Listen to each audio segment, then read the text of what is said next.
Lost Hearts by M.R.James and read by Christopher Holton. It was, as far as I can ascertain, in September of the year 1811 that a post-chaise drew up before the door of Aswarby Hall in the heart of Lincolnshire. The little boy, who was the only passenger in the chaise and who jumped out as soon as it had stopped, looked about him with the keenest curiosity during the short interval that elapsed between the ringing of the bell and the opening of the hall door. He saw a tall, square, red-brick house, built in the reign of Anne. A stone-pillared porch had been added in the purer classical style of 1790. The windows of the house were many, tall and narrow, with small panes and thick white woodwork.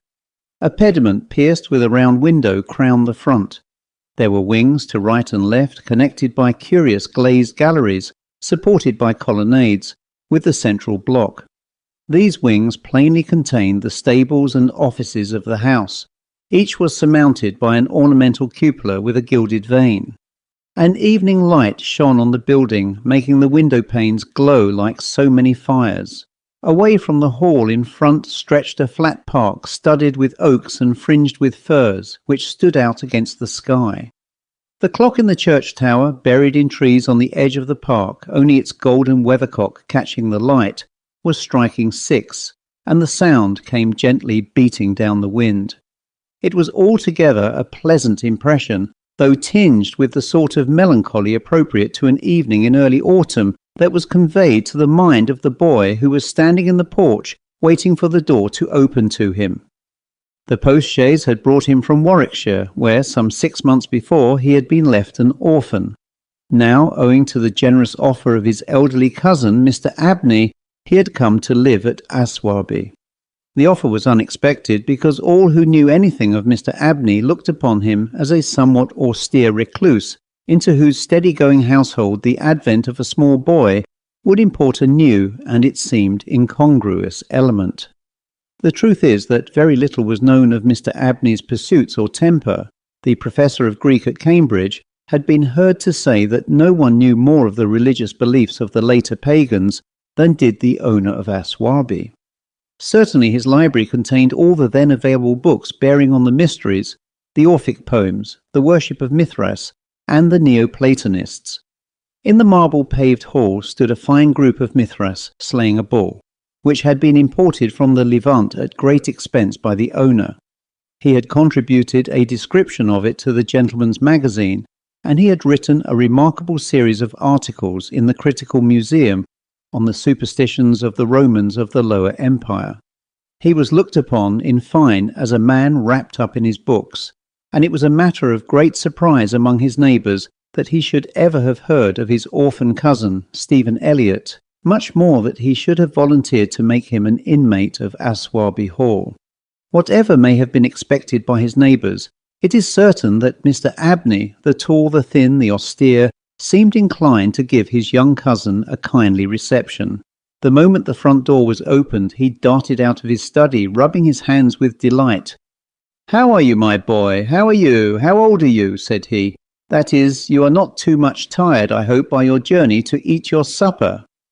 "No, thank you, sir," said Master Elliot. "I am pretty well." "That's a good lad," said Mr. Abney. "And how old are you, my boy?" It seemed a little odd that he should have asked the question twice in the first 2 minutes of their acquaintance. "I am 12 years old next birthday, sir," said Stephen. "And when is your birthday, my dear boy? 11th of September, eh? That's well, that's very well. Nearly a year hence, isn't it? I like to get these things down in my book. Sure it's 12, certain?" "Yes, quite sure, sir." Well, take him to Mrs. Bunch's room, Parks, and let him have his tea, supper, whatever it is." "Yes, sir," answered the staid Mr. Parks, and conducted Stephen to the lower regions. Mrs. Bunch was the most comfortable and human person whom Stephen had as yet met at Aswarby. She made him completely at home. They were great friends in a quarter of an hour, and great friends they remained. Mrs. Bunch had been born in the neighbourhood some 55 years before the date of Stephen's arrival, and her residence at the Hall was of 20 years' standing. Consequently, if anyone knew the ins and outs of the house and the district, Mrs. Bunch knew them, and she was by no means disinclined to communicate her information. Certainly there were plenty of things about the hall and the hall gardens which Stephen, who was of an adventurous and inquiring turn, was anxious to have explained to him. Who built the temple at the end of the Laurel Walk? Who was the old man whose picture hung on the staircase, sitting at a table with a skull under his hand? These and many similar points were cleared up by the resources of Mrs. Bunch's powerful intellect. There were others, however, of which the explanations furnished were less satisfactory. One November evening Stephen was sitting by the fire in the housekeeper's room, reflecting on his surroundings. "Is Mr. Abney a good man, and will he go to heaven?" he suddenly asked, with the peculiar confidence which children possess in the ability of their elders to settle these questions, the decision of which is believed to be reserved for other tribunals. "Good, bless the child," said Mrs. Bunch. "Master's as kind a soul as ever I see. Didn't I never tell you of the little boy as he took in out of the street, as you may say, this 7 years back? And the little girl, 2 years after I first come here?"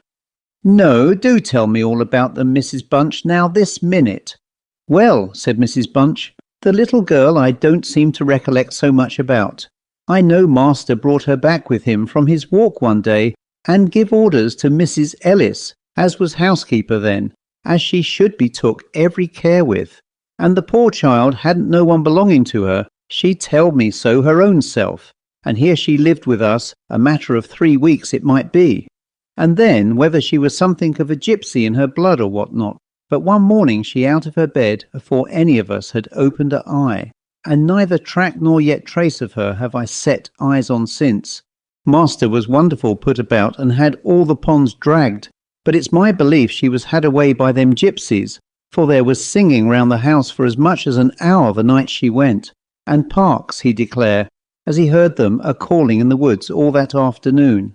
Dear, dear, a hod child she was, so silent in her ways and all, but I was wonderful taken up with her, so domesticated she was. Surprising." "And what about the little boy?" said Stephen. "Ah, that poor boy," sighed Mrs. Bunch. "He were a foreigner, Jevony he called hisself, and he come a-tweaking his urdy-gurdy round and about the drive one winter day, and Master had him in that minute, and asked all about where he came from, and how old he was, and how he made his way, and where was his relatives, and all as kind as heart could wish. But it went the same way with him. They're a hunrely lot, them foreign nations, I do suppose, and he was off one fine morning just the same as the girl. Why he went and what he done was our question for as much as a year after, for he never took his urdy-gurdy, and there it lays on the shelf." The remainder of the evening was spent by Stephen in miscellaneous cross-examination of Mrs. Bunch, and in efforts to extract a tune from the hurdy-gurdy. That night he had a curious dream. At the end of the passage at the top of the house, in which his bedroom was situated, there was an old disused bathroom. It was kept locked, but the upper half of the door was glazed, and since the muslin curtains which used to hang there had long been gone, you could look in and see the lead-lined bath affixed to the wall on the right hand, with its head towards the window. On the night of which I am speaking, Stephen Elliott found himself, as he thought, looking through the glazed door. The moon was shining through the window, and he was gazing at a figure which lay in the bath. His description of what he saw reminds me of what I once beheld myself in the famous vaults of St. Michael's Church in Dublin, which possesses the horrid property of preserving corpses from decay for centuries. A figure inexpressibly thin and pathetic, of a dusty leaden colour, enveloped in a shroud-like garment, the thin lips crooked into a faint and dreadful smile, the hands pressed tightly over the region of the heart. As he looked upon it, a distant, almost inaudible moan seemed to issue from its lips, and the arms began to stir. The terror of the sight forced Stephen backwards, and he awoke to the fact that he was indeed standing on the cold boarded floor of the passage in the full light of the moon. With a courage which I do not think can be common among boys of his age, he went to the door of the bathroom to ascertain if the figure of his dreams were really there. It was not, and he went back to bed. Mrs. Bunch was much impressed next morning by his story, and went so far as to replace the muslin curtain over the glazed door of the bathroom.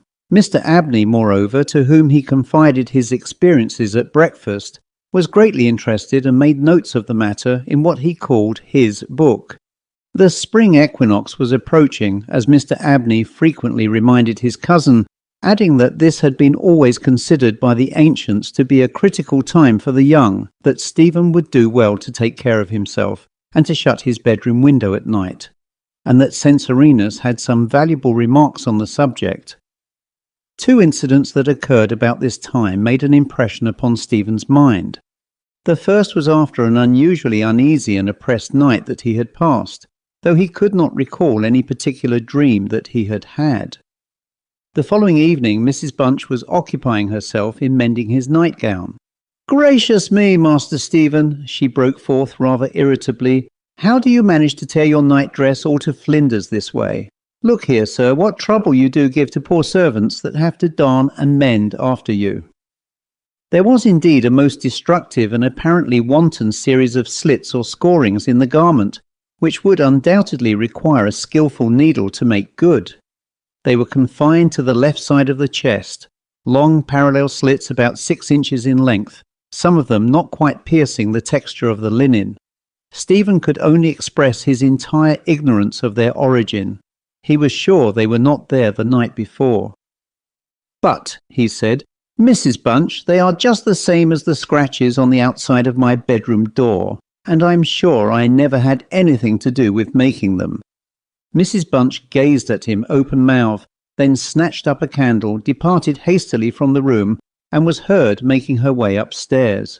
In a few minutes she came down. "Well," she said, "Master Stephen, it's a funny thing to me how them marks and scratches can come there, too high up for any cat or dog to have made 'em, much less a rat, for all the world like a Chinaman's fingernails, as my uncle in the tea trade used to tell us of when we was girls together. I wouldn't say nothing to master, not if I was you, Master Stephen, my dear, and just turn the key of the door when you go to your bed." "I always do, Mrs. Bunch, as soon as I've said my prayers." "Ah, that's a good child, always say your prayers, and then no one can't hurt you." Herewith Mrs. Bunch addressed herself to mending the injured nightgown, with intervals of meditation, until bedtime. This was on a Friday night in March 1812. On the following evening the usual duet of Stephen and Mrs. Bunch was augmented by the sudden arrival of Mr. Parkes the butler, who as a rule kept himself rather to himself in his own pantry. He did not see that Stephen was there. He was, moreover, flustered and less slow of speech than was his wont. "Master may get up his own wine if he likes of an evening," was his first remark. "Either I do it in the daytime or not at all, Mrs. Bunch. I don't know what it may be. Very like it's the rats or the wind got into the cellars. But I'm not so young as I was, and I can't go through with it as I have done." "Well, Mr. Parkes, you know it is a surprising place for the rats, is the hall." "I'm not denying that, Mrs. Bunch, and to be sure, many a time I've heard the tale from the men in the shipyards about the rat that could speak. I never laid no confidence in that before, but tonight, if I'd demeaned myself to lay my ear to the door of the further bin, I could pretty much have heard what they were saying." "Oh, there, Mr. Parkes, I've no patience with your fancies.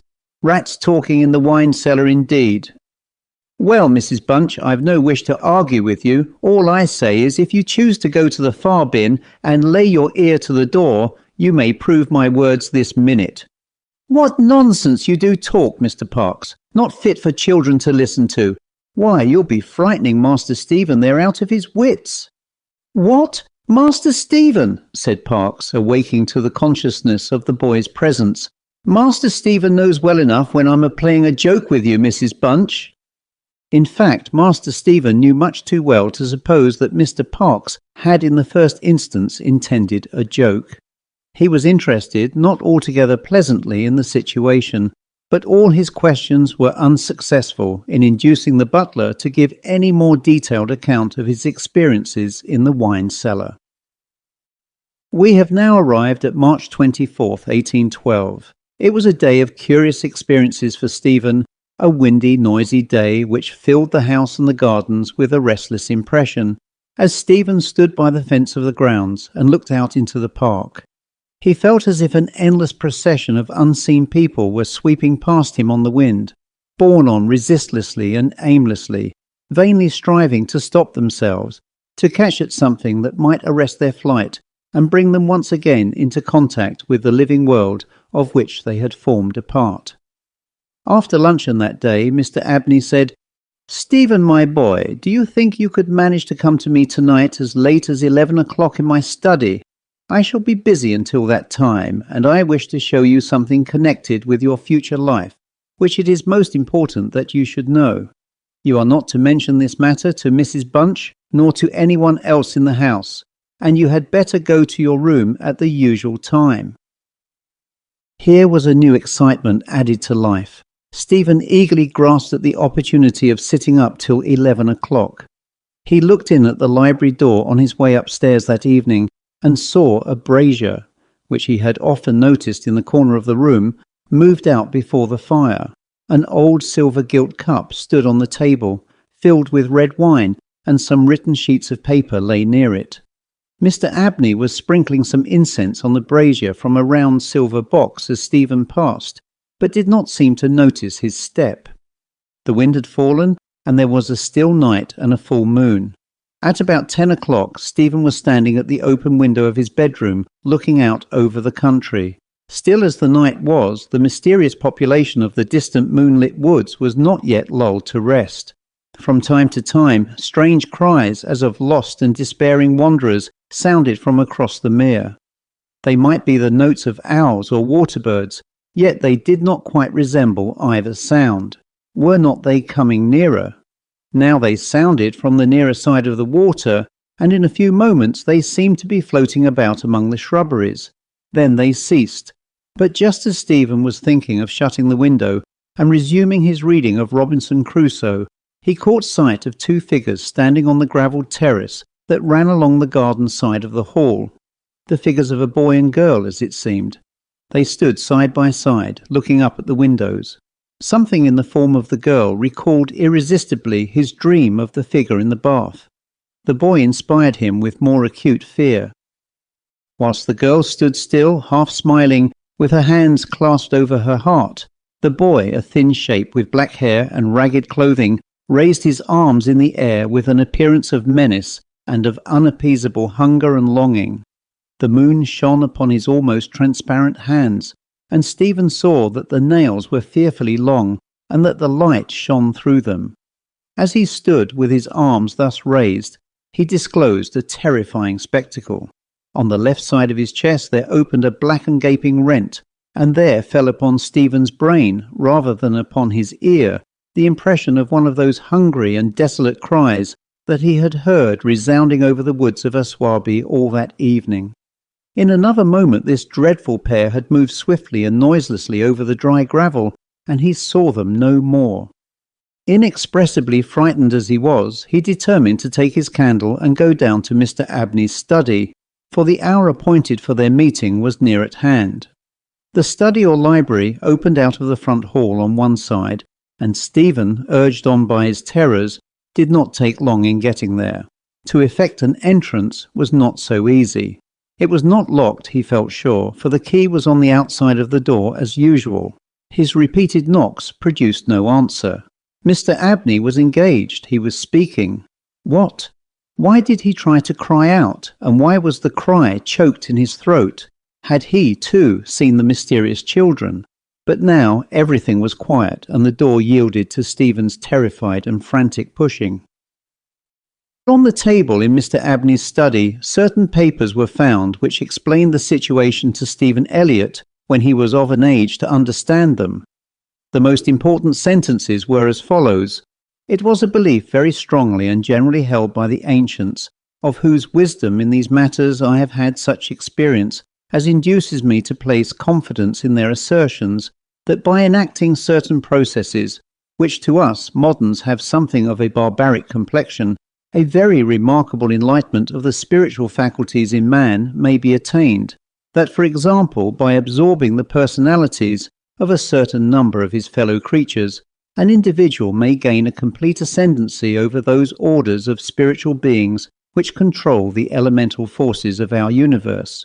It is recorded of Simon Magus that he was able to fly in the air, to become invisible, or to assume any form he pleased by the agency of the soul of a boy whom, to use the libellous phrase employed by the author of the Clementine Recognitions, he had murdered. I find it set down, moreover, with considerable detail in the writings of Hermes Trismegistus, that similar happy results may be produced by the absorption of the hearts of not less than 3 human beings below the age of 21 years. To the testing of the truth of this receipt, I have devoted the greater part of the last 20 years, selecting as the corporavilia of my experiment such persons as could conveniently be removed without occasioning a sensible gap in society. The first step I effected by the removal of one Phoebe Stanley, a girl of gypsy extraction, on March 24, 1792. The second by the removal of a wandering Italian lad named Giovanni Paoli on the night of March 23, 1805. The final victim, to employ a word repugnant in the highest degree to my feelings, must be my cousin, Stephen Elliott. His day must be this, March 24, 1812. The best means of effecting the required absorption is to remove the heart from the living subject, to reduce it to ashes, and to mingle them with about a pint of some red wine, preferably port. The remains of the first 2 subjects, at least, it will be well to conceal. A disused bathroom or wine cellar will be found convenient for such a purpose. Some annoyance may be experienced from the psychic portion of the subjects, which popular language dignifies with the name of ghosts. But the man of philosophic temperament, to whom alone the experiment is appropriate, will be little prone to attach importance to the feeble efforts of these beings to wreak their vengeance on him. I contemplate with the liveliest satisfaction the enlarged and emancipated existence which the experiment, if successful, will confer on me, not only placing me beyond the reach of human justice, so called, but eliminating to a great extent the prospect of death itself. Mr. Abney was found in his chair, his head thrown back, his face stamped with an expression of rage, fright, and mortal pain. In his left side was a terrible lacerated wound, exposing the heart. There was no blood on his hands, and a long knife that lay on the table was perfectly clean. A savage wildcat might have inflicted the injuries. The window of the study was open, and it was the opinion of the coroner that Mr. Abney had met his death by the agency of some wild creature. But Stephen Elliott's study of the papers I have quoted led him to a very different conclusion. The end. A View from a Hill by M.R.James and read by Christopher Holton. How pleasant it can be alone in a first-class railway carriage on the first day of a holiday that is to be fairly long, to dawdle through a bit of English country that is unfamiliar, stopping at every station. You have a map open on your knee, and you pick out the villages that lie to right and left by their church towers. You marvel at the complete stillness that attends your stoppage at the stations, broken only by a footstep crunching the gravel. Yet perhaps that is best experienced after sundown, and the traveller I have in mind was making his leisurely progress on a sunny afternoon in the latter half of June. He was in the depths of the country. I need not particularize further than to say that if you divided the map of England into 4 quarters, he would have been found in the southwestern of them.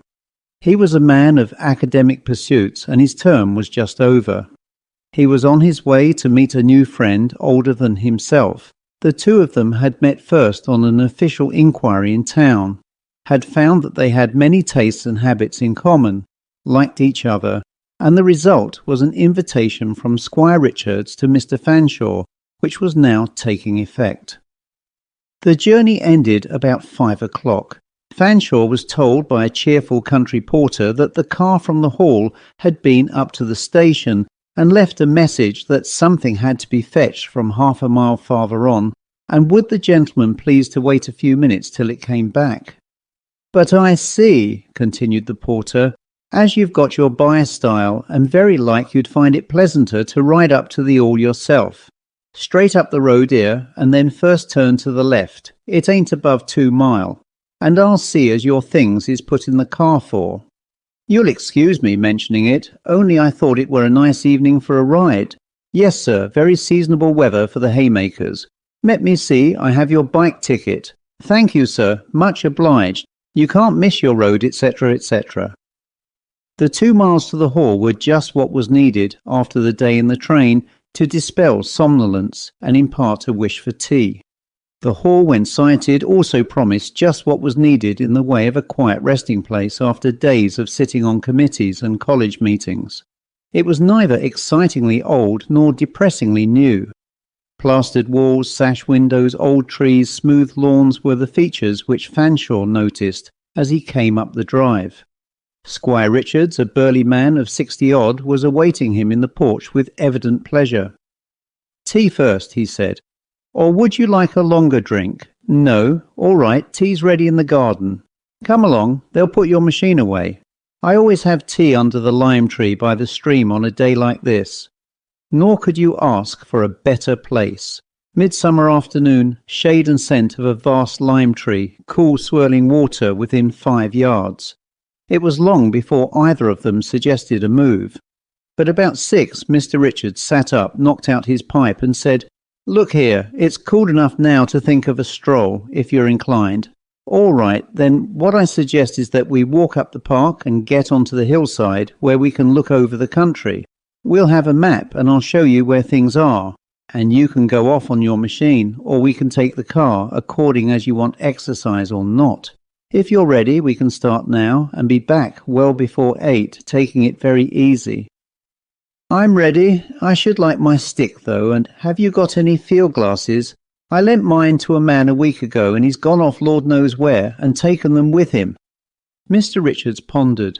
"Yes," he said, "I have, but they're not things I use myself, and I don't know whether the ones I have will suit you. They're old-fashioned and about twice as heavy as they make 'em now. You're welcome to have them, but I won't carry them. By the way, what do you want to drink after dinner?" Protestations that anything would do were overruled, and a satisfactory settlement was reached on the way to the front hall, where Mr. Fanshawe found his stick, and Mr. Richards, after thoughtful pinching of his lower lip, resorted to a drawer in the hall table, extracted a key, crossed to a cupboard in the panelling, opened it, took a box from the shelf, and put it on the table.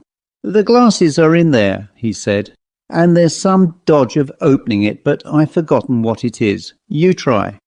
Mr. Fanshawe accordingly tried. There was no keyhole, and the box was solid, heavy and smooth. It seemed obvious that some part of it would have to be pressed before anything could happen.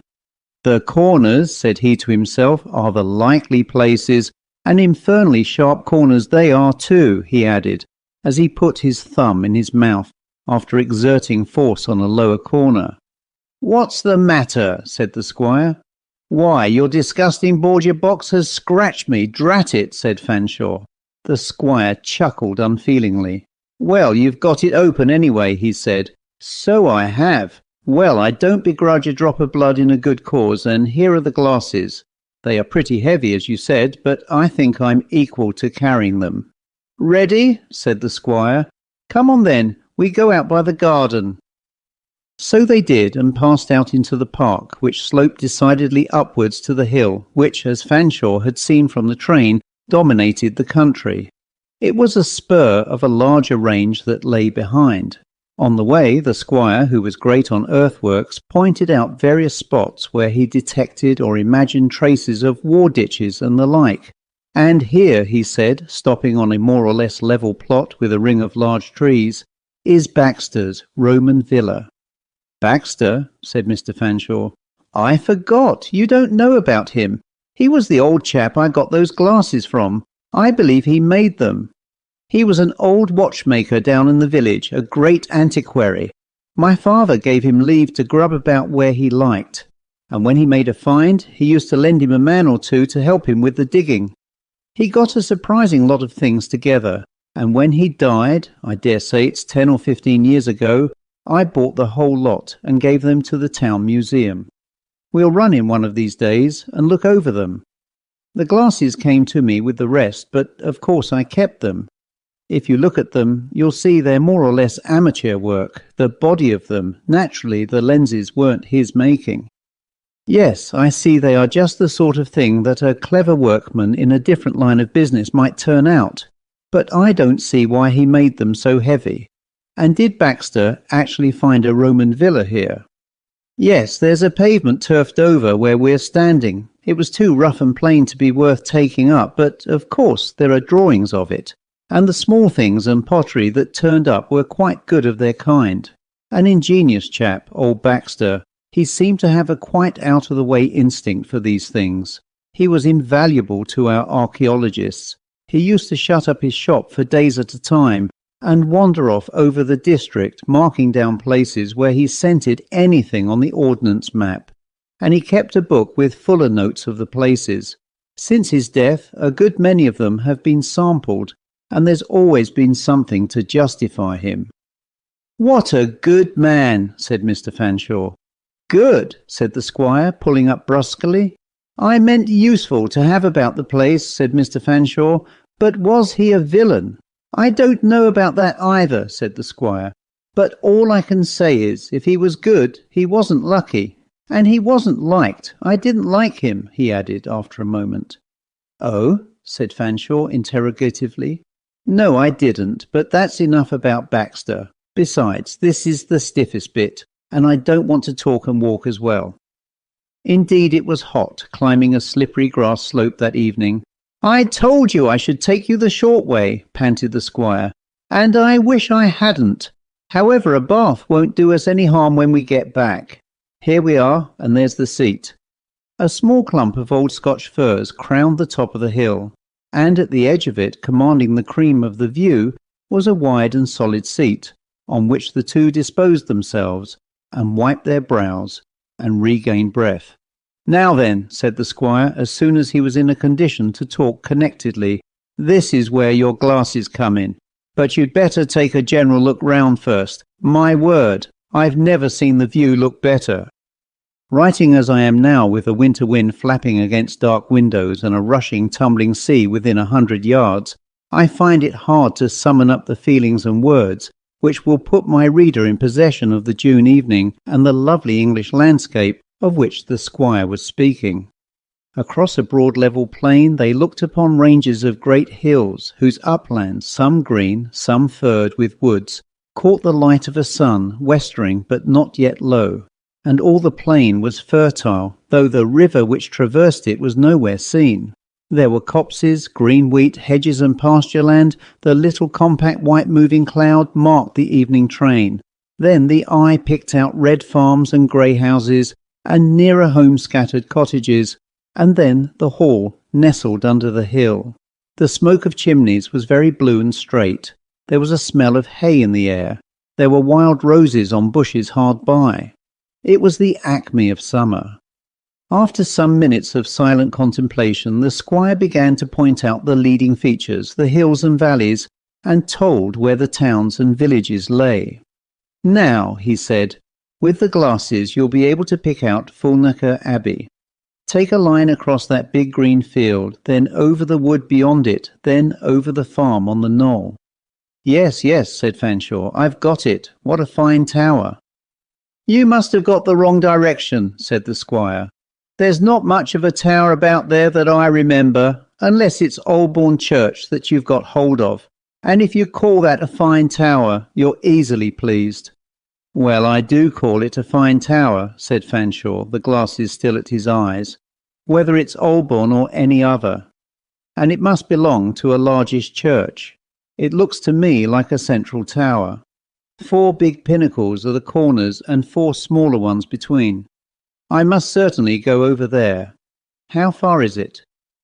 "Olborne's about 9 miles or less," said the squire. "It's a long time since I've been there, but I don't remember thinking much of it. Now I'll show you another thing." Fanshawe had lowered the glasses and was still gazing in the Olborne direction. "No," he said, "I can't make out anything with the naked eye. What was it you were going to show me?" "A good deal more to the left. It oughtn't to be difficult to find. Do you see a rather sudden knob of a hill with a thick wood on top of it? It's in a dead line with that single tree on the top of the big ridge." "I do," said Fanshawe, "and I believe I could tell you without much difficulty what it's called." "Could you now?" said the squire. "Say on." "Why, Gallows Hill," was the answer. "How did you guess that?" "Well, if you don't want it guessed, you shouldn't put up a dummy gibbet and a man hanging on it." "What's that?" said the squire abruptly. "There's nothing on that hill but wood."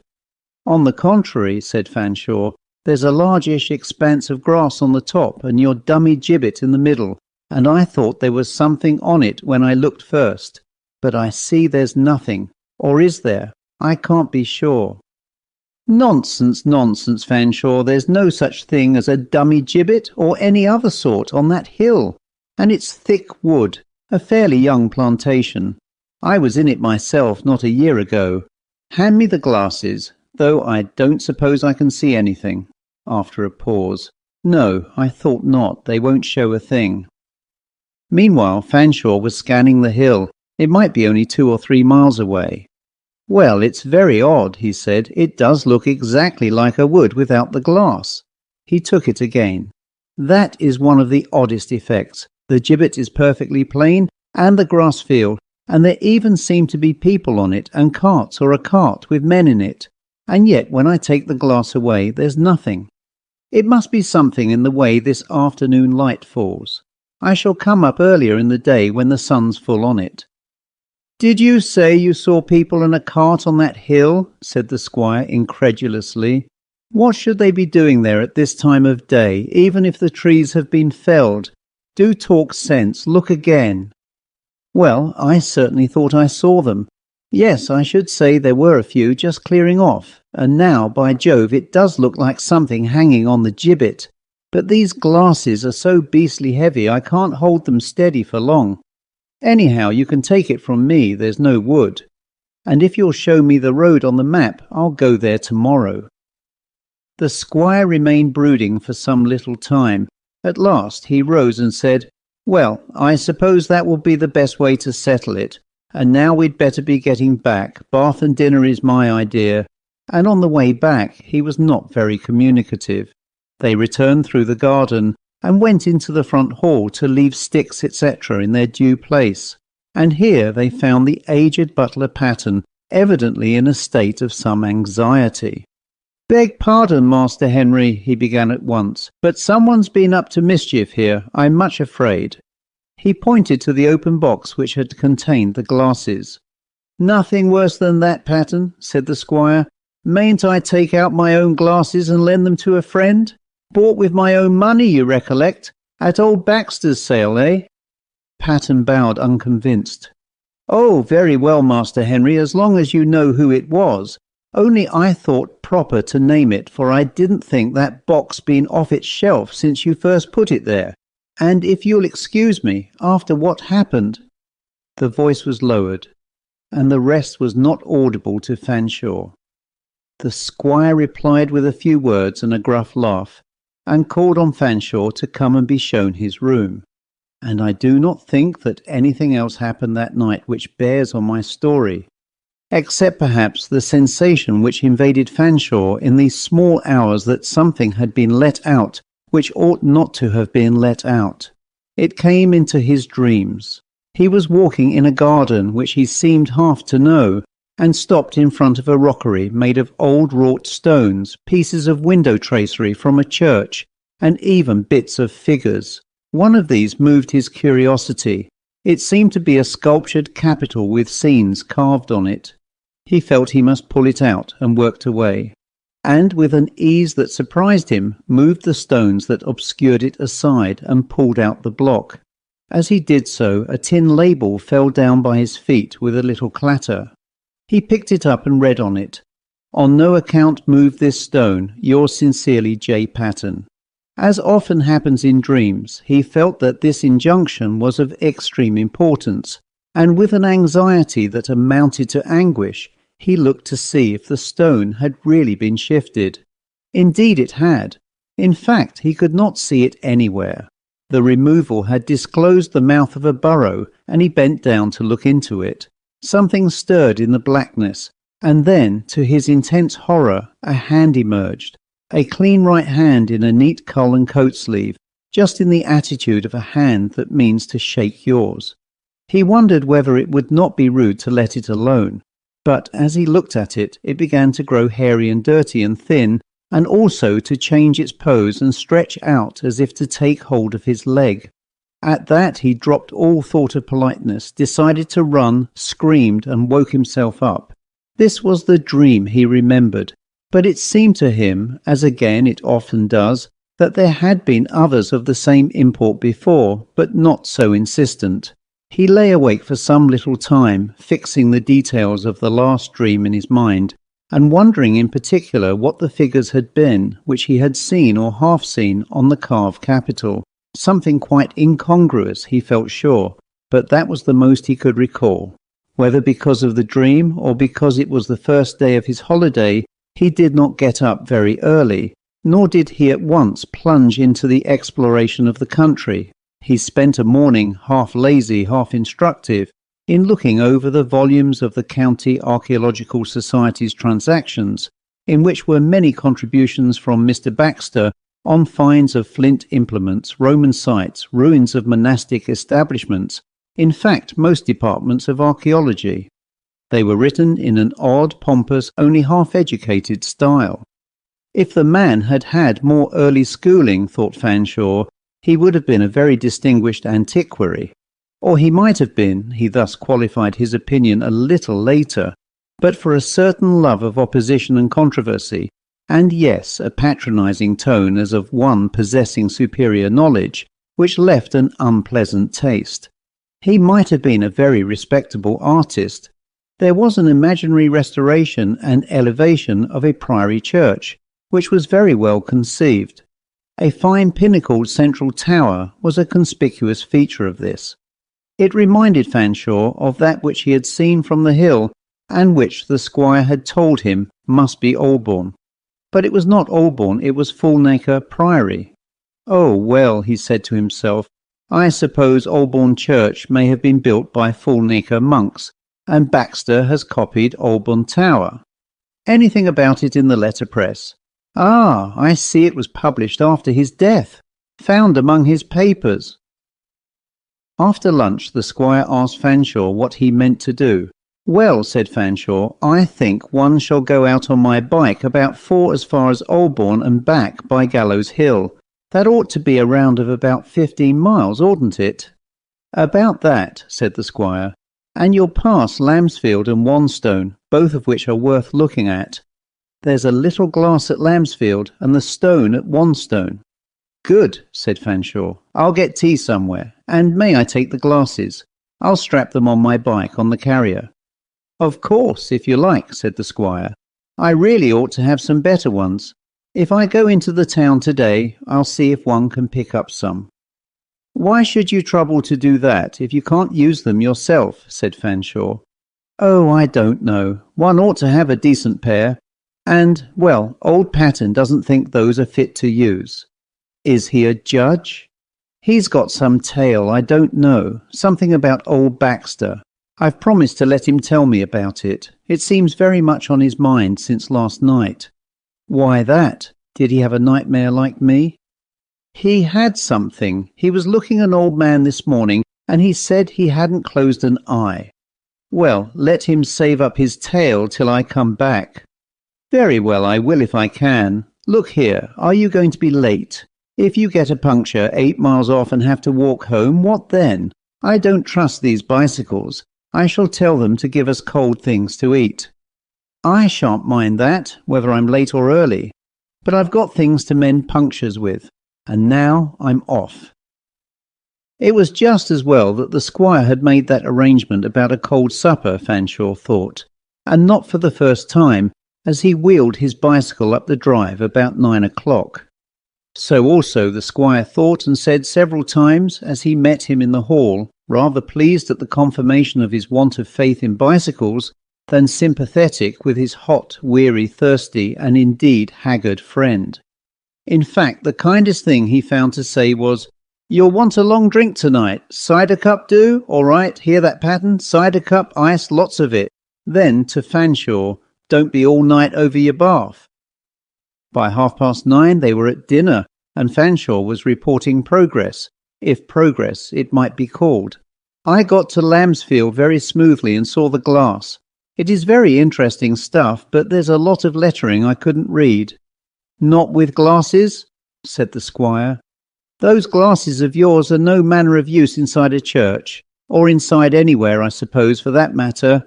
But the only places I took 'em into were churches." "Well, go on," said the squire. "However, I took some sort of photograph of the window, and I dare say an enlargement would show what I want. Then Wonston, I should think that stone was a very out-of-the-way thing, only I don't know about that class of antiquities. Has anybody opened the mound it stands on?" "Baxter wanted to, but the farmer wouldn't let him." "Oh, well, I should think it would be worth doing. Anyhow, the next thing was Fulnaker and Oldbourne. You know, it's very odd about that tower I saw from the hill. Oldbourne Church is nothing like it, and of course there's nothing over 30 feet high at Fulnaker, though you can see it had a central tower.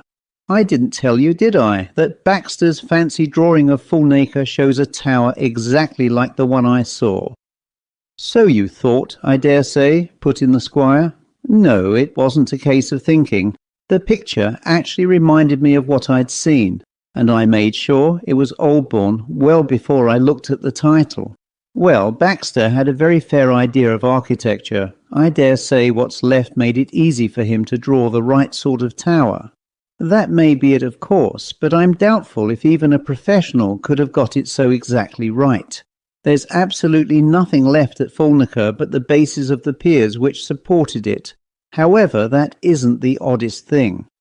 "What about Gallows Hill?" said the squire. "Here, Pattern, listen to this. I told you what Mr. Fanshawe said he saw from the hill." "Yes, Master Henry, you did, and I can't say I was so much surprised considering." All right, you keep that till afterwards. We want to hear what Mr. Fanshawe saw today. Go on, Fanshawe, you turn to come back by Ackford and Thorfield, I suppose?" "Yes, and I looked into both the churches. Then I got to the turning which goes to the top of Gallows Hill. I saw that if I wheeled my machine over the field at the top of the hill, I could join the home road on this side. It was about 6:30 when I got to the top of the hill, and there was a gate on my right, where it ought to be, leading into the belt of plantation." "You hear that, Patten? A belt, he says." "So I thought it was a belt, but it wasn't. You were quite right, and I was hopelessly wrong. I cannot understand it. The whole top is planted quite thick. Well, I went on into this wood, wheeling and dragging my bike, expecting every minute to come to a clearing, and then my misfortunes began. Thorns, I suppose. First I realized that the front tire was slack, then the back. I couldn't stop to do more than try to find the punctures and mark them, but even that was hopeless, so I ploughed on, and the farther I went, the less I liked the place." "Not much poaching in that cover, eh, Patten?" said the squire. "No, indeed, Master Henry. There's very few cares to go." "No, I know. Never mind that now. Go on, Fanshawe. I don't blame anybody for not caring to go there. I know I had all the fancies one least likes, steps crackling over twigs behind me, indistinct people stepping behind trees in front of me, yes, and even a hand laid on my shoulder. I pulled up very sharp at that and looked round, but there really was no branch or bush that could have done it. Then, when I was just about at the middle of the plot, I was convinced that there was someone looking down on me from above, and not with any pleasant intent. I stopped again, or at least slackened my pace to look up, and as I did, down I came and barked my shins abominably on, what do you think, a block of stone with a big square hole in the top of it. And within a few paces there were two others just like it. The three were set in a triangle. Now do you make out what they were put there for?" "I think I can," said the squire, who was now very grave and absorbed in the story. "Sit down, Patten." It was time, for the old man was supporting himself by one hand and leaning heavily on it. He dropped into a chair and said in a very tremulous voice, "You didn't go between them stones, did you, sir?" "I did not," said Fanshawe emphatically. "I dare say I was an ass, but as soon as it dawned on me where I was, I just shouldered my machine and did my best to run. It seemed to me as if I was in an unholy, evil sort of graveyard, and I was most profoundly thankful that it was one of the longest days and still sunlight. Well, one had a horrid run, even if it was only a few hundred yards. Everything caught on everything, handles and spokes and carrier and pedals, caught in them viciously, or I fancied so. I fell over at least 5 times. At last I saw the hedge, and I couldn't trouble to hunt for the gate.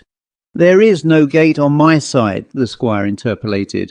"Just as well I didn't waste time then. I dropped the machine over somehow and went into the road pretty near head first. Some branch or something got my ankle at the last moment. Anyhow, there I was out of the wood, and seldom more thankful or more generally sore. Then came the job of mending my punctures. I had a good outfit, and I'm not at all bad at the business, but this was an absolutely hopeless case. It was 7 when I got out of the wood, and I spent 50 minutes over one tyre. As fast as I found a hole and put on a patch, and blew it up, it went flat again. So I made up my mind to walk. That hill isn't 3 miles away, is it?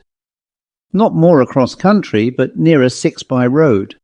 I thought it must be. I thought I couldn't have taken well over the hour over less than 5 miles, even leading a bike. Well, there's my story. Where's yours and Patton's?" "Mine? I've no story," said the squire.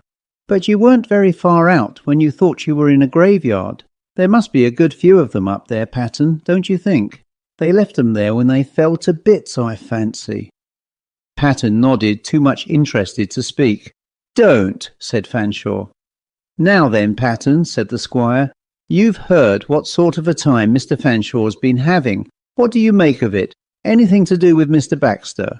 Fill yourself a glass of port and tell us." "Ah, that done me good, Master Henry," said Patton, after absorbing what was before him. "If you really wish to know what were in my thoughts, my answer would be clear in the affirmative. Yes," he went on, warming to his work, "I should say as Mr. Fanshawe's experience of today were very largely due to the person you named. And I think, Master Henry, as I have some title to speak, in view of me axing been many years on speaking terms with him, and swore in to be jury on the coroner's inquest near this time 10 years ago, you being then, if you carry your mind back, Master Henry, travelling abroad, and no one here to represent the family." "Inquest," said Fanshawe. "An inquest on Mr. Baxter, was there?" "Yes, sir, on that very person. The facts as led up to that occurrence was these. The deceased was, as you may have gathered, a very peculiar individual in his habits, in my idea at least, but all must speak as they find. He lived very much to himself, without neither chick nor child, as the saying is, and how he passed away his time was what very few could offer a guess at. He lived unknown, and few could know when Baxter ceased to be," said the squire to his pipe. "I beg pardon, Master Henry, I was just coming to that. But when I say how he passed away his time, to be sure we know how intent he was in rummaging and ransacking out all the history of the neighbourhood, and the number of things he'd managed to collect together. Well, it was spoke of for miles round as Baxter's Museum, and many a time when he might be in the mood, and I might have an hour to spare, have he showed me his pieces of pots and what not, going back by his account to the times of the ancient Romans. However, you know more about that than what I do, Master Henry. Only what I was a-going to say was this.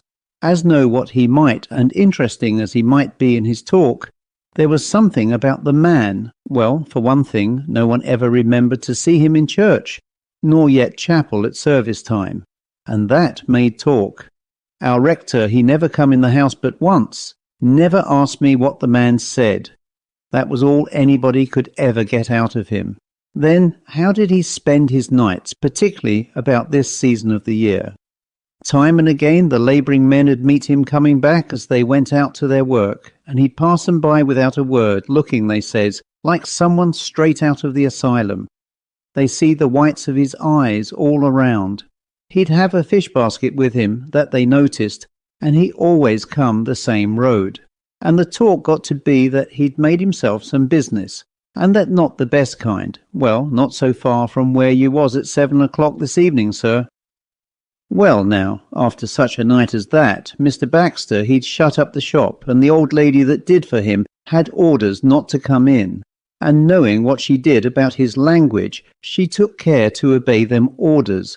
But one day it so happened, about 3 o'clock in the afternoon, the house being shut up as I said, there come a most fearful to-do inside, and smoke out of the windows, and Baxter crying out seemingly in an agony. So the man as lived next door, he run round to the back premises and burst the door in, and several others come too.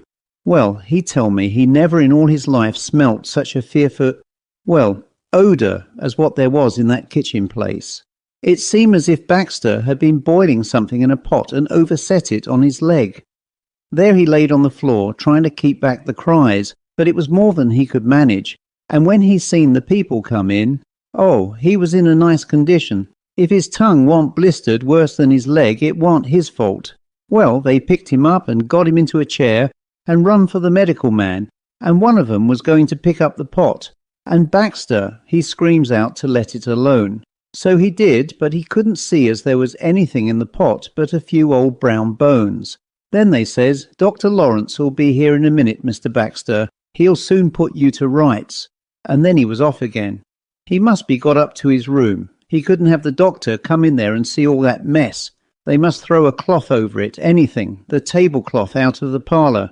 Well, so they did. But that must have been poisonous stuff in that pot, for it was pretty near on 2 months afore Baxter were about again. Beg pardon, Master Henry, was you going to say something? Yes, I was, said the squire. I wonder you haven't told me all this before. However, I was going to say I remember old Lawrence telling me he'd attended Baxter. He was a queer card, he said. Lawrence was up in the bedroom one day and picked up a little mask covered with black velvet and put it on in fun and went to look at himself in the glass. He hadn't time for a proper look, for old Baxter shouted out to him from the bed, "Put it down, you fool! Do you want to look through a dead man's eyes?" And it startled him so that he did put it down. And then he asked Baxter what he meant, and Baxter insisted on him handing it over, and said the man he bought it from was dead, or some such nonsense. But Lawrence felt it as he handed it over, and he declared he was sure it was made out of the front of a skull. He bought a distilling apparatus at Baxter's sale, he told me, but he could never use it. It seemed to taint everything, however much he cleaned it. But go on, Patten. Yes, Master Henry, I'm nearly done now, and time too, for I don't know what they'll think about me in the servants all. Well, this business of the scolding was some few years before Mr. Baxter was took, and he got about again, and went on just as he'd used. And one of the last jobs he'd done was finishing up them actual glasses what you took out last night. You see, he'd made the body of them some long time, and got the pieces of glass for them. But there was something wanted to finish 'em, whatever it was, I don't know. But I picked up the frame one day and I says, "Mr. Baxter, why don't you make a job of this?" And he says, when I've done that you'll hear news, you will. There's going to be no such pair of glasses as mine when they're filled and sealed." And there he stopped. And I says, "Why, Mr. Baxter, you talk as if they was wine bottles.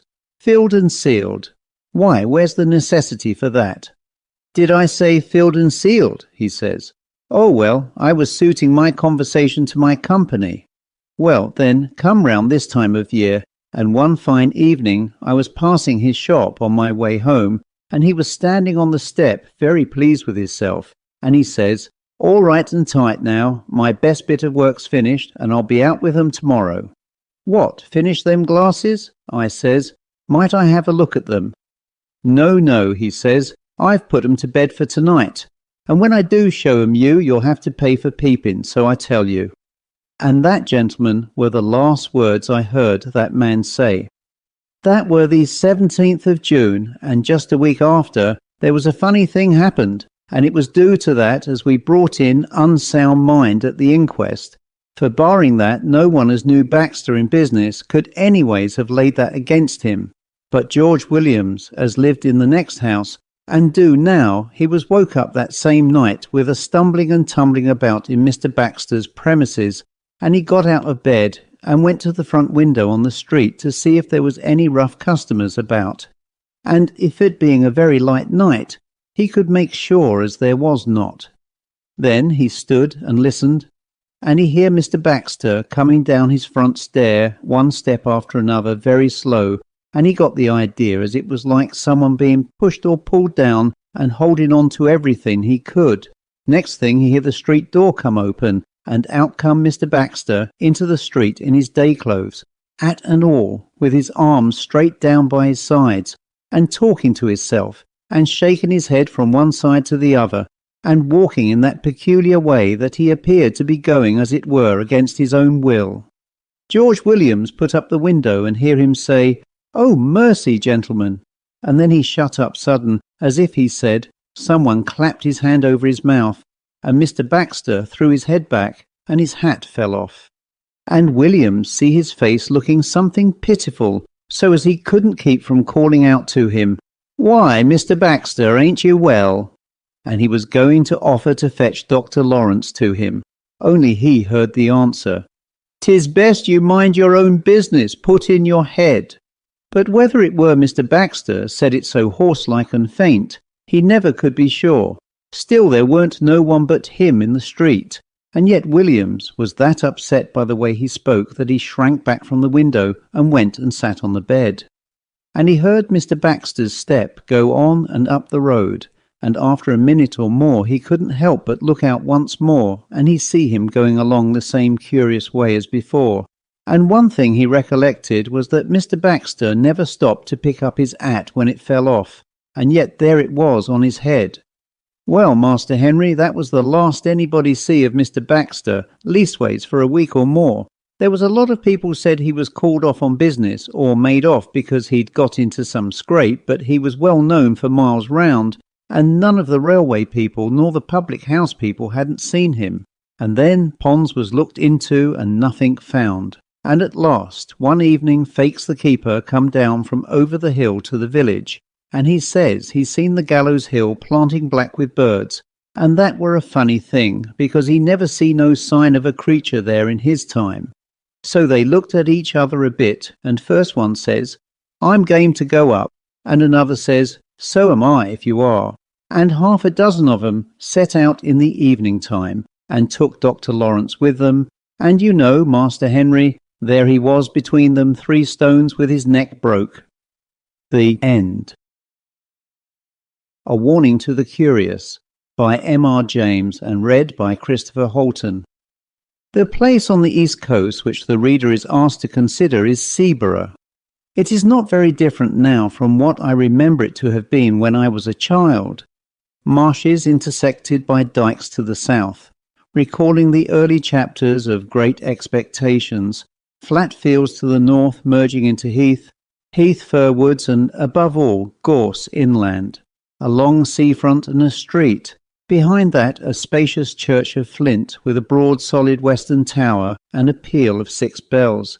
How well I remember their sound on a hot Sunday in August as our party went slowly up the white dusty slope of road towards them, for the church stands at the top of a short steep incline. They rang with a flat clacking sort of sound on those hot days, but when the air was softer they were mellower too. The railway ran down to its little terminus farther along the same road. There was a gay white windmill just before you came to the station, and another down near the shingle at the south end of the town, and others on higher ground to the north. There were cottages of bright red brick with slate roofs. But why do I encumber you with these commonplace details? The fact is that they come crowding to the point of the pencil when it begins to write of Seaborough. I should like to be sure that I had allowed the right ones to get onto the paper, but I forgot. I have not quite done with the word painting business yet. Walk away from the sea and the town, past the station, and turn up the road on the right. It is a sandy road, parallel with the railway, and if you follow it, it climbs to somewhat higher ground. On your left, you are now going northward, is heath. On your right, the side towards the sea, is a belt of old firs, wind-beaten, thick at the top, with the slope that old seaside trees have. Seen on the skyline from the train, they would tell you in an instant, if you did not know it, that you were approaching a windy coast. Well, at the top of my little hill, a line of these firs strikes out and runs towards the sea, for there is a ridge that goes that way, and the ridge ends in a rather well-defined mound commanding the level fields of rough grass, and a little knot of fir trees crowns it.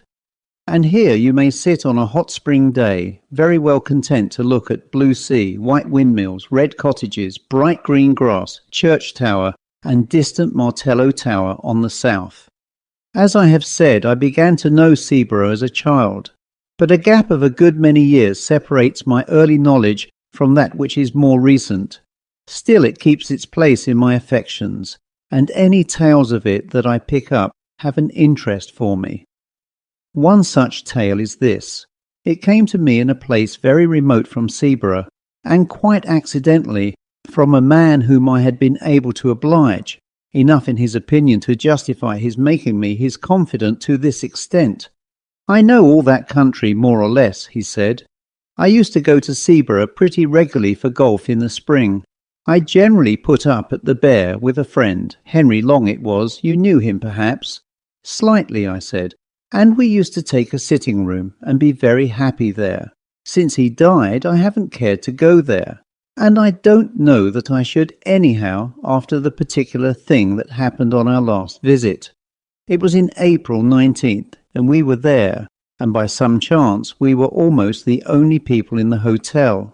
So the ordinary public rooms were practically empty, and we were the more surprised when, after dinner, our sitting-room door opened and a young man put his head in. We were aware of this young man. He was rather a rabbity, anemic subject, light hair and light eyes, but not unpleasing. So when he said, "I beg your pardon, is this a private room?" we did not growl and say, "Yes, it is," but Long said, or I did, no matter which, "Please come in." "Oh, may I?" he said, and seemed relieved. Of course, it was obvious that he wanted company. And as he was a reasonable kind of person, not the sort to bestow his whole family history on you, we urged him to make himself at home. "I dare say you find the other rooms rather bleak," I said. Yes, he did, but it was really too good of us, and so on. That being got over, he made some pretence of reading a book.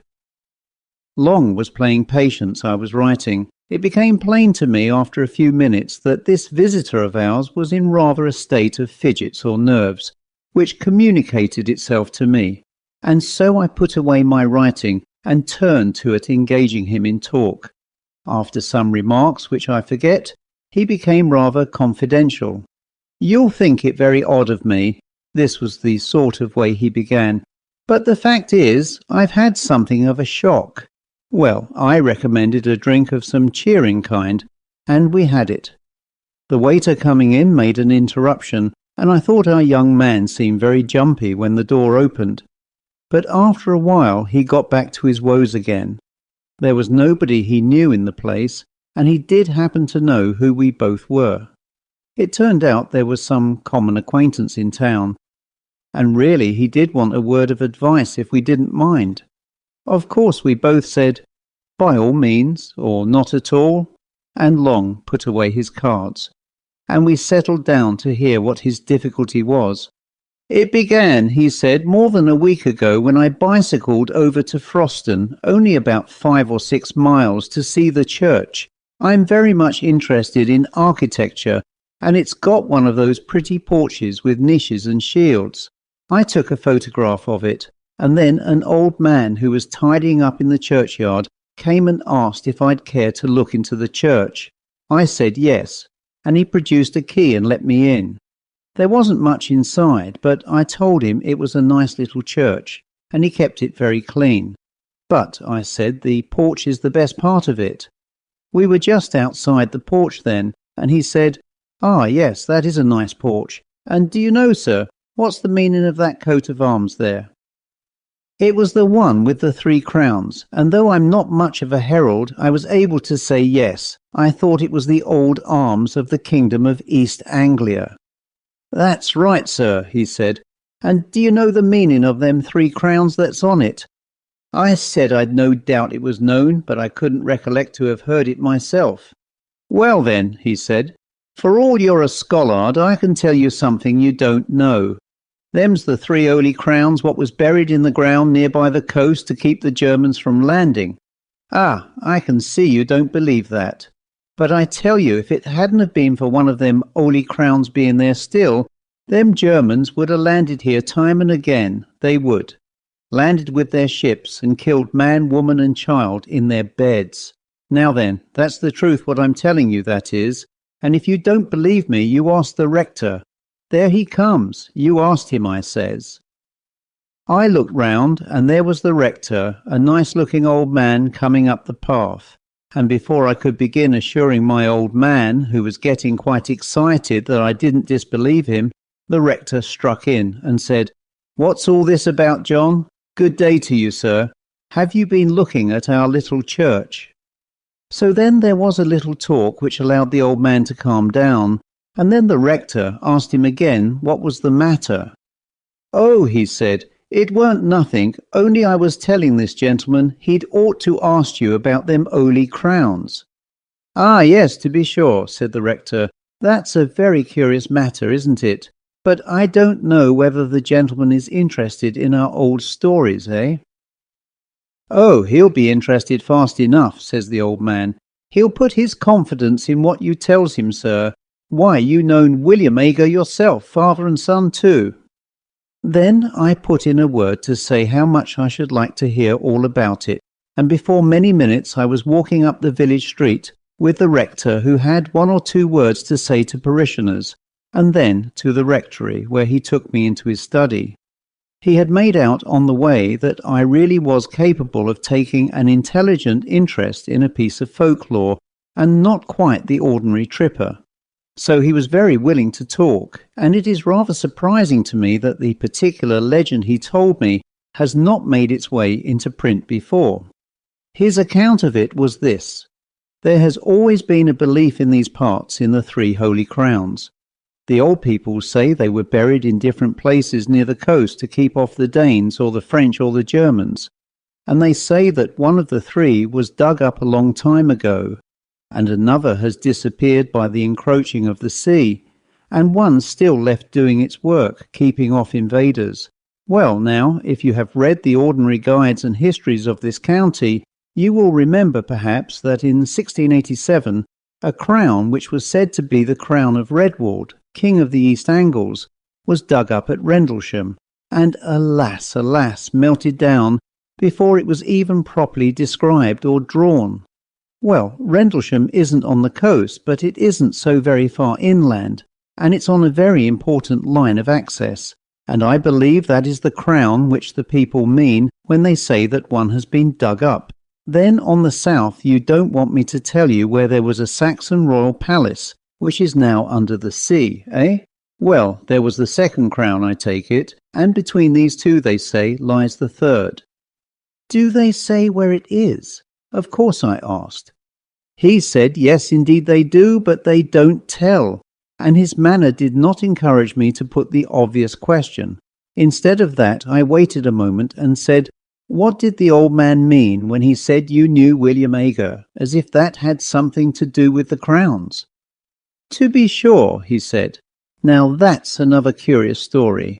These Agers, it's a very old name in these parts, but I can't find that they were ever people of quality or big owners.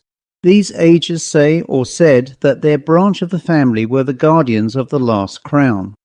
A certain old Nathaniel Ager was the first one I knew. I was born and brought up quite near here, and he, I believe, camped out at the place during the whole of the war of 1870.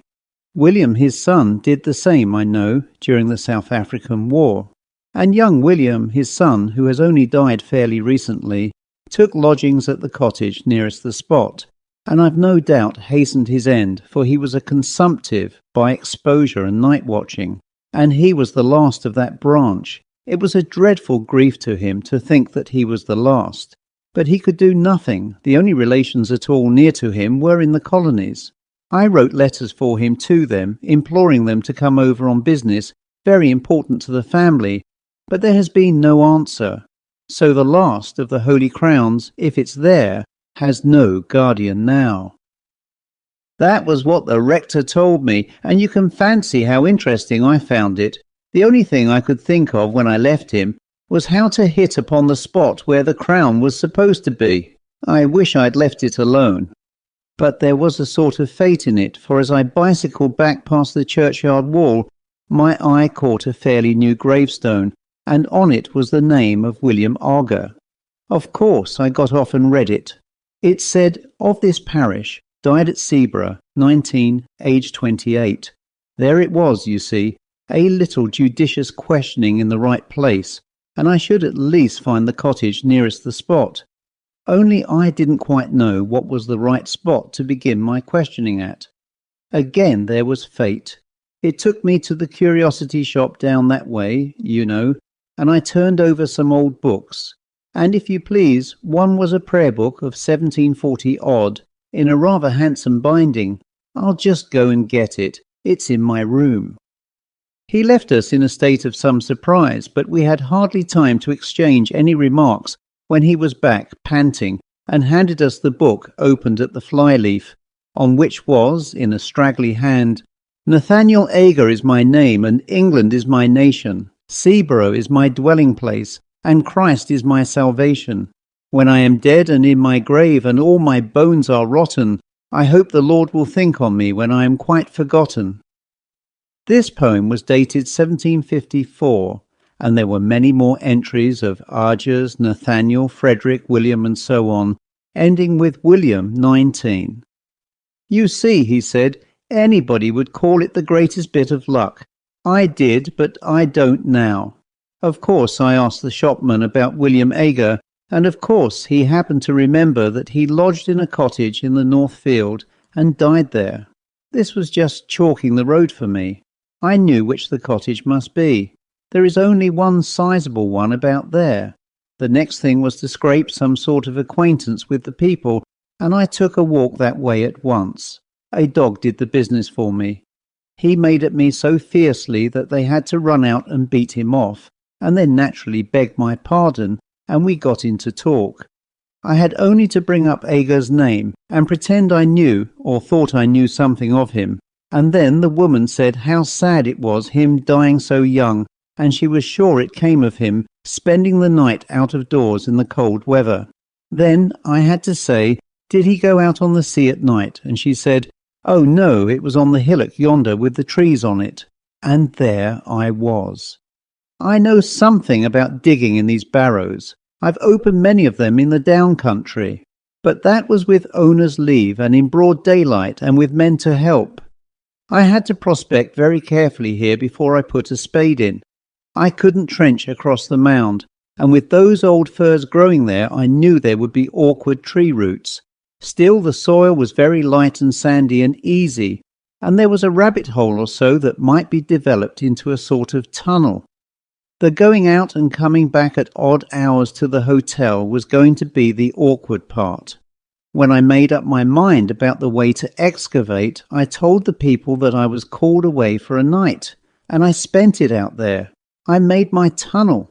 I won't bore you with the details of how I supported it and filled it in when I'd done, but the main thing is that I got the crown.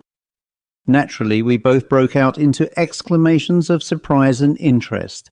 I, for one, had long known about the finding of the crown at Rendlesham, and had often lamented its fate. No one has ever seen an Anglo-Saxon crown. At least no one had. But our man gazed at us with a rueful eye. Yes, he said, and the worst of it is I don't know how to put it back. Put it back, we cried out. Why, my dear sir, you've made one of the most exciting finds ever heard of in this country. Of course it ought to go to the jewel house at the Tower. What's your difficulty? If you're thinking about the owner of the land and treasure trove and all that, we can certainly help you through. Nobody's going to make a fuss about technicalities in a case of this kind. Probably more was said, but all he did was to put his face in his hands and mutter, I don't know how to put it back. At last Long said, You'll forgive me, I hope, if I seem impertinent, but are you quite sure you've got it? I was wanting to ask much the same question myself. for of course the story did seem a lunatic's dream when one thought over it. But I hadn't quite dared to say what might hurt the poor young man's feelings. However, he took it quite calmly, really with the calm of despair, you might say. He sat up and said, "Oh yes, there's no doubt of that. I have it here in my room, locked up in my bag. You can come and look at it if you like. I won't offer to bring it here." We were not likely to let the chance slip. We went with him. His room was only a few doors off. The boots was just collecting shoes in the passage, or so we thought. Afterwards we were not sure. Our visitor, his name was Paxton, was in a worse state of shivers than before, and went hurriedly into the room, and beckoned us after him, turned on the light, and shut the door carefully. Then he unlocked his kit bag and produced a bundle of clean pocket handkerchiefs in which something was wrapped, laid it on the bed, and undid it. I can now say I have seen an actual Anglo-Saxon crown. It was of silver, as the Rendlesham one is always said to have been. It was set with some gems, mostly antique intaglios and cameos, and was of rather plain, almost rough workmanship. In fact, it was like those you see on the coins and in the manuscripts. I found no reason to think it was later than the 9th century. I was intensely interested, of course, and I wanted to turn it over in my hands, but Paxton prevented me. "Don't you touch it," he said. "I'll do that." And with a sigh that was, I declare to you, dreadful to hear, he took it up and turned it about so that we could see every part of it. "Seen enough?" he said at last, and we nodded. He wrapped it up and locked it in his bag and stood looking at us dumbly. "Come back to our room," Long said, "and tell us what the trouble is." He thanked us and said, "Will you go first and see if the coast is clear?" That wasn't very intelligible, for our proceedings hadn't been, after all, very suspicious, and the hotel, as I said, was practically empty.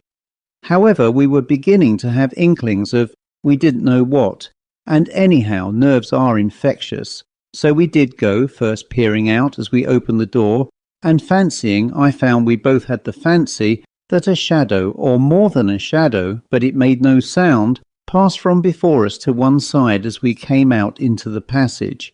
"It's all right," we whispered to Paxton. Whispering seemed the proper tone, and we went, with him between us, back to our sitting room.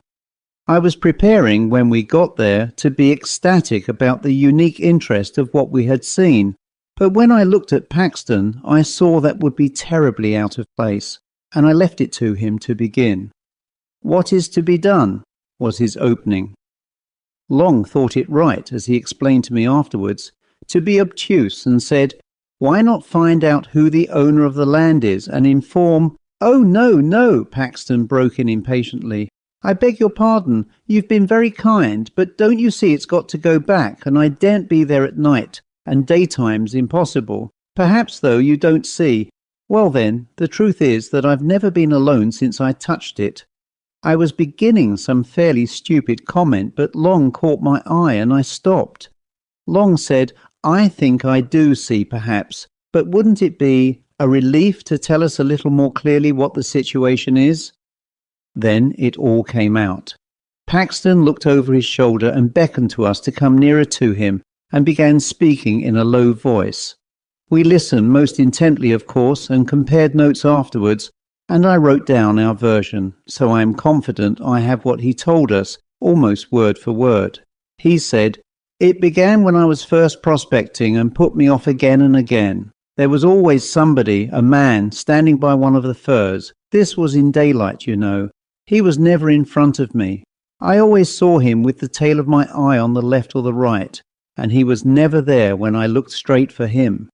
I would lie down for quite a long time and take careful observations and make sure there was no one. And then, when I got up and began prospecting again, there he was.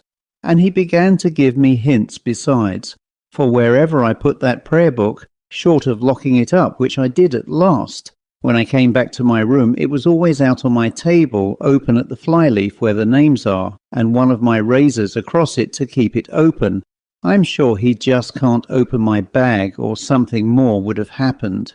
You see, he's light and weak, but all the same I daren't face him. Well then, when I was making the tunnel, of course it was worse, and if I hadn't been so keen, I should have dropped the whole thing and run. It was like someone scraping at my back all the time. I thought for a long time it was only soil dropping on me, but as I got nearer the crown, it was unmistakable. And when I actually laid it bare and got my fingers into the ring of it and pulled it out, there came a sort of cry behind me. Oh, I can't tell you how desolate it was, and horribly threatening too. It spoilt all my pleasure in my find, cut it off that moment. And if I hadn't been the wretched fool I am, I should have put the thing back and left it. But I didn't. The rest of the time was just awful. I had hours to get through before I could decently come back to the hotel. First I spent time filling up my tunnel and covering my tracks, and all the while he was there trying to thwart me. Sometimes, you see him, and sometimes you don't, just as he pleases, I think. He's there, but he has some power over your eyes. Well, I wasn't off the spot very long before sunrise, and then I had to get to the junction for Seaborough and take a train back. And though it was daylight fairly soon, I don't know if that made it much better. There were always hedges or gorse bushes or park fences along the road, some sort of cover, I mean, and I was never easy for a second. And then when I began to meet people going to work, they always looked behind me very strangely. It might have been that they were surprised at seeing anyone so early, but I didn't think it was only that, and I don't now. They didn't look exactly at me. And the porter at the train was like that too. And the guard held open the door after I'd got into the carriage, just as he would if there was somebody else coming. Oh, you may be very sure it isn't my fancy, he said with a dull sort of laugh. Then he went on. And even if I do get it put back, he won't forgive me, I can tell that. And I was so happy a fortnight ago. He dropped into a chair, and I believe he began to cry. We didn't know what to say, but we felt we must come to the rescue somehow, and so, it really seemed the only thing, we said if he was so set on putting the crown back in its place, we would help him. And I must say that after what we had heard, it did seem the right thing. If these horrid consequences had come on this poor man, might there not really be something in the original idea of the crown having some curious power bound up with it to guard the coast? At least that was my feeling, and I think it was Long's too. Our offer was very welcome to Paxton anyhow. When could we do it? It was nearing 10:30.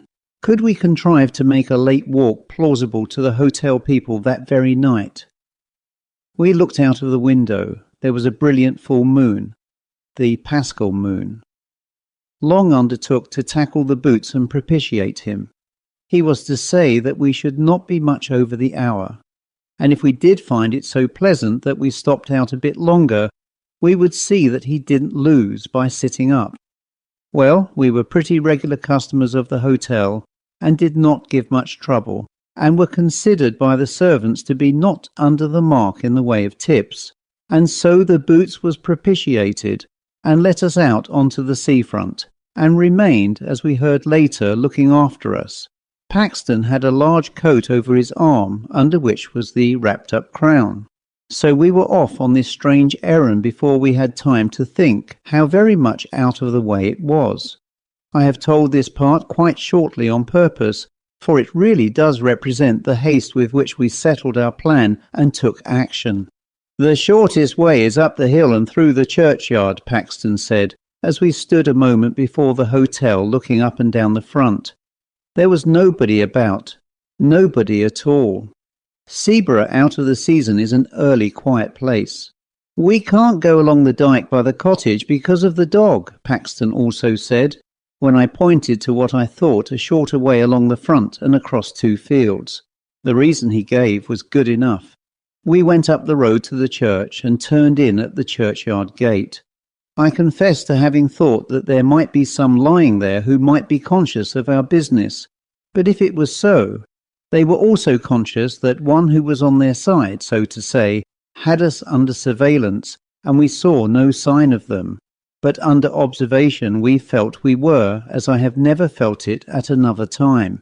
Especially was it so when we passed out of the churchyard into a narrow path with close high hedges through which we hurried as Christian did through that valley, and so got out into open fields. Then along hedges, though I would sooner have been in the open, where I could see if anyone was visible behind me, over a gate or two, and then a swerve to the left, taking us up onto the ridge which ended in that mound.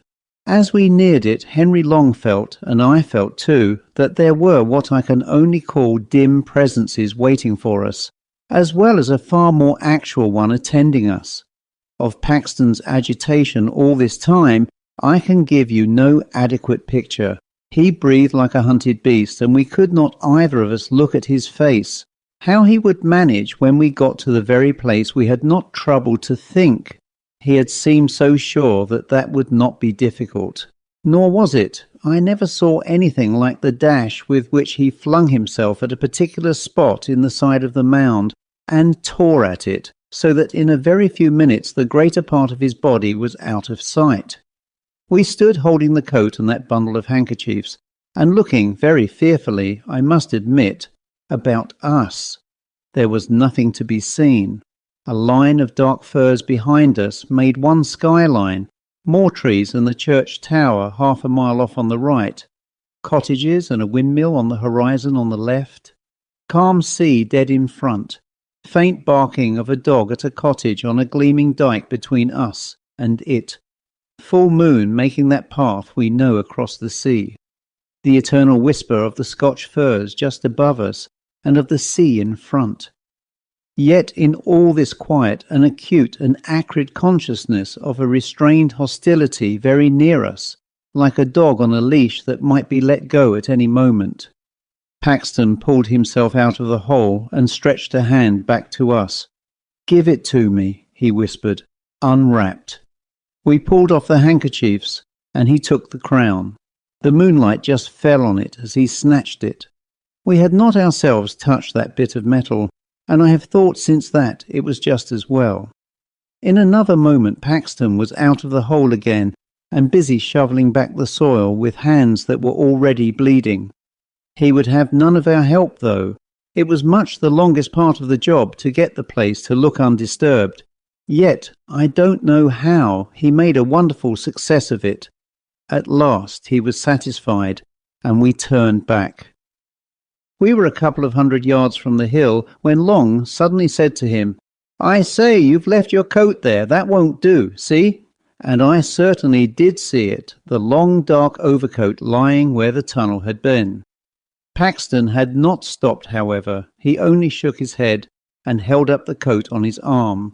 And when we joined him, he said, without any excitement, but as if nothing mattered any more, "That wasn't my coat." And indeed, when we looked back again, that dark thing was not to be seen. Well, we got out onto the road and came rapidly back that way. It was well before 12 when we got in, trying to put a good face on it and saying, Long and I, what a lovely night it was for a walk. The Boots was on the lookout for us, and we made remarks like that for his edification as we entered the hotel. He gave another look up and down the seafront before he locked the front door, and said, "You didn't meet many people about, I suppose, sir?" "No, indeed, not a soul," I said, at which I remember Paxton looked oddly at me. "Only I thought I see someone turn up the station road after you gentlemen," said the Boots. "Still, you was 3 together, and I don't suppose he meant mischief." I didn't know what to say. Long merely said good night, and we went off upstairs, promising to turn out all lights, and to go to bed in a few minutes. Back in our room we did our very best to make Paxton take a cheerful view. "There's the crown safe back," we said. "Very likely you'd have done better not to touch it." And he heavily assented to that. "But no real harm has been done, and we shall never give this away to anyone who would be so mad as to go near it. Besides, don't you feel better yourself?" "I don't mind confessing," I said, "that on the way there I was very much inclined to take your view about being followed. But going back, it wasn't at all the same thing, was it? No, it wouldn't do. You've nothing to trouble yourselves about, he said. But I'm not forgiven. I've got to pay for that miserable sacrilege still. I know what you are going to say. The church might help. Yes, but it's the body that has to suffer. It's true I'm not feeling that he's waiting outside for me just now. But...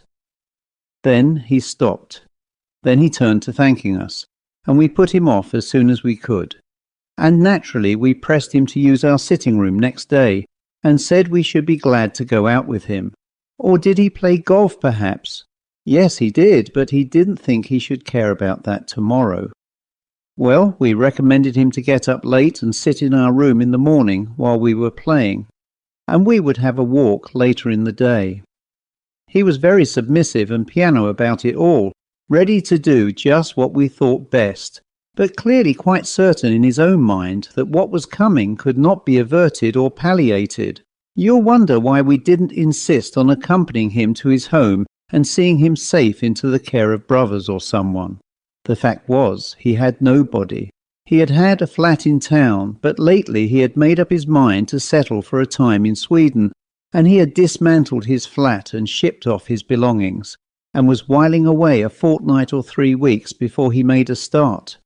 Anyhow, we didn't see what we could do better than sleep on it, or not, sleep very much, as was my case, and see what we felt like tomorrow morning. We felt very different, Long and I, on as beautiful an April morning as you could desire, and Paxton also looked very different when we saw him at breakfast. The first approach to a decent night I seem ever to have had, was what he said. But he was going to do as we had settled, stay in probably all the morning and come out with us later. We went to the links, we met some other men and played with them in the morning, and had lunch there rather early so as not to be late back. All the same, the snares of death overtook him. Whether it could have been prevented, I don't know. I think he would have been got at somehow, do what we might. Anyhow, this is what happened. We went straight up to our room. Paxton was there, reading quite peaceably. "Ready to come out shortly?" said Long. "Say in half an hour's time?" "Certainly," he said, and I said we would change first and perhaps have baths, and call for him in half an hour. I had my bath first and went and lay down on my bed and slept for about 10 minutes. We came out of our rooms at the same time and went together to the sitting room. Paxton wasn't there, only his book, nor was he in his room, nor in the downstairs rooms. We shouted for him. A servant came out and said, "Why, I thought you gentleman was gone out already, and so did the other gentleman. He heard you a-calling from the parlour there and run out in a hurry, and I looked out of the coffee-room window, but I didn't see you.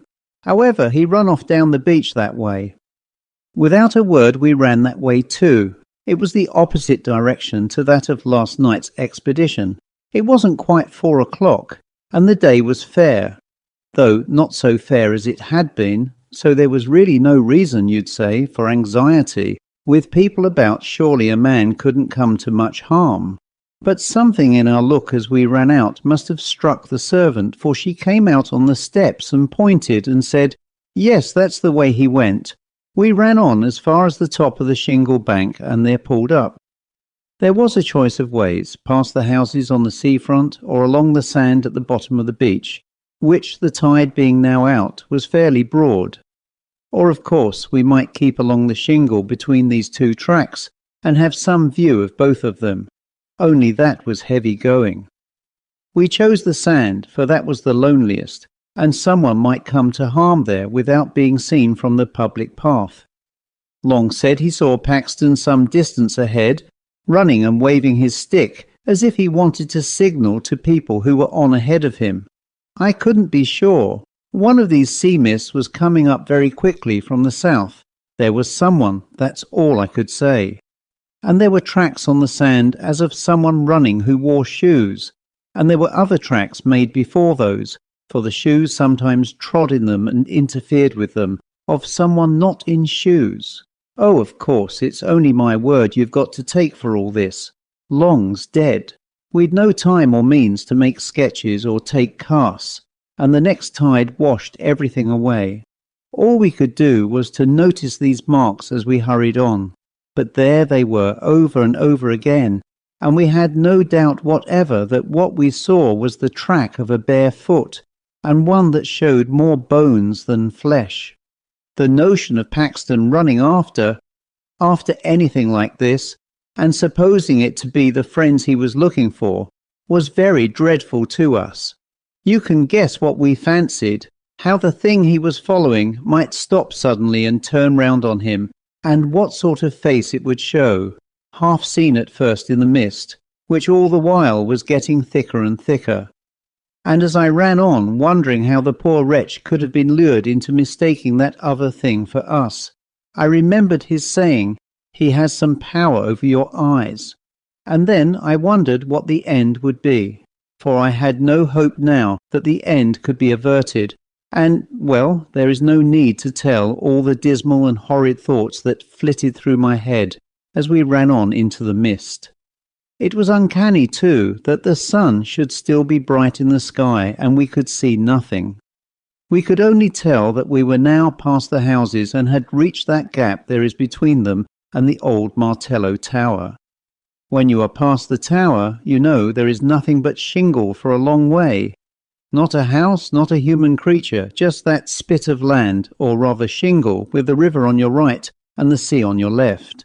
But just before that, just by the Martello Tower, you remember there is the old battery close to the sea. I believe there are only a few blocks of concrete left now. The rest has all been washed away, but at this time there was a lot more, though the place was a ruin. Well, when we got there, we clambered to the top as quick as we could to take breath and look over the shingle in front, if by chance the mist would let us see anything. But a moment's rest we must have.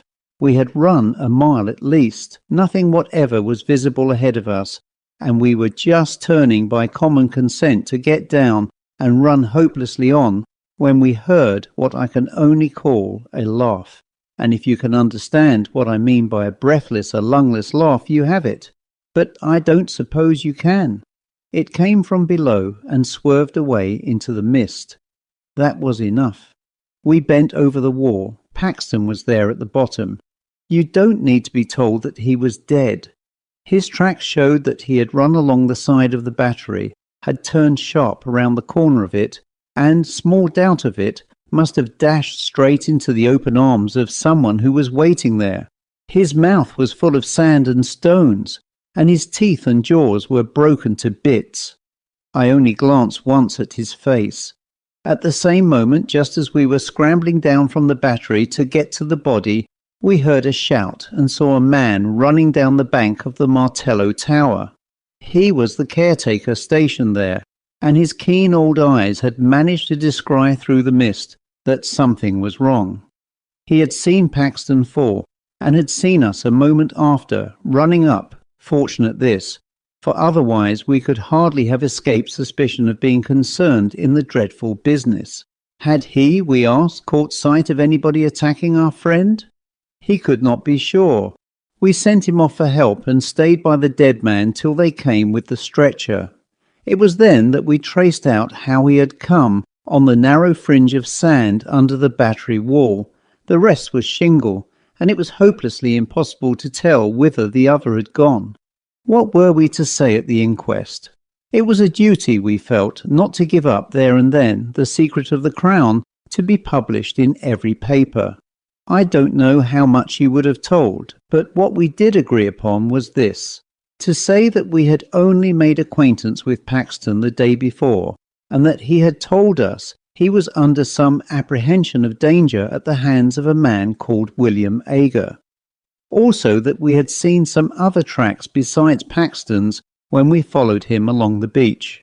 But of course by that time everything was gone from the sands. No one had any knowledge, fortunately, of any William Ager living in the district. The evidence of the man at the Martello Tower freed us from all suspicion. All that could be done was to return a verdict of wilful murder by some person or persons unknown. Paxton was so totally without connections that all the inquiries that were subsequently made ended in a no thoroughfare. and I have never been at Seaborough or even near it since. The end. Room 13 by M.R.James and read by Christopher Holton. Among the towns of Jutland, Viborg justly holds a high place. It is the seat of a bishopric. It has a handsome but almost entirely new cathedral, a charming garden, a lake of great beauty, and many storks. Near it is Hold, accounted one of the prettiest things in Denmark, and hard by is Finderup, where Master Stig murdered King Eric Glipping on St. Cecilia's Day in the year 1286. 56 blows of square-headed iron maces were traced on Eric's skull when his tomb was opened in the 17th century. But I am not writing a guidebook. There are good hotels in Viborg, Priceless and the Phoenix are all that can be desired. But my cousin, whose experiences I have to tell you now, went to the Golden Lion the first time that he visited Viborg. He has not been there since, and the following pages will perhaps explain the reason of his abstention. The Golden Lion is one of the very few houses in the town that were not destroyed in the Great Fire of 1726, which practically demolished the cathedral, the Sognekirke, the Rudhus, and so much else that was old and interesting. It is a great red brick house, that is, the front is of brick, with Corby steps on the gables and a text over the door. But the courtyard into which the omnibus drives is of black and white cagework in wood and plaster. The sun was declining in the heavens when my cousin walked up to the door, and the light smote full upon the imposing facade of the house. He was delighted with the old-fashioned aspect of the place, and promised himself a thoroughly satisfactory and amusing stay in an inn so typical of old Jutland.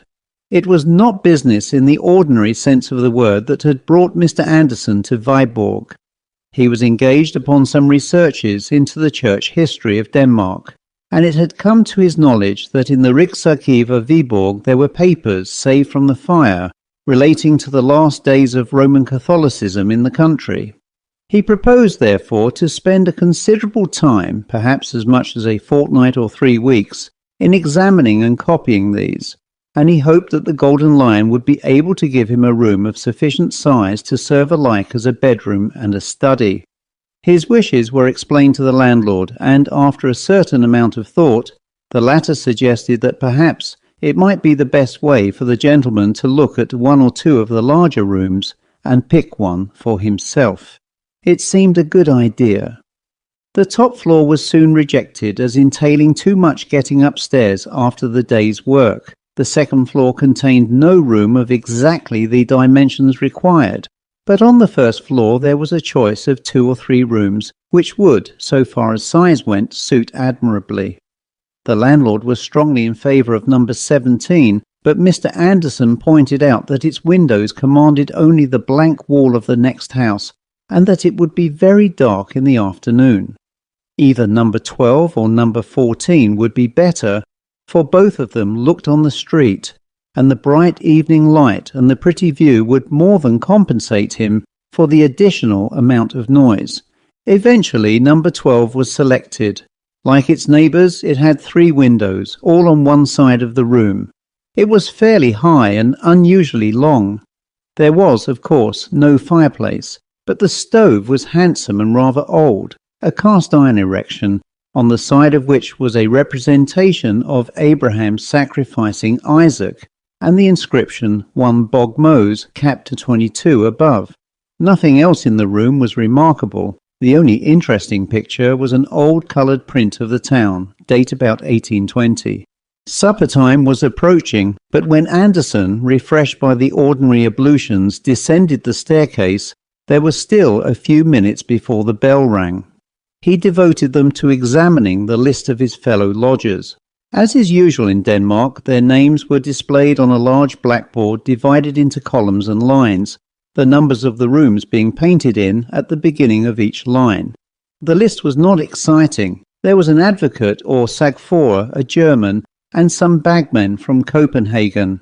The one and only point which suggested any food for thought was the absence of any number 13 from the tale of the rooms, and even this was a thing which Anderson had already noticed half a dozen times in his experience of Danish hotels. He could not help wondering whether the objection to that particular number, common as it is, was so widespread and so strong as to make it difficult to let a room so ticketed, and he resolved to ask the landlord if he and his colleagues in the profession had actually met with many clients who refused to be accommodated in the 13th room. He had nothing to tell me, I am giving the story as I heard it from him, about what passed at supper, and the evening which was spent in unpacking and arranging his clothes, books and papers was not more eventful. Towards 11 o'clock he resolved to go to bed, but with him, as with a good many other people nowadays, an almost necessary preliminary to bed, if he meant to sleep, was the reading of a few pages of print, and he now remembered that the particular book which he had been reading in the train, and which alone would satisfy him at that present moment, was in the pocket of his greatcoat, then hanging on a peg outside the dining room. To run down and secure it was the work of a moment, and as the passages were by no means dark, it was not difficult for him to find his way back to his own door. So at least he thought. But when he arrived there and turned the handle, the door entirely refused to open, and he caught the sound of a hasty movement towards it from within. He had tried the wrong door, of course. Was his own room to the right or to the left? He glanced at the number. It was 13. His room would be on the left, and so it was. And not before he had been in bed for some minutes, had read his wonted 3 or 4 pages of his book, blown out his light, and turned over to go to sleep, did it occur to him that whereas on the blackboard of the hotel there had been no number 13, there was undoubtedly a room numbered 13 in the hotel. He felt rather sorry he had not chosen it for his own. Perhaps he might have done the landlord a little service by occupying it, and given him the chance of saying that a well-born English gentleman had lived in it for 3 weeks and liked it very much. But probably it was used as a servant's room or something of the kind.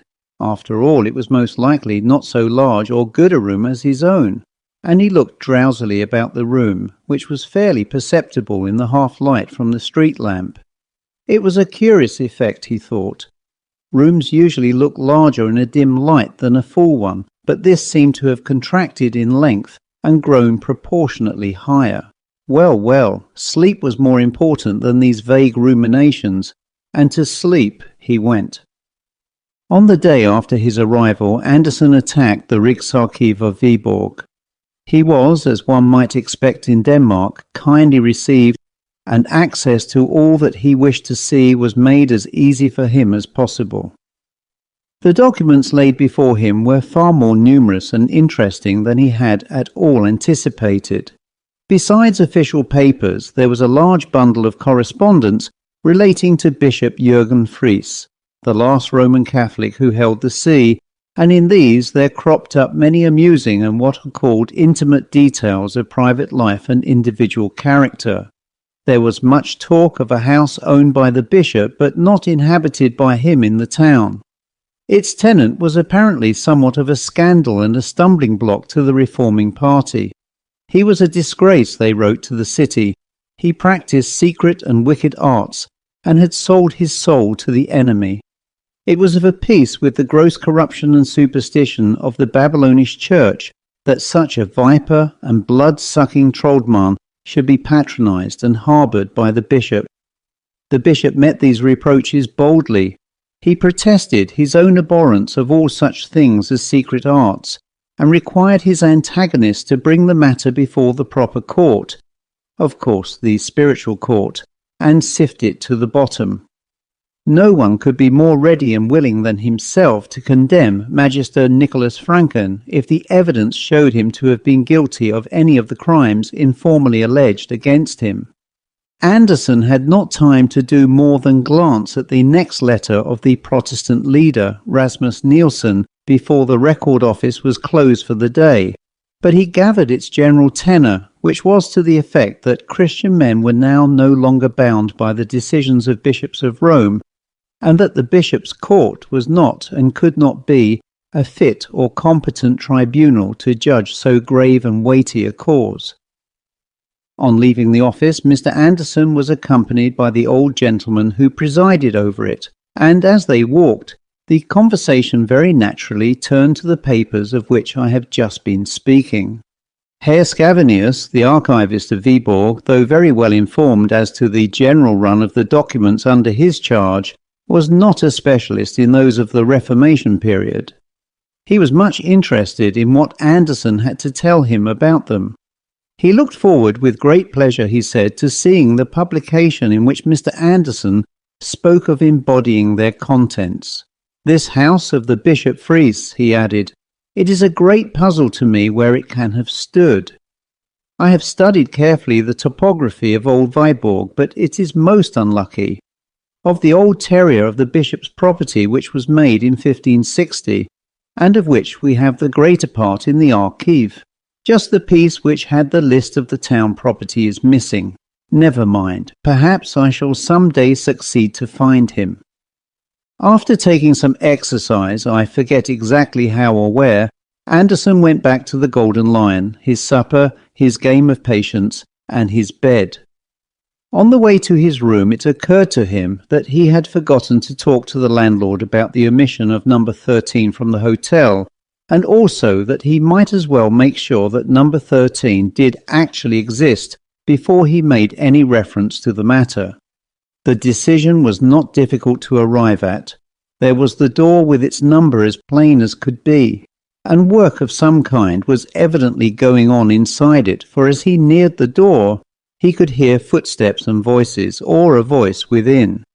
During the few seconds in which he halted to make sure of the number, the footsteps ceased, seemingly very near the door, and he was a little startled at hearing a quick hissing breathing as of a person in strong excitement. He went on to his own room, and again he was surprised to find how much smaller it seemed now than it had when he selected it. It was a slight disappointment, but only slight. If he found it really not large enough, he could very easily shift to another. In the meantime, he wanted something, as far as I remember it was a pocket handkerchief, out of his portmanteau, which had been placed by the porter on a very inadequate trestle or stool against the wall at the farthest end of the room from his bed. Here was a very curious thing. The portmanteau was not to be seen. It had been moved by officious servants. Doubtless the contents had been put in the wardrobe. No, none of them were there. This was vexatious. The idea of a theft he dismissed at once. Such things rarely happen in Denmark, but some piece of stupidity had certainly been performed, which is not so uncommon, and the stupid must be severely spoken to.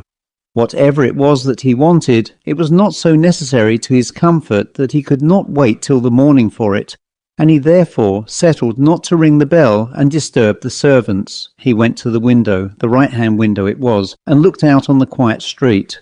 There was a tall building opposite, with large spaces of dead wall, no passers-by, a dark night, and very little to be seen of any kind.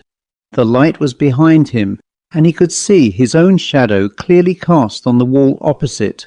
Also the shadow of the bearded man in number 11 on the left, who passed to and fro in shirt-sleeves once or twice, and was seen first brushing his hair, and later on in a nightgown. Also the shadow of the occupant of number 13 on the right. This might be more interesting. Number 13 was like himself, leaning on his elbows on the window-sill looking out into the street. He seemed to be a tall, thin man, or was it by any chance a woman? At least it was someone who covered his or her head with some kind of drapery before going to bed, and, he thought, must be possessed of a red lampshade, and the lamp must be flickering very much. There was a distinct playing up and down of a dull red light on the opposite wall. He craned out a little to see if he could make any more of the figure, but beyond a fold of some light, perhaps white material on the window-sill, he could see nothing. Now came a distant step in the street, and its approach seemed to recall number 13 to a sense of his exposed position, for very swiftly and suddenly he swept aside from the window, and his red light went out. Anderson, who had been smoking a cigarette, laid the end of it on the window-sill and went to bed. Next morning he was woke by the stupige with hot water, etc. He roused himself, and after thinking out the correct Danish words, said as distinctly as he could, "You must not move my portmanteau. Where is it?" As is not uncommon, the maid laughed, and went away without making any distinct answer. Anderson, rather irritated, sat up in bed, intending to call her back, but he remained sitting up, staring straight in front of him. There was his portmanteau on its trestle, exactly where he had seen the porter put it when he first arrived. This was a rude shock for a man who prided himself on his accuracy of observation. How it could possibly have escaped him the night before he did not pretend to understand. At any rate, there it was now. The daylight showed more than the portmanteau. It let the true proportions of the room with its 3 windows appear, and satisfied its tenant that his choice after all had not been a bad one. When he was almost dressed, he walked to the middle one of the 3 windows to look out at the weather. Another shock awaited him. Strangely unobservant he must have been last night. He could have sworn 10 times over that he had been smoking at the right-hand window the last thing before he went to bed, and here was his cigarette end on the sill of the middle window. He started to go down to breakfast, rather late, but number 13 was later. Here were his boots still outside his door, a gentleman's boots, so then number 13 was a man, not a woman. Just then he caught sight of the number on the door. It was 14. He thought he must have passed number 13 without noticing it. 3 stupid mistakes in 12 hours were too much for a methodical, accurate-minded man, so he turned back to make sure. The next number to 14 was number 12, his own room. There was no number 13 at all. After some minutes devoted to a careful consideration of everything he had had to eat and drink during the last 24 hours, Anderson decided to give the question up. If his sight or his brain were giving way, he would have plenty of opportunities for ascertaining that fact. If not, then he was evidently being treated to a very interesting experience. In either case, the development of events would certainly be worth watching. During the day, he continued his examination of the episcopal correspondence, which I have already summarized. To his disappointment, it was incomplete. Only one other letter could be found, which referred to the affair of Magister Nicholas Franken. It was from the Bishop Jorgenfries to Rasmus Nielsen. He said, "Although we are not in the least degree inclined to assent to your judgment concerning our court, and shall be prepared, if need be, to withstand you to the uttermost in that behalf, yet forasmuch as our trusty and well-beloved Magister Nicholas Franken, against whom you have dared to allege certain false and malicious charges, hath been suddenly removed from among us, it is apparent that the question for this time falls. But forasmuch as you further allege that the Apostle and Evangelist St. John, in his heavenly Apocalypse, describes the Holy Roman Church under the guise and symbol of the Scarlet Woman, be it known to you, etc., search as he might, Anderson could find no sequel to this letter, nor any clue to the cause or manner of the removal of the casus belli. He could only suppose that Franken had died suddenly, and as there were only 2 days between the date of Nielsen's last letter, when Franken was evidently still in being, and that of the bishop's letter, the death must have been completely unexpected. In the afternoon he paid a short visit to Holt and took his tea at Bekeland. Nor could he notice, though he was in a somewhat nervous frame of mind, that there was any indication of such a failure of eye or brain as his experiences of the morning had led him to fear. At supper he found himself next to the landlord. "What," he asked him after some indifferent conversation, "is the reason why in most of the hotels one visits in this country the number 13 is left out of the list of rooms? I see you have none here." The landlord seemed amused. "To think that you should have noticed a thing like that. I've thought about it once or twice myself, to tell the truth. An educated man, I've said, has no business with these superstitious notions. I was brought up myself here in the High School of Viborg, and our old master was always a man to set his face against anything of that kind. He's been dead now this many years. A fine upstanding man he was, and ready with his hands as well as his head. I recollect us boys one snowy day." Here he plunged into reminiscence. "Then you don't think there is any particular objection to having a number 13, said Anderson. "Ah, to be sure. Well, you understand, I was brought up to the business by my poor old father. He kept an hotel in Aarhus first, and then, when we were born, he moved to Viborg here, which was his native place, and had the Phoenix here until he died. That was in 1876. Then I started business in Silkeborg, and only the year before last I moved into this house." Then followed more details as to the state of the house and business when first taken over. "And when you came here, was there a number 13? No, I was going to tell you about that. You see, in a place like this, the commercial class, the travellers, are what we have to provide for in general. And put them in number 13? Why, they'd as soon sleep in the street, or sooner. As far as I'm concerned myself, it wouldn't make a penny difference to me what the number of my room was, and so I've often said to them, but they stick to it that it brings them bad luck. Quantities of stories they have among them of men that have slept in a number 13 and never been the same again, or lost their best customers, or one thing and another, said the landlord, after searching for a more graphic phrase. "Then, what do you use your number 13 for?" said Anderson, conscious as he said the words of a curious anxiety quite disproportionate to the importance of the question. "My number 13? Why, don't I tell you that there isn't such a thing in the house? I thought you might have noticed that. If there was, it would be next door to your own room." "Well, yes, only I happened to think, that is, I fancied last night that I had seen a door numbered 13 in that passage, and really I am almost certain I must have been right, for I saw it the night before as well."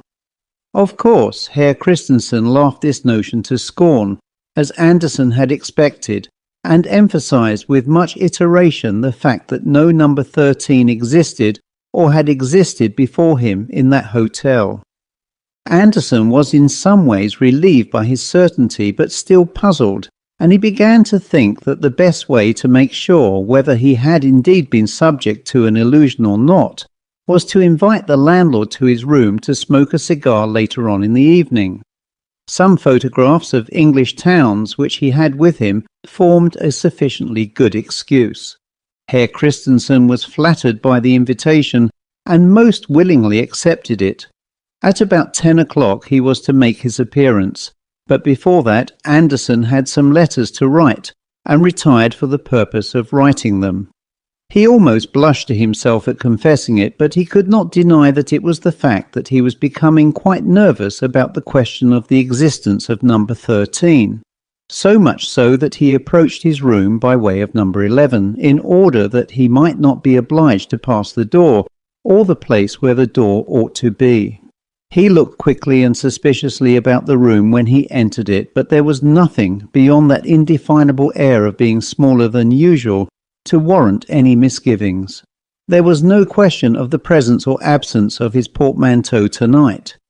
He had himself emptied it of its contents and lodged it under his bed. With a certain effort he dismissed the thought of number 13 from his mind and sat down to his writing. His neighbours were quiet enough.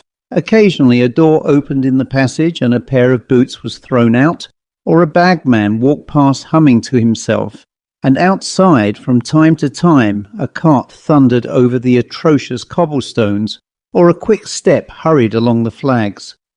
Anderson finished his letters, ordered in whisky and soda, and then went to the window and studied the dead wall opposite and the shadows upon it. As far as he could remember, number 14 had been occupied by the lawyer, a staid man who said little at meals, being generally engaged in studying a small bundle of papers beside his plate. Apparently, however, he was in the habit of giving vent to his animal spirits when alone. Why else should he be dancing? The shadow from the next room evidently showed that he was. Again and again his thin form crossed the window, his arms waved, and a gaunt leg was kicked up with surprising agility. He seemed to be barefooted, and the floor must be well laid, for no sound betrayed his movements. Sagfora Herr Anders Jensen, dancing at 10 o'clock at night in a hotel bedroom, seemed a fitting subject for a historical painting in the grand style, and Andersen's thoughts, like those of Emily in the Mysteries of Udolpho, began to arrange themselves in the following lines. When I return to my hotel at 10 o'clock p.m., the waiters think I am unwell. I do not care for them, but when I've locked my chamber door and put my boots outside, I dance all night upon the floor. And even if my neighbours swore, I'd go on dancing all the more, for I'm acquainted with the law, and in despite of all their jaw, their protests I deride. Had not the landlord at this moment knocked at the door, it is probable that quite a long poem might have been laid before the reader. To judge from his look of surprise when he found himself in the room, Herr Christensen was struck, as Andersen had been, by something unusual in its aspect, but he made no remark. Andersen's photographs interested him mightily, and formed the text of many autobiographical discourses, nor is it quite clear how the conversation could have been diverted into the desired channel of number 13, had not the lawyer at this moment begun to sing, and to sing in a manner which could leave no doubt in anyone's mind that he was either exceedingly drunk or raving mad. It was a high, thin voice that they heard, and it seemed dry as if from long disuse. Of words or tune there was no question. It went sailing up to a surprising height, and was carried down with a despairing moan as of a winter wind in a hollow chimney, or an organ whose wind fails suddenly. It was a really horrible sound, and Andersen felt that if he had been alone, he must have fled for refuge and society to some neighbour bagman's room. The landlord sat open-mouthed. "I don't understand it," he said at last, wiping his forehead. "It is dreadful. I have heard it once before, but I made sure it was a cat." "Is he mad?" said Andersen. "He must be, and what a sad thing. Such a good customer too, and so successful in his business, by what I hear, and a young family to bring up." Just then came an impatient knock at the door, and the knocker entered, without waiting to be asked. It was the lawyer in deshabille and very rough-haired, and very angry he looked. "I beg pardon, sir," he said, "but I should be much obliged if you would kindly desist." Here he stopped, for it was evident that neither of the persons before him was responsible for the disturbance, and after a moment's lull it swelled forth again more wildly than before. "But what in the name of heaven does it mean?" broke out the lawyer. "Where is it? Who is it? Am I going out of my mind? Surely, Herr Jensen, it comes from your room next door. Isn't there a cat or something stuck in the chimney?" This was the best that occurred to Andersen to say, and he realized its futility as he spoke, but anything was better than to stand and listen to that horrible voice and look at the broad white face of the landlord, all perspiring and quivering as he clutched the arms of his chair. "Impossible," said the lawyer. "Impossible. There is no chimney. I came here because I was convinced the noise was going on here. It was certainly in the next room to mine." "Was there no door between yours and mine?" said Andersen eagerly. "No, sir," said Herr Jensen rather sharply. "At least not this morning." "Ah," said Andersen, "nor tonight." "I am not sure," said the lawyer with some hesitation. Suddenly the crying or singing voice in the next room died away, and the singer was heard seemingly to laugh to himself in a crooning manner. The three men actually shivered at the sound. Then there was a silence. "Come," said the lawyer. "What have you to say, Herr Christensen? What does this mean?" "Good heaven," said Christensen, "how should I tell? I know no more than you, gentlemen. I pray I may never hear such a noise again." "So do I," said Herr Jensen, and he added something under his breath. Andersen thought it sounded like the last words of the Psalter, "Omnis spiritus laudet Dominum," but he could not be sure. "But we must do something," said Andersen, "the three of us. Shall we go and investigate in the next room?" "But that is Herr Jensen's room," wailed the landlord. "It is no use. He has come from there himself." "I am not so sure," said Jensen. "I think this gentleman is right. We must go and see." The only weapons of defence that could be mustered on the spot were a stick and umbrella. The expedition went out into the passage, not without quakings. There was a deadly quiet outside, but a light shone from under the next door. Anderson and Jensen approached it. The latter turned the handle and gave a sudden, vigorous push. No use. The door stood fast. "Herr Christensen," said Jensen, "will you go and fetch the strongest servant you have in the place? We must see this through." The landlord nodded and hurried off, glad to be away from the scene of action. Jensen and Anderson remained outside, looking at the door. "It is number 13, you see," said the latter. "Yes, there is your door, and there is mine," said Jensen. "My room has 3 windows in the daytime," said Anderson, with difficulty suppressing a nervous laugh. "By George, so has mine," said the lawyer, turning and looking at Anderson. His back was now to the door. In that moment the door opened and an arm came out and clawed at his shoulder. It was clad in ragged yellowish linen, and the bare skin, where it could be seen, had long grey hair upon it. Anderson was just in time to pull Jensen out of its reach with a cry of disgust and fright, when the door shut again, and a low laugh was heard. Jensen had seen nothing, but when Anderson hurriedly told him what a risk he had run, he fell into a great state of agitation, and suggested that they should retire from the enterprise and lock themselves up in one or other of their rooms. However, while he was developing this plan, the landlord and 2 able-bodied men arrived on the scene, all looking rather serious and alarmed.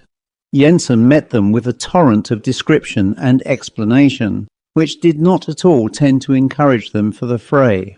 The men dropped the crowbars they had brought, and said flatly that they were not going to risk their throats in that devil's den. The landlord was miserably nervous and undecided, conscious that if the danger were not faced, his hotel was ruined, and very loath to face it himself. Luckily, Anderson hit upon a way of rallying the demoralized force.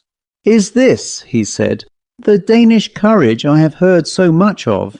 It isn't a German in there, and if it was, we are 5 to 1. The 2 servants and Jensen were stung into action by this, and made a dash at the door. "Stop," said Anderson, "don't lose your heads. You stay out here with the light, landlord, and one of you 2 men break in the door, and don't go in when it gives way." The men nodded, and the younger stepped forward, raised his crowbar, and dealt a tremendous blow on the upper panel. The result was not in the least what any of them anticipated. There was no cracking or rending of wood, only a dull sound, as if the solid wall had been struck. The man dropped his tool with a shout and began rubbing his elbow. His cry drew their eyes upon him for a moment. Then Anderson looked at the door again. It was gone. The plaster wall of the passage stared him in the face, with a considerable gash in it where the crowbar had struck it. Number 13 had passed out of existence.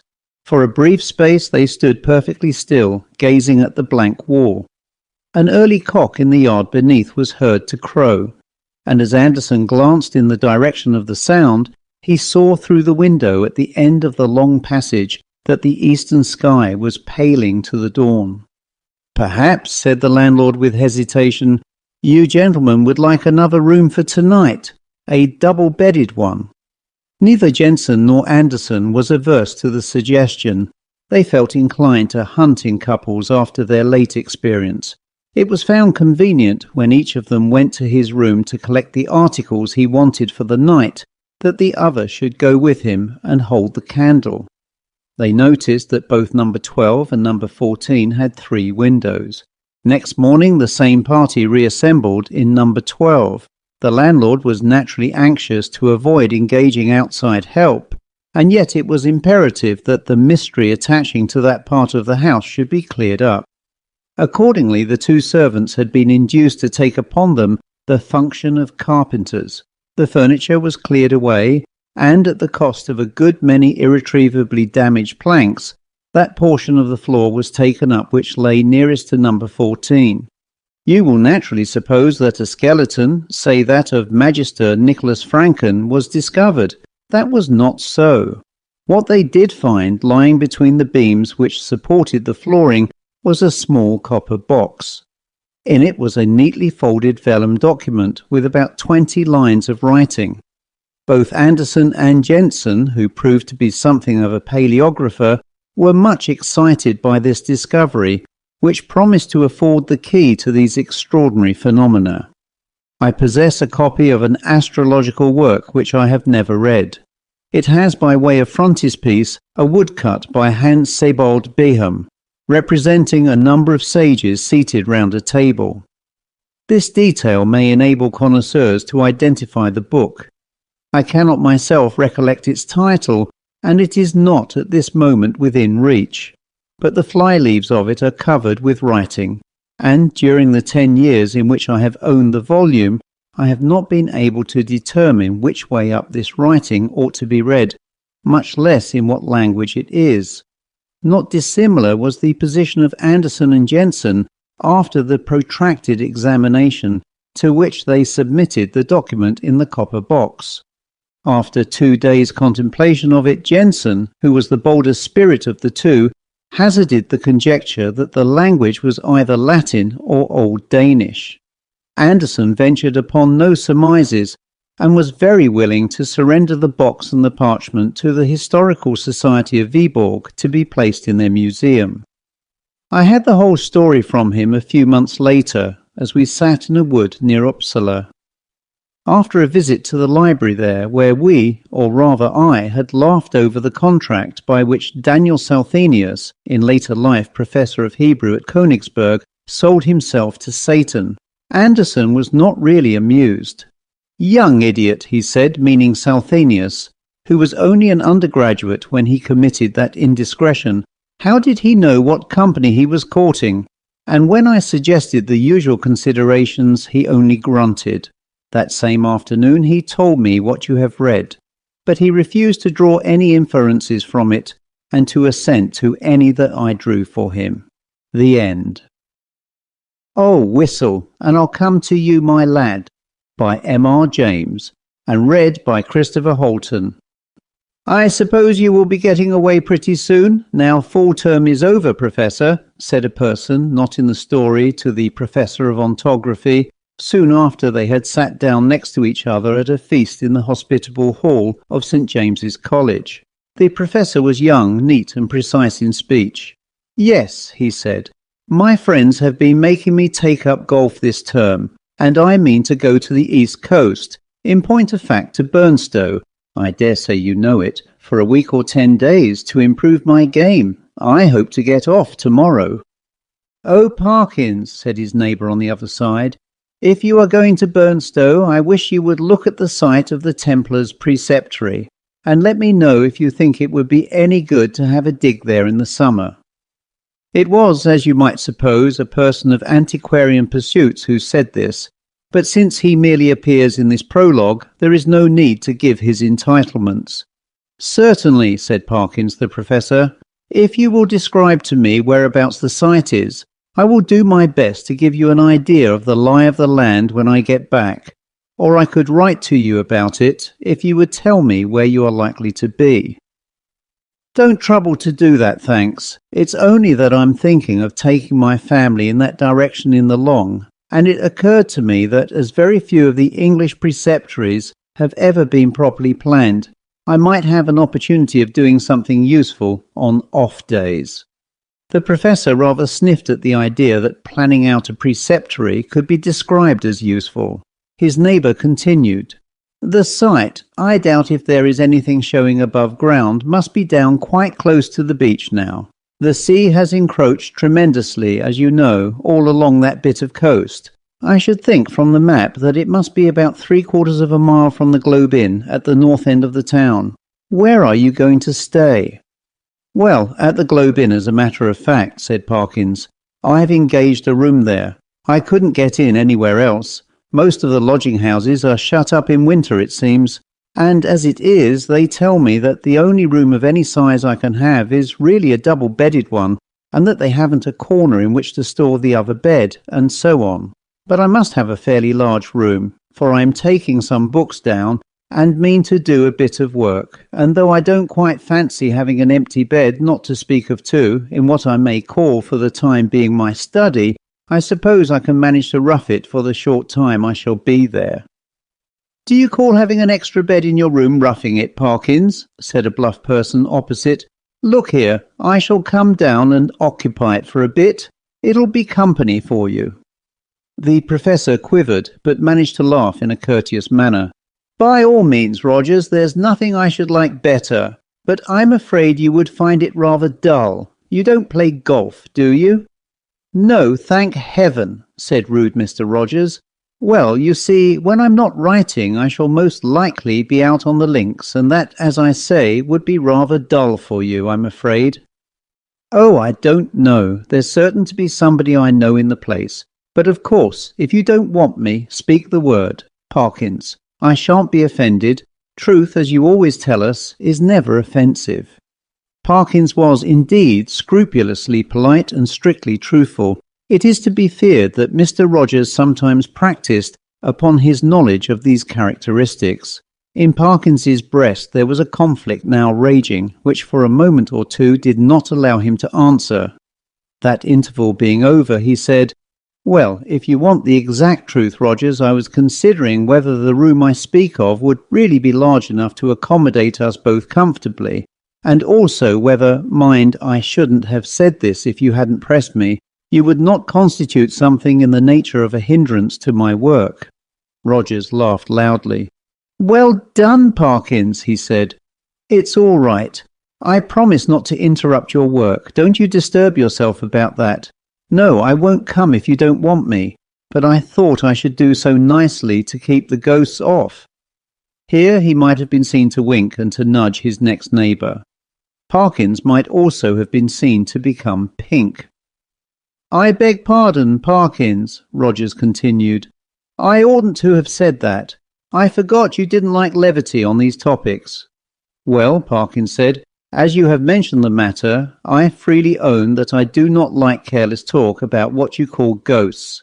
A man in my position," he went on, raising his voice a little, "cannot, I find, be too careful about appearing to sanction the current beliefs on such subjects. As you know, Rogers, or as you ought to know, for I think I have never concealed my views." "No, you certainly have not, old man," put in Rogers sotto voce. "I hold that any semblance, any appearance of concession to the view that such things might exist, is equivalent to a renunciation of all that I hold most sacred. But I'm afraid I have not succeeded in securing your attention." "Your undivided attention was what Dr. Blimber actually said," Rogers interrupted, with every appearance of an earnest desire for accuracy. "But I beg your pardon, Parkins, I'm stopping you." "No, not at all," said Parkins. "I don't remember Blimber. Perhaps he was before my time, but I needn't go on. I'm sure you know what I mean." Yes, said Rogers rather hastily. "Just so. We'll go into it fully at Burnstow or somewhere." In repeating the above dialogue, I have tried to give the impression which it made on me that Parkins was something of an old woman, rather hen-like perhaps, in his little ways, totally destitute, alas, of the sense of humour, but at the same time dauntless and sincere in his convictions, and a man deserving of the greatest respect. Whether or not the reader has gathered so much, that was the character which Parkins had. On the following day Parkins did, as he had hoped, succeed in getting away from his college, and in arriving at Burnstow. He was made welcome at the Globe Inn, was safely installed in the large double-bedded room of which we have heard, and was able before retiring to rest to arrange his materials for work in apple-pie order upon a commodious table which occupied the outer end of the room, and was surrounded on three sides by windows looking out seaward. That is to say, the central window looked straight out to sea, and those on the left and right commanded prospects along the shore to the north and south respectively. On the south you saw the village of Burnstow. On the north no houses were to be seen, but only the beach and the low cliff backing it. Immediately in front was a strip, not considerable, of rough grass, dotted with old anchors, capstans and so forth. Then a broad path, then the beach. Whatever may have been the original distance between the Globe Inn and the sea, not more than 60 yards now separated them. The rest of the population of the inn was, of course, a golfing one, and included few elements that call for a special description. The most conspicuous figure was perhaps that of an ancien militaire, secretary of a London club, and possessed of a voice of incredible strength, and of views of a pronouncedly Protestant type. These were apt to find utterance after his attendance upon the ministrations of the vicar, an estimable man with inclinations towards a picturesque ritual, which he gallantly kept down as far as he could out of deference to East Anglian tradition. Professor Parkins, one of whose principal characteristics was pluck, spent the greater part of the day following his arrival at Burnstow in what he had called improving his game in company with this Colonel Wilson, and during the afternoon, whether the process of improvement were to blame or not, I am not sure, the Colonel's demeanour assumed a colouring so lurid that even Parkins jibbed at the thought of walking home with him from the links. He determined, after a short and furtive look at that bristling moustache and those incarnadine features, that it would be wiser to allow the influences of tea and tobacco to do what they could with the Colonel before the dinner hour should render a meeting inevitable. I might walk home tonight along the beach, he reflected. Yes, and take a look, there will be light enough for that, at the ruins of which Disney was talking. I don't exactly know where they are, by the way, but I expect I can hardly help stumbling on them. This he accomplished, I may say, in the most literal sense, for in picking his way from the links to the shingle beach his foot caught, partly in a gorse root and partly in a biggish stone, and over he went. When he got up and surveyed his surroundings, he found himself in a patch of somewhat broken ground, covered with small depressions and mounds. These latter, when he came to examine them, proved to be simply masses of flints embedded in mortar and grown over with turf. He must, he quite rightly concluded, be on the site of the preceptory he had promised to look at. It seemed not unlikely to reward the spade of the explorer. Enough of the foundations was probably left at no great depth to throw a good deal of light on the general plan. He remembered vaguely that the Templars, to whom this site had belonged, were in the habit of building round churches, and he thought a particular series of the humps or mounds near him did appear to be arranged in something of a circular form. Few people can resist the temptation to try a little amateur research in a department quite outside their own, if only for the satisfaction of showing how successful they would have been had they only taken it up seriously. Our professor, however, if he felt something of this mean desire, was also truly anxious to oblige Mr. Disney, so he paced with care the circular area he had noticed and wrote down its rough dimensions in his pocket-book. Then he proceeded to examine an oblong eminence which lay east of the centre of the circle, and seemed to his thinking likely to be the base of a platform or altar. At one end of it, the northern, a patch of the turf was gone, removed by some boy or other creature ferae naturae. It might, he thought, be as well to probe the soil here for evidences of masonry, and he took out his knife and began scraping away the earth. And now followed another little discovery. A portion of soil fell inward as he scraped, and disclosed a small cavity. He lighted one match after another to help him to see of what nature the hole was, but the wind was too strong for them all. By tapping and scratching the sides with his knife, however, he was able to make out that it must be an artificial hole in masonry. It was rectangular, and the sides, top and bottom, if not actually plastered, were smooth and regular. Of course, it was empty. No. As he withdrew the knife, he heard a metallic clink, and when he introduced his hand, it met with a cylindrical object lying on the floor of the hole. Naturally enough, he picked it up, and when he brought it into the light, now fast fading, he could see that it too was of man's making, a metal tube about 4 inches long and evidently of some considerable age. By the time Parkins had made sure that there was nothing else in this odd receptacle, it was too late and too dark for him to think of undertaking any further search. What he had done had proved so unexpectedly interesting that he determined to sacrifice a little more of the daylight on the morrow to archaeology. The object which he now had safe in his pocket was bound to be of some slight value at least, he felt sure. Bleak and solemn was the view on which he took a last look before starting homeward. A faint yellow light in the west showed the links on which a few figures moving towards the clubhouse were still visible: the squat Martello Tower, the lights of Aldsley village, the pale ribbon of sands intersected at intervals by black wooden groynes, the dim and murmuring sea. The wind was bitter from the north, but was at his back when he set out for the Globe. He quickly rattled and clashed through the shingle and gained the sand, upon which, but for the groynes which had to be got over every few yards, the going was both good and quiet. One last look behind, to measure the distance he had made since leaving the ruined Templars' church, showed him a prospect of company on his walk, in the shape of a rather indistinct personage, who seemed to be making great efforts to catch up with him, but made little, if any, progress.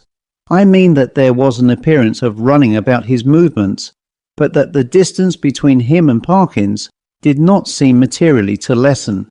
So at least Parkins thought, and decided that he almost certainly did not know him, and that it would be absurd to wait until he came up. For all that, company, he began to think, would really be very welcome on that lonely shore, if only you could choose your companion. In his unenlightened days he had read of meetings in such places which even now would hardly bear thinking of. He went on thinking of them, however, until he reached home, and particularly of one which catches most people's fancy at some time of their childhood.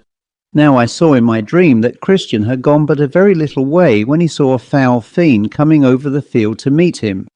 What should I do now, he thought, if I looked back and caught sight of a black figure sharply defined against the yellow sky and saw that it had horns and wings? I wonder whether I should stand or run for it. Luckily the gentleman behind is not of that kind, and he seems to be about as far off now as when I saw him first. Well, at this rate he won't get his dinner as soon as I shall, and dear me, it's within a quarter of an hour of the time now. I must run. Parkins had, in fact, very little time for dressing when he met the Colonel at dinner. Peace, or as much of her as that gentleman could manage, reigned once more in the military bosom, nor was she put to flight in the hours of bridge that followed dinner, for Parkins was a more than respectable player. When therefore he retired towards 12 o'clock, he felt that he had spent his evening in quite a satisfactory way, and that, even for so long as a fortnight or 3 weeks, life at the Globe would be supportable under similar conditions, especially, thought he, if I go on improving my game. As he went along the passages he met the boots of the Globe, who stopped and said, "Beg your pardon, sir, but as I was a-brushing your coat just now, there was something fell out of the pocket. I put it on your chest of drawers, sir, in your room, sir. A piece of a pipe or something of that, sir. Thank you, sir. You'll find it on your chest of drawers, sir. Yes, sir. Good night, sir." The speech served to remind Parkins of his little discovery of that afternoon. It was with some considerable curiosity that he turned it over by the light of his candles. It was of bronze, he now saw, and was shaped very much after the manner of the modern dog whistle. In fact, it was, yes, certainly it was, actually no more nor less than a whistle. He put it to his lips, but it was quite full of a fine caked-up sand or earth, which would not yield to knocking but must be loosened with a knife, tidy as ever in his habits. Parkins cleared out the earth onto a piece of paper, and took the latter to the window to empty it out. The night was clear and bright, as he saw when he had opened the casement, and he stopped for an instant to look at the sea, and note a belated wanderer stationed on the shore in front of the inn. Then he shut the window, a little surprised at the late hours people kept at Burnstow, and took his whistle to the light again. Why, surely there were marks on it, and not merely marks, but letters. A very little rubbing rendered the deeply cut inscription quite legible, but the professor had to confess, after some earnest thought, that the meaning of it was as obscure to him as the writing on the wall to Belshazzar. There were legends both on the front and on the back of the whistle. The one read thus: Fla furbis flee the other, quis est iste qui venit. I ought to be able to make it out, he thought, but I suppose I am a little rusty in my Latin. When I come to think of it, I don't believe I even know the word for a whistle. The long one does seem simple enough. It ought to mean, who is this who is coming? Well, the best way to find out is evidently to whistle for him. He blew tentatively and stopped suddenly, startled and yet pleased at the note he had elicited. It had a quality of infinite distance in it, and soft as it was, he somehow felt it must be audible for miles round. It was a sound, too, that seemed to have the power, which many scents possess, of forming pictures in the brain. He saw quite clearly for a moment a vision of a wide, dark expanse at night, with a fresh wind blowing, and in the midst a lonely figure, how employed he could not tell. Perhaps he would have seen more had not the picture been broken by the sudden surge of a gust of wind against his casement, so sudden that it made him look up just in time to see the white glint of a seabird's wing somewhere outside the dark panes. The sound of the whistle had so fascinated him that he could not help trying it once more, this time more boldly. The note was little, if at all, louder than before, and repetition broke the illusion. No picture followed, as he had half hoped it might. But what is this? Goodness, what force the wind can get up in a few minutes! What a tremendous gust! There, I knew that window fastening was no use. Ah, I thought so, both candles out. It's enough to tear the room to pieces. The first thing was to get the window shut. While you might count 20, Parkins was struggling with the small casement and felt almost as if he were pushing back a sturdy burglar, so strong was the pressure. It slackened all at once and the window banged to and latched itself. Now to relight the candles and see what damage, if any, had been done. No, nothing seemed amiss. No glass even was broken in the casement, but the noise had evidently roused at least one member of the household. The colonel was to be heard slumping in his stockinged feet on the floor above, and growling. Quickly as it had risen, the wind did not fall at once. On it went, moaning and rushing past the house, at times rising to a cry so desolate that, as Parkins disinterestedly said, it might have made fanciful people feel quite uncomfortable. Even the unimaginative, he thought, after a quarter of an hour, might be happier without it.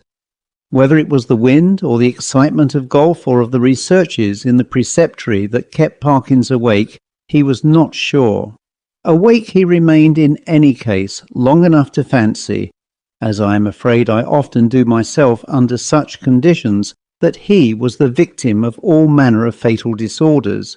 He would lie counting the beats of his heart, convinced that it was going to stop work every moment, and would entertain grave suspicions of his lungs, brain, liver, etc. Suspicions which he was sure would be dispelled by the return of daylight, but which until then refused to be put aside. He found a little vicarious comfort in the idea that someone else was in the same boat. A near neighbour, in the darkness, it was not easy to tell his direction, was tossing and rustling in his bed too. The next stage was that Parkins shut his eyes and determined to give sleep every chance. Here again over-excitement asserted itself in another form, that of making pictures. Experto cred, pictures do come to the closed eyes of one trying to sleep, and are often so little to his taste that he must open his eyes and disperse them. Parkins's experience on this occasion was a very distressing one. He found that the picture which presented itself to him was continuous. When he opened his eyes, of course it went, but when he shut them once more, it framed itself afresh, and acted itself out again, neither quicker nor slower than before.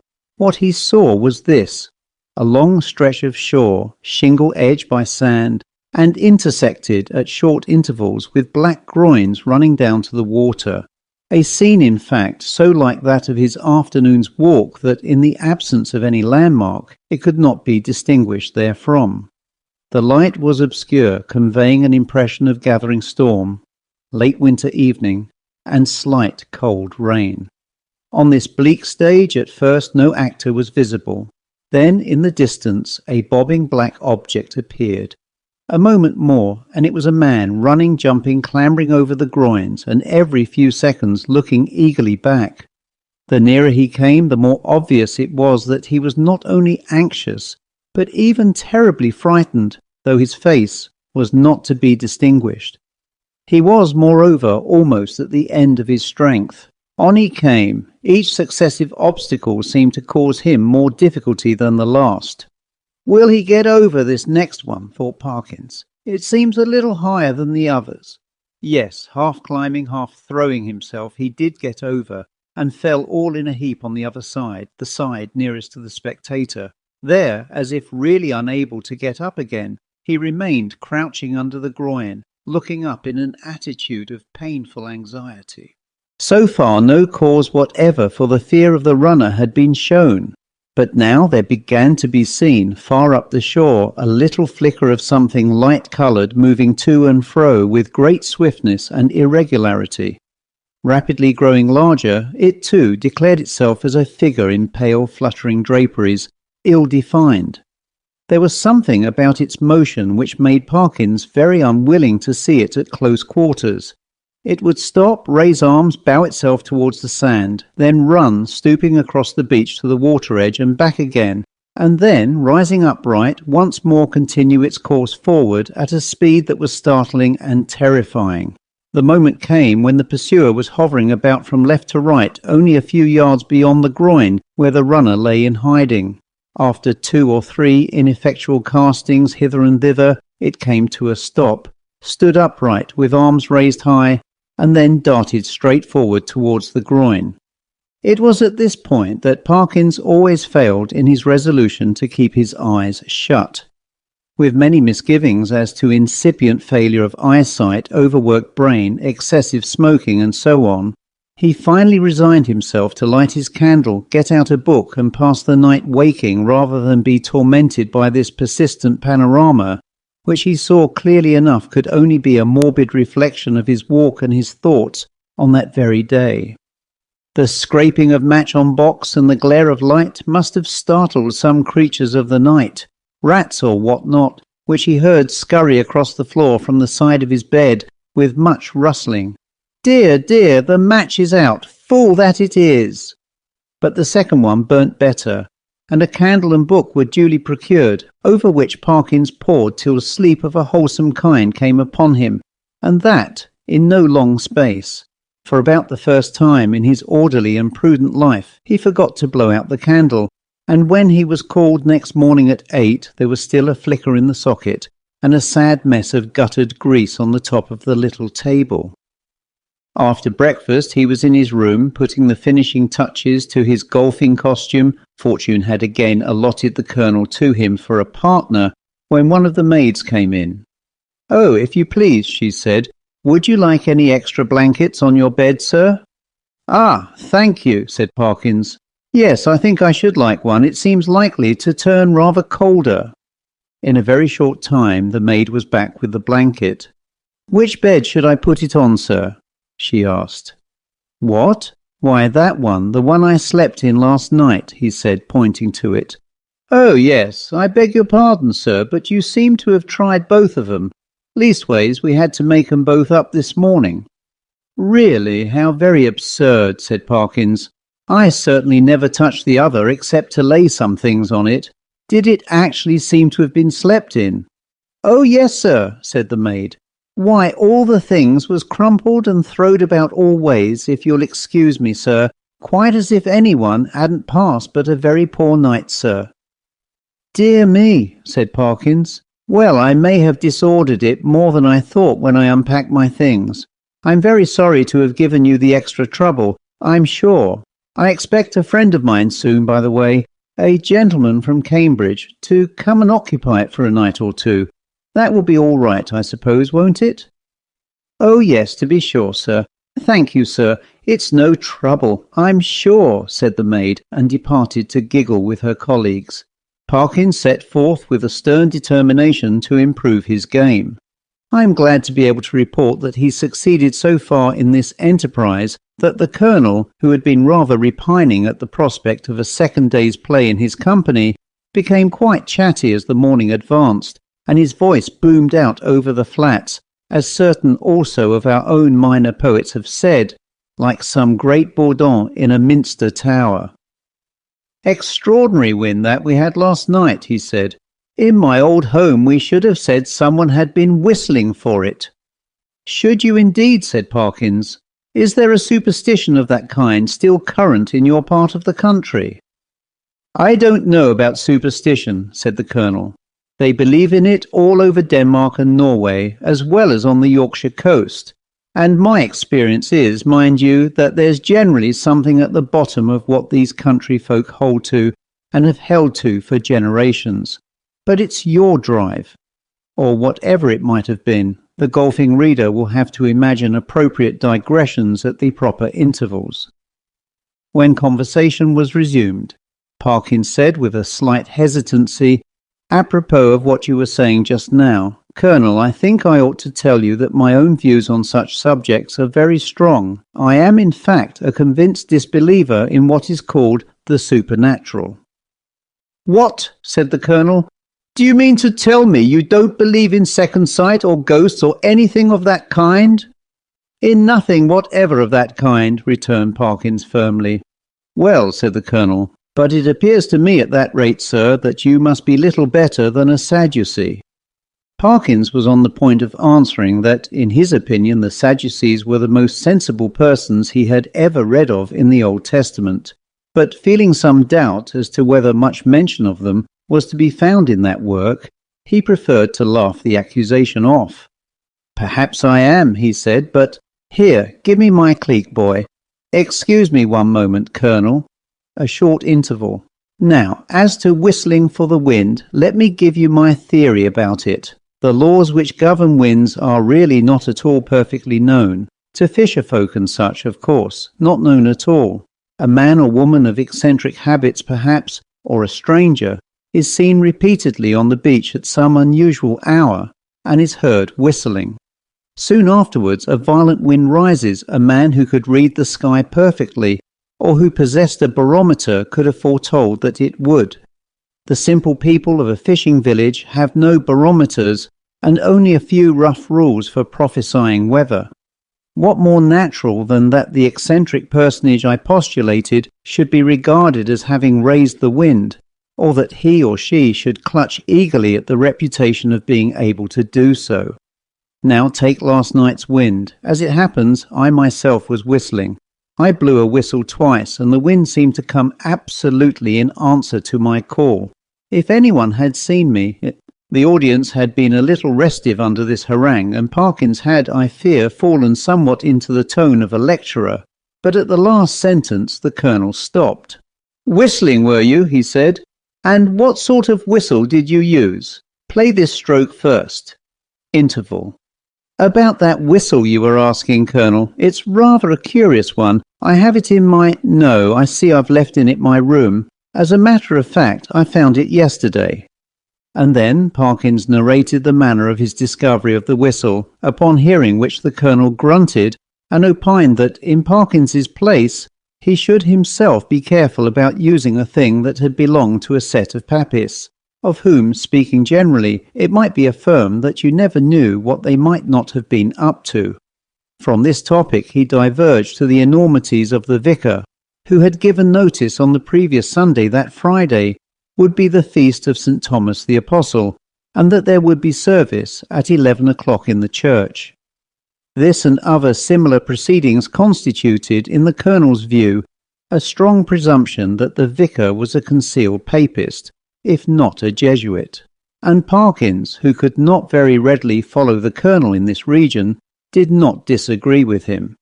In fact, they got on so well together in the morning that there was no talk on either side of their separating after lunch. Both continued to play well during the afternoon, or at least well enough to make them forget everything else until the light began to fail them. Not until then did Parkins remember that he had meant to do some more investigating at the preceptory, but it was of no great importance, he reflected. One day was as good as another. He might as well go home with the Colonel. As they turned the corner of the house, the Colonel was almost knocked down by a boy who rushed into him at the very top of his speed, and then, instead of running away, remained hanging on to him and panting.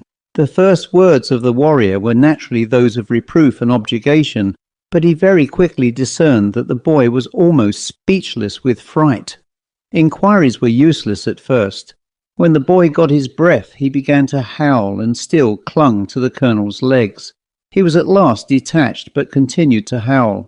"What in the world is the matter with you? What have you been up to? What have you seen?" said the two men. "Ow, I seen it wive at me out of the window," wailed the boy, "and I don't like it." "What window?" said the irritated Colonel. "Come, pull yourself together, my boy." "The front window it was at the hotel," said the boy. At this point, Parkins was in favour of sending the boy home, but the Colonel refused. He wanted to get to the bottom of it, he said.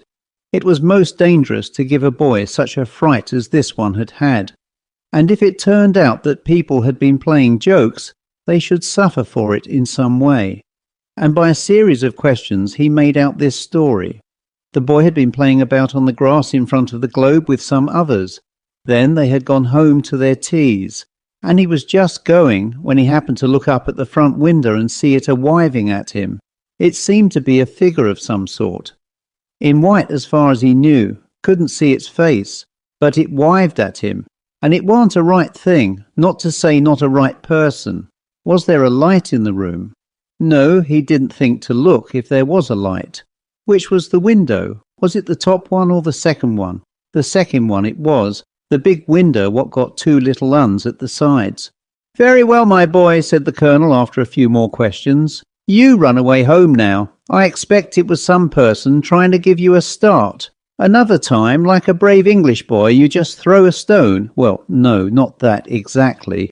But you go and speak to the waiter, or to Mr. Simpson, the landlord, and say that I advised you to do so." The boy's face expressed some of the doubt he felt as to the likelihood of Mr. Simpson's lending a favourable ear to his complaint, but the Colonel did not appear to perceive this, and went on. "And here's a sixpence. No, I see it's a shilling, and you be off home and don't think any more about it." The youth hurried off with agitated thanks, and the Colonel and Parkins went round to the front of the globe and reconnoitred. There was only one window answering to the description they had been hearing. "Well, that's curious," said Parkins. "It's evidently my window the lad was talking about. Will you come up for a moment, Colonel Wilson? We ought to be able to see if anyone has been taking liberties in my room." They were soon in the passage, and Parkins made as if to open the door. Then he stopped and felt in his pockets. "This is more serious than I thought," was his next remark. "I remember now that before I started this morning I locked the door. It is locked now, and what is more, here is the key." And he held it up. "Now," he went on, "if the servants are in the habit of going into one's room during the day when one is away, I can only say that I don't approve of it at all." Conscious of a somewhat weak climax, he busied himself in opening the door, which was indeed locked, and in lighting candles. "No," he said, "nothing seems disturbed." "Except your bed," put in the Colonel. "Excuse me, that isn't my bed," said Parkins. "I don't use that one. But it does look as if someone has been playing tricks with it." It certainly did. The clothes were bundled up and twisted together in a most tortuous confusion. Parkins pondered. "That must be it," he said at last. "I disordered the clothes last night in unpacking, and they haven't made it since. Perhaps they came in to make it, and that boy saw them through the window, and then they were called away and locked the door after them. Yes, I think that must be it." "Well, ring and ask," said the Colonel, and this appealed to Parkins as practical. The maid appeared, and, to make a long story short, deposed that she had made the bed in the morning when the gentleman was in the room, and hadn't been there since. No, she had no other key. Mr. Simpson, he kept the keys. He'd be able to tell the gentleman if anyone had been up. This was a puzzle. Investigation showed that nothing of value had been taken, and Parkins remembered the disposition of the small objects on tables, and so forth, well enough to be pretty sure that no pranks had been played with them. Mr. and Mrs. Simpson furthermore agreed that neither of them had given the duplicate key of the room to any person whatever during the day. Nor could Parkins, fair-minded man as he was, detect anything in the demeanour of master, mistress or maid that indicated guilt. He was much more inclined to think that the boy had been imposing on the Colonel. The latter was unwontedly silent and pensive at dinner and throughout the evening. When he bade good night to Parkins, he murmured in a gruff undertone, "You know where I am if you want me during the night." "Why, yes, thank you, Colonel Wilson, I think I do, but there isn't much prospect of my disturbing you, I hope. By the way," he added, "did I show you that old whistle I spoke of? I think not. Well, here it is." The Colonel turned it over gingerly in the light of the candle. "Can you make anything of the inscription?" asked Parkins as he took it back. "No, not in this light. What do you mean to do with it?" "Oh, well, when I get back to Cambridge I shall submit it to some of the archaeologists there and see what they think of it, and very likely, if they consider it worth having, I may present it to one of the museums." Said the Colonel. "Well, you may be right. All I know is that if it were mine I should chuck it straight into the sea. It's no use talking, I'm well aware, but I expect that with you it's a case of live and learn. I hope so, I'm sure, and I wish you a good night." He turned away, leaving Parkins in act to speak at the bottom of the stair, and soon each was in his own bedroom. By some unfortunate accident there were neither blinds nor curtains to the windows of the Professor's room. The previous night he had thought little of this, but tonight there seemed every prospect of a bright moon rising to shine directly on his bed, and probably wake him later on. When he noticed this he was a good deal annoyed, but with an ingenuity which I can only envy, he succeeded in rigging up, with the help of a railway rug, some safety pins and a stick and umbrella, a screen which, if it only held together, would completely keep the moonlight off his bed, and shortly afterwards he was comfortably in that bed. When he had read a somewhat solid work long enough to produce a decided wish for sleep, he cast a drowsy glance round the room, blew out the candle, and fell back upon the pillow. He must have slept soundly for an hour or more when a sudden clatter shook him up in a most unwelcome manner. In a moment he realized what had happened.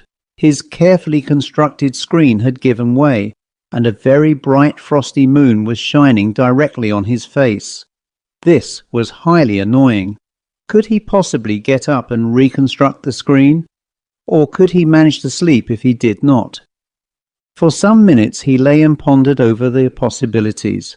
Then he turned over sharply, and with all his eyes open lay breathlessly listening. There had been a movement, he was sure, in the empty bed on the opposite side of the room. Tomorrow he would have it moved, for there must be rats or something playing about in it. It was quiet now. No. The commotion began again. There was a rustling and shaking, surely more than any rat could cause.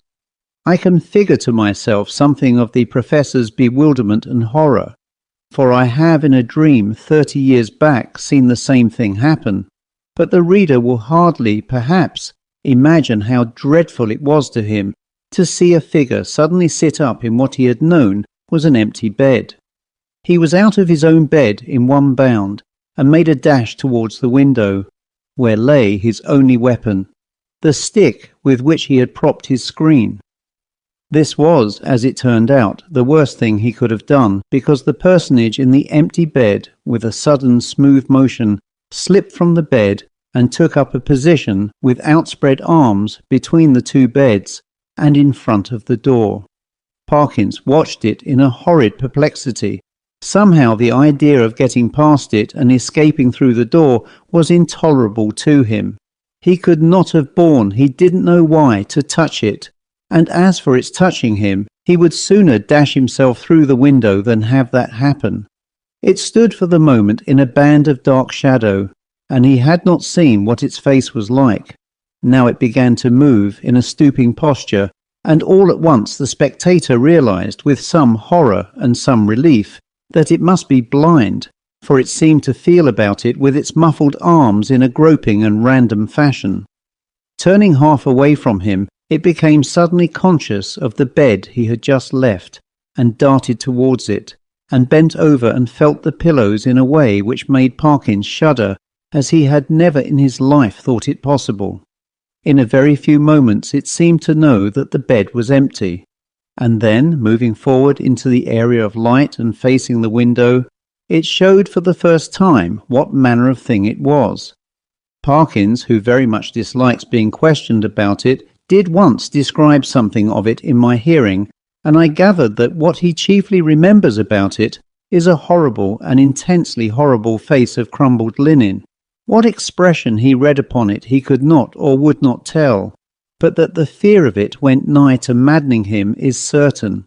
But he was not at leisure to watch it for long. With formidable quickness it moved into the middle of the room, and as it groped and waved, one corner of its draperies swept across Parkins's face. He could not, though he knew how perilous the sound was, he could not keep back a cry of disgust, and this gave the searcher an instant clue. It leapt towards him upon the instant, and the next moment he was halfway through the window backwards, uttering cry upon cry at the utmost pitch of his voice, and the linen face was thrust close into his own. At this, almost the last possible second, deliverance came, as you will have guessed. The Colonel burst the door open, and was just in time to see the dreadful group at the window.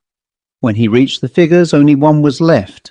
Parkins sank forward into the room in a faint, and before him on the floor lay a tumbled heap of bedclothes. Colonel Wilson asked no questions, but busied himself in keeping everyone else out of the room and in getting Parkins back to his bed, and himself, wrapped in a rug, occupied the other bed for the rest of the night. Early on the next day Rogers arrived, more welcome than he would have been a day before, and the three of them held a very long consultation in the Professor's room. At the end of it the Colonel left the hotel door carrying a small object between his finger and thumb, which he cast as far into the sea as a very brawny arm could send it. Later on the smoke of a burning ascended from the back premises of the Globe. Exactly what explanation was patched up for the staff and visitors at the hotel I must confess I do not recollect. The Professor was somehow cleared of the ready suspicion of delirium tremens, and the hotel of the reputation of a troubled house. There is not much question as to what would have happened to Parkins if the Colonel had not intervened when he did. He would either have fallen out of the window or else lost his wits, but it is not so evident what more the creature that came in answer to the whistle could have done than frighten. There seemed to be absolutely nothing material about it save the bedclothes of which it had made itself a body. The Colonel, who remembered a not very dissimilar occurrence in India, was of opinion that if Parkins had closed with it, it could really have done very little, and that its one power was that of frightening. The whole thing, he said, served to confirm his opinion of the Church of Rome, and there is really nothing more to tell, but as you may imagine, the Professor's views on certain points are less clear-cut than they used to be. His nerves, too, have suffered. He cannot even now see a surplice hanging on a door quite unmoved, and the spectacle of a scarecrow in a field late on a winter afternoon has cost him more than one sleepless night. The End. The Ash Tree by M.R.James, and read by Christopher Holton. Everyone who has travelled over eastern England knows the smaller country houses with which it is studded, the rather dank little buildings, usually in the Italian style, surrounded with parks of some 80 to 100 acres. For me, they have always had a very strong attraction, with the grey paling of split oak, the noble trees, the meres with their reed beds, and the line of distant woods. Then I like the pillared portico, perhaps stuck onto a red brick Queen Anne house, which has been faced with stucco to bring it into line with the Grecian taste of the end of the 18th century. The hall inside going up to the roof, which hall ought always to be provided with a gallery and a small organ. I like the library too, where you may find anything from a psalter of the 13th century to a Shakespeare quarto. I like the pictures, of course, and perhaps, most of all, I like fancying what life in such a house was when it was first built, and in the piping times of landlord's prosperity, and not least now when, if money is not so plentiful, taste is more varied and life quite as interesting. I wish to have one of these houses and enough money to keep it together and entertain my friends in it modestly. But this is a digression. I have to tell you of a curious series of events which happened in such a house as I have tried to describe. It is Castringham Hall in Suffolk. I think a good deal has been done to the building since the period of my story, but the essential features I have sketched are still there. Italian portico, square block of white house, older inside than out, park with fringe of woods, and mere. The one feature that marked out the house from a score of others is gone.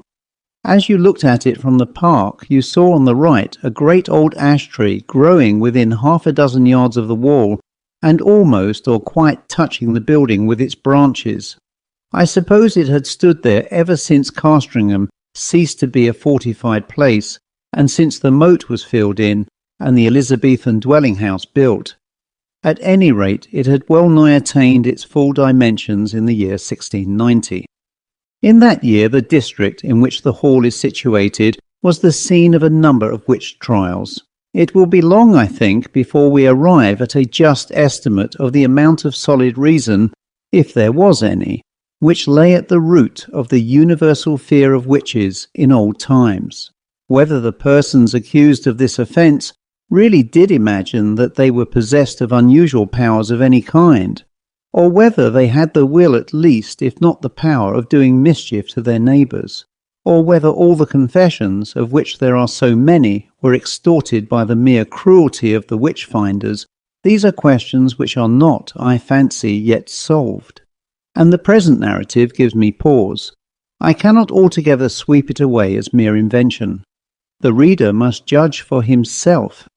Castringham contributed a victim to the auto-da-fe.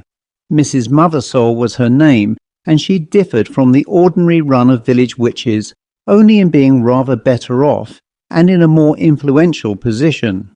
Efforts were made to save her by several reputable farmers of the parish. They did their best to testify to her character and showed considerable anxiety as to the verdict of the jury. But what seems to have been fatal to the woman was the evidence of the then proprietor of Castringham Hall, Sir Matthew Fell. He deposed to having watched her on 3 different occasions from his window at the full of the moon, gathering sprigs from the ash tree near my house.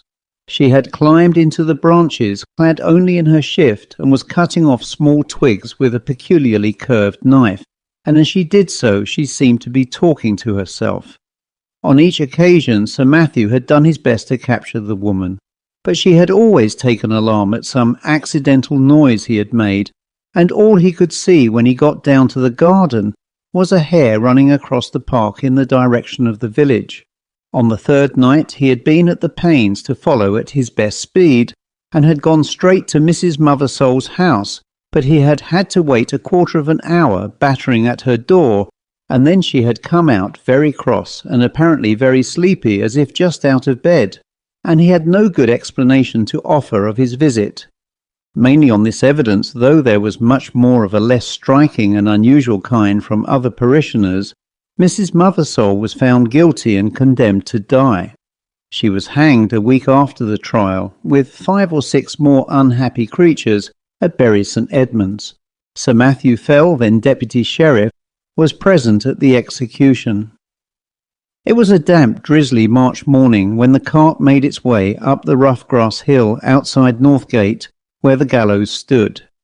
The other victims were apathetic or broken down with misery, but Mrs. Mothersole was, as in life so in death, of a very different temper. Her poisonous rage, as a reporter of the time puts it, did so work upon the bystanders, yea, even upon the hangman, that it was constantly affirmed of all that saw her that she presented the living aspect of a mad devil. Yet she offered no resistance to the officers of the law, only she looked upon those that laid hands upon her with so direful and venomous an aspect that, as one of them afterwards assured me, the mere thought of it preyed inwardly upon his mind for 6 months after. However, all that she is reported to have said was these seemingly meaningless words, "There will be guests at the hall," which she repeated more than once in an undertone. Sir Matthew Fell was not unimpressed by the bearing of the woman. He had some talk upon the matter with the vicar of his parish, with whom he travelled home after the assize business was over. His evidence at the trial had not been very willingly given. He was not specially infected with the witch-finding mania, but he declared, then and afterwards, that he could not give any other account of the matter than that he had given, and that he could not possibly have been mistaken as to what he saw. The whole transaction had been repugnant to him, for he was a man who liked to be on pleasant terms with those about him. But he saw a duty to be done in this business, and he had done it. That seems to have been the gist of his sentiments, and the vicar applauded it, as any reasonable man must have done. A few weeks after, when the moon of May was at the full, vicar and squire met again in the park and walked to the hall together. Lady Fell was with her mother, who was dangerously ill, and Sir Matthew was alone at home. So the vicar, Mr. Crome, was easily persuaded to take a late supper at the hall. Sir Matthew was not very good company this evening. The talk ran chiefly on family and parish matters, and as luck would have it, Sir Matthew made a memorandum in writing of certain wishes or intentions of his regarding his estates, which afterwards proved exceedingly useful. When Mr. Crome thought of starting for home about 9:30, Sir Matthew and he took a preliminary turn on the gravelled walk at the back of the house. The only incident that struck Mr. Crome was this. They were in sight of the ash tree which I described as growing near the windows of the building, when Sir Matthew stopped and said, "What is that runs up and down the stem of the ash? It is never a squirrel. They will all be in their nest by now." The vicar looked and saw the moving creature, but he could make nothing of its colour in the moonlight. The sharp outline, however, seen for an instant, was imprinted on his brain, and he could have sworn, he said, though it sounded foolish, that squirrel or not, it had more than 4 legs. Still, not much was to be made of the momentary vision, and the two men parted. They may have met since then, but it was not for a score of years. Next day, Sir Matthew Fell was not downstairs at 6 in the morning, as was his custom, nor at 7, nor yet at 8. Hereupon the servants went and knocked at his chamber door. I need not prolong the description of their anxious listenings and renewed batterings on the panels. The door was opened at last from the outside, and they found their master dead and black. So much you have guessed. That there were any marks of violence did not at the moment appear. But the window was open. One of the men went to fetch the parson, and then by his directions rode on to give notice to the coroner. Mr. Crome himself went as quick as he might to the hall, and was shown to the room where the dead man lay. He has left some notes among his papers which show how genuine a respect and sorrow was felt for Sir Matthew, and there is also this passage, which I transcribe for the sake of the light it throws upon the course of events, and also upon the common beliefs of the time. There was not the least trace of an entrance having been forced to the chamber, but the casement stood open, as my poor friend would always have it in this season. He had his evening drink of small ale in a silver vessel of about a pint measure, and tonight had not drunk it out. This drink was examined by the physician from Bury, a Mr. Hodgkins, who could not, however, as he afterwards declared upon his oath, before the coroner's quest discover that any matter of a venomous kind was present in it. For, as was natural, in the great swelling and blackness of the corpse, there was talk made among the neighbours of poison. The body was very much disordered as it laid in the bed, being twisted after so extreme a sort as gave too probable conjecture that my worthy friend and patron had expired in great pain and agony. And what is as yet unexplained, and to myself the argument of some horrid and artful design in the perpetrators of this barbarous murder, was this, that the women which were entrusted with the laying out of the corpse and washing it, being both sad persons and very well respected in their mournful profession, came to me in a great pain and distress both of mind and body, saying, what was indeed confirmed upon the first view, that they had no sooner touched the breast of the corpse with their naked hands than they were sensible of a more than ordinary violent smart and aching in their palms, which, with their whole forearms, in no long time, swelled so immoderately, the pain still continuing that, as afterwards proved, during many weeks they were forced to lay by the exercise of their calling, and yet no marks seen on the skin. Upon hearing this, I sent for the physician, who was still in the house, and we made as careful a proof as we were able by the help of a small magnifying lens of crystal of the condition of the skin on this part of the body, but could not detect with the instrument we had any matter of importance beyond a couple of small punctures or pricks, which we then concluded were the spots by which the poison might be introduced, remembering that ring of Pope Borgia, with other known specimens of the horrid art of the Italian poisoners of the last age. So much is to be said of the symptoms seen on the corpse. As to what I am to add, it is merely my own experiment, and to be left to posterity to judge whether there be anything of value therein. There was on the table by the bedside a Bible of the small size, in which my friend, punctual as in matters of less moment, so in this more weighty one, used nightly, and upon his first rising to read a set portion, and I taking it up, not without a tear duly paid to him, which from the study of this poorer adumbration was now passed to the contemplation of its great original, it came into my thoughts, as at such moments of helplessness we are prone to catch at any the least glimmer that makes promise of light to make trial of that old and by many accounted superstitious practice of drawing the sorts, of which a principal instance, in the case of his late sacred majesty the blessed martyr King Charles and my Lord Falkland, was now much talked of.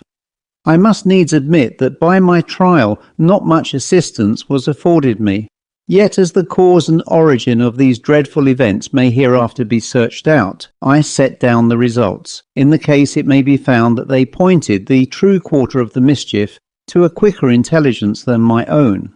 I made then 3 trials, opening the book and placing my finger upon certain words, which gave in the first these words from Luke 13:7, cut it down, in the second Isaiah 13:20, it shall never be inhabited, and upon the third experiment Job 39:30, her young ones also suck up blood. This is all that need be quoted from Mr. Crome's papers.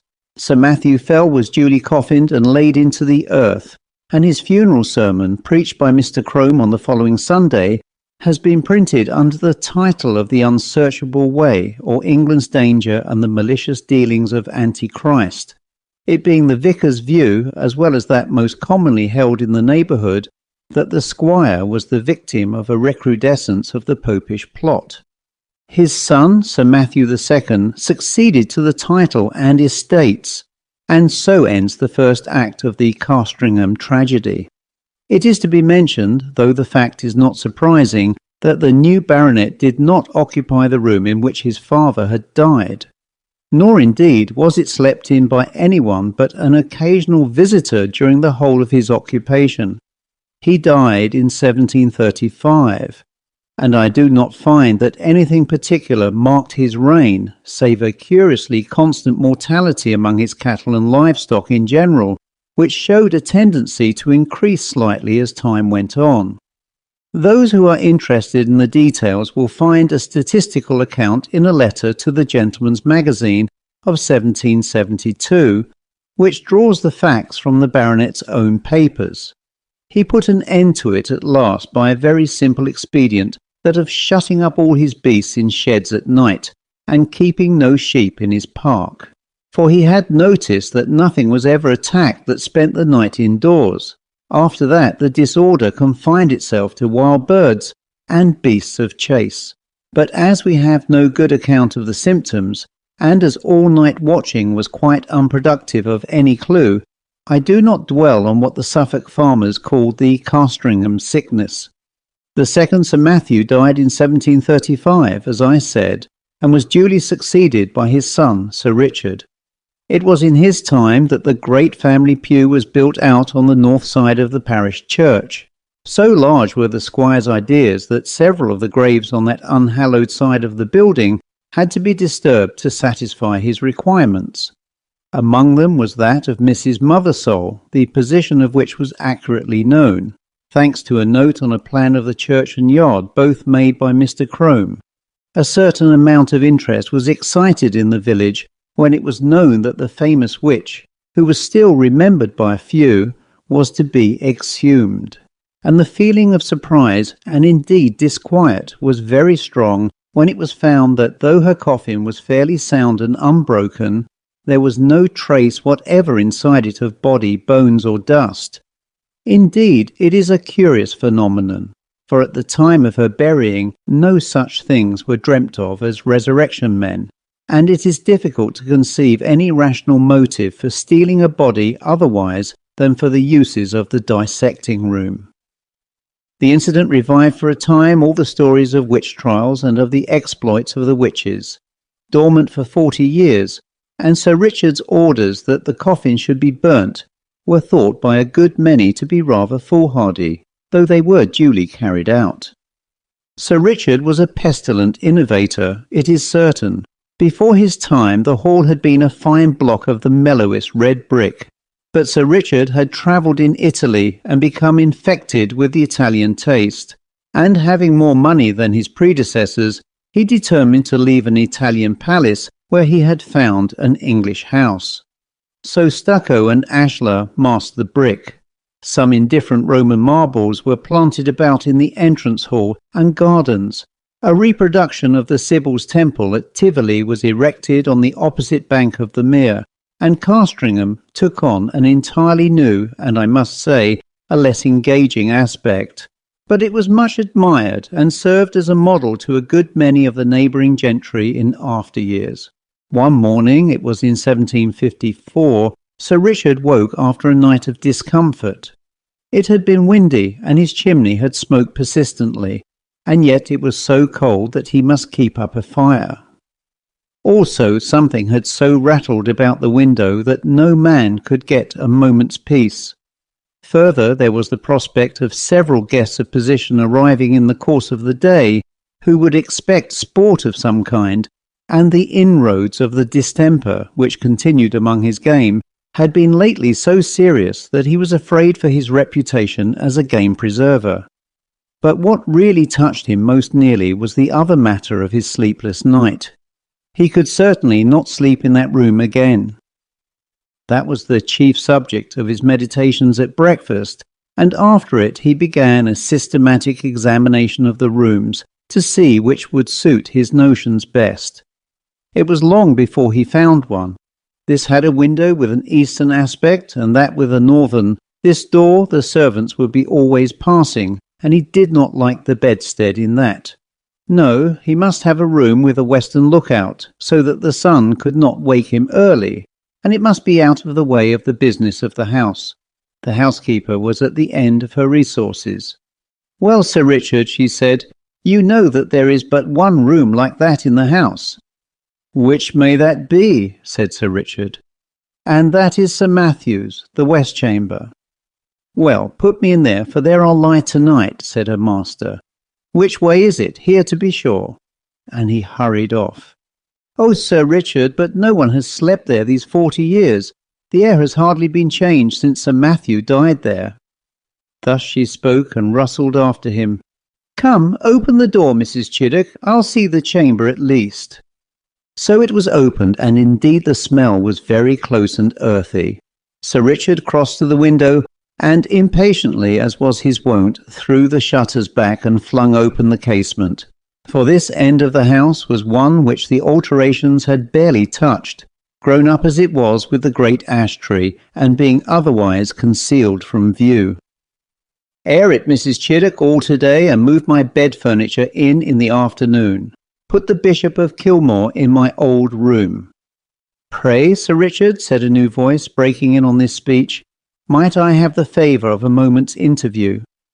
Sir Richard turned round and saw a man in black in the doorway, who bowed. "I must ask your indulgence for this intrusion, Sir Richard. You will perhaps hardly remember me. My name is William Crome, and my grandfather was vicar here in your grandfather's time." "Well, sir," said Sir Richard, "the name of Crome is always a passport to Castringham. I am glad to renew a friendship of 2 generations' standing. In what can I serve you for your hour of calling? And if I do not mistake you, your bearing shows you to be in some haste." "That is no more than the truth, sir. I am riding from Norwich to Bury St. Edmunds with what haste I can make, and I have called in on my way to leave with you some papers which we have but just come upon in looking over what my grandfather left at his death. It is thought you may find some matters of family interest in them." "You are mighty obliging, Mr. Crome, and if you will be so good as to follow me to the parlour and drink a glass of wine, we will take a first look at these same papers together. And you, Mrs. Chiddock, as I said, be about airing this chamber. Yes, it is here my grandfather died. Yes, the tree perhaps does make the place a little dampish. No, I do not wish to listen to any more. Make no difficulties, I beg.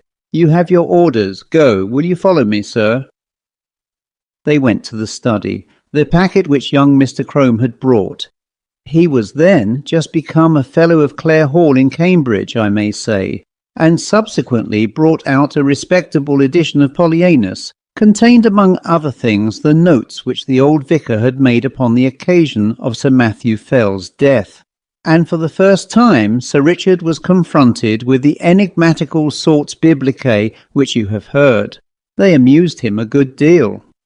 "Well," he said, "my grandfather's Bible gave one prudent piece of advice. Cut it down.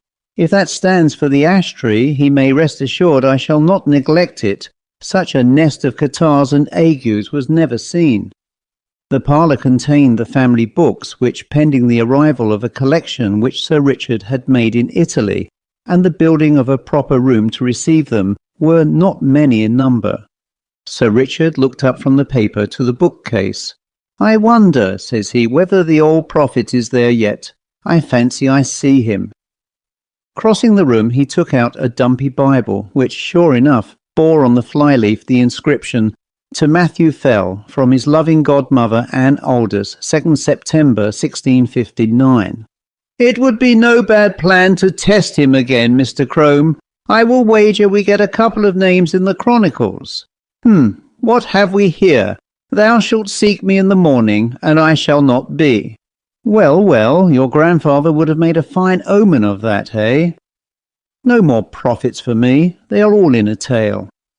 And now, Mr. Crome, I am infinitely obliged to you for your packet. You will, I fear, be impatient to get on. Pray allow me another glass." So with offers of hospitality which were genuinely meant, for Sir Richard thought well of the young man's address and manner, they parted. In the afternoon came the guests, the Bishop of Kilmore, Lady Mary Harvey, Sir William Kentfield, etc. Dinner at 5, wine, cards, supper, and dispersal to bed. Next morning Sir Richard is disinclined to take his gun with the rest. He talks with the Bishop of Kilmore. This prelate, unlike a good many of the Irish bishops of his day, had visited his see, and indeed resided there for some considerable time. This morning, as the two were walking along the terrace and talking over the alterations and improvements in the house, the bishop said, pointing to the window of the west room, "You could never get one of my Irish flock to occupy that room, Sir Richard." "Why is that, my lord?" "It is in fact my own." "Well, our Irish peasantry will always have it that it brings the worst of luck to sleep near an ash tree, and you have a fine growth of ash not 2 yards from your chamber window.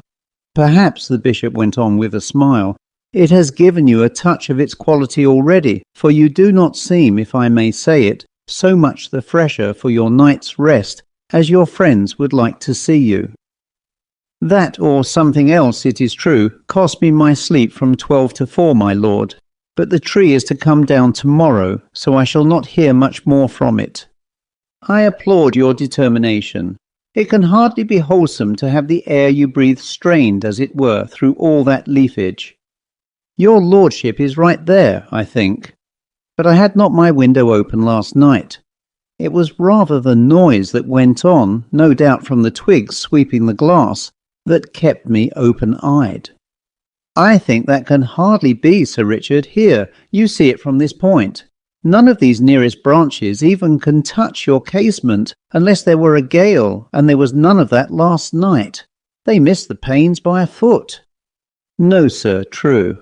What then will it be, I wonder, that scratched and rustled so aye and covered the dust on my sill with lines and marks? At last they agreed that the rats must have come up through the ivy. That was the bishop's idea, and Sir Richard jumped at it. So the day passed quietly, and night came, and the party dispersed to their rooms, and wished Sir Richard a better night. And now we are in his bedroom, with the light out and the squire in bed. The room is over the kitchen, and the night outside still and warm, so the window stands open.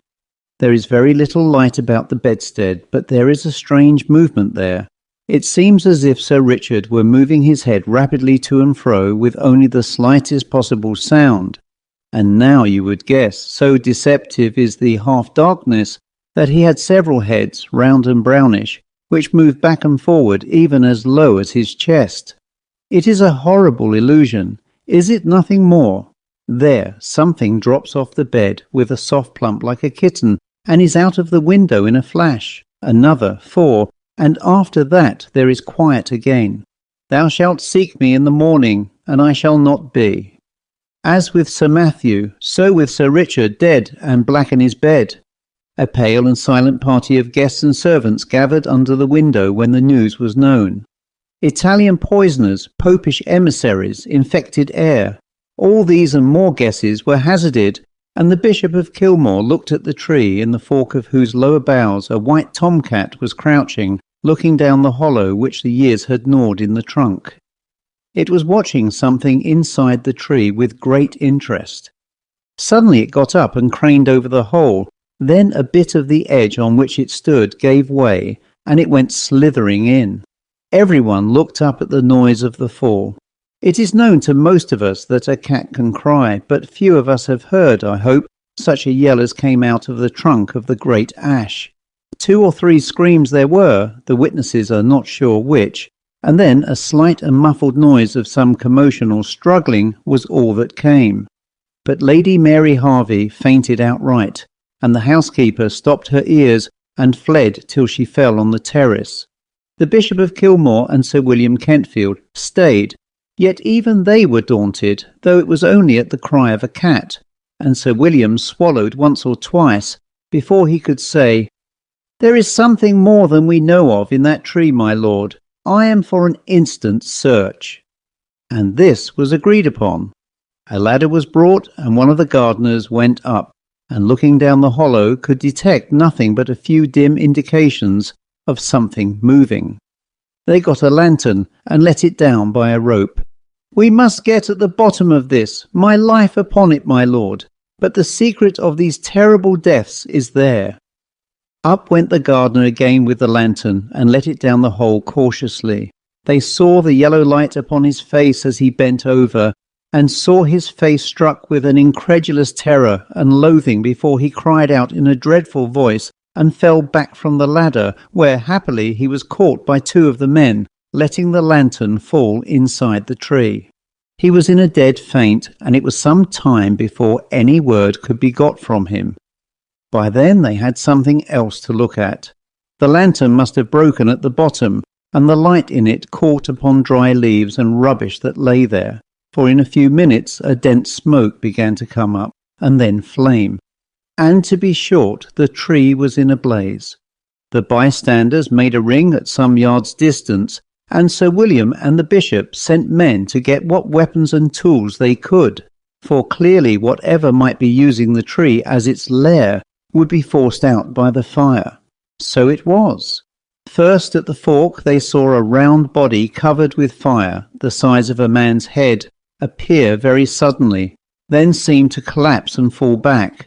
This 5 or 6 times, then a similar ball leapt into the air and fell on the grass, where after a moment it lay still. The bishop went as near as he dared to it and saw what but the remains of an enormous spider, veinous and seared. And as the fire burned lower down, more terrible bodies like this began to break out from the trunk, and it was seen that these were covered with greyish hair. All that day the ash burned, and until it fell to pieces the men stood about it, and from time to time killed the brutes as they darted out. At last there was a long interval when none appeared, and they cautiously closed in and examined the roots of the tree.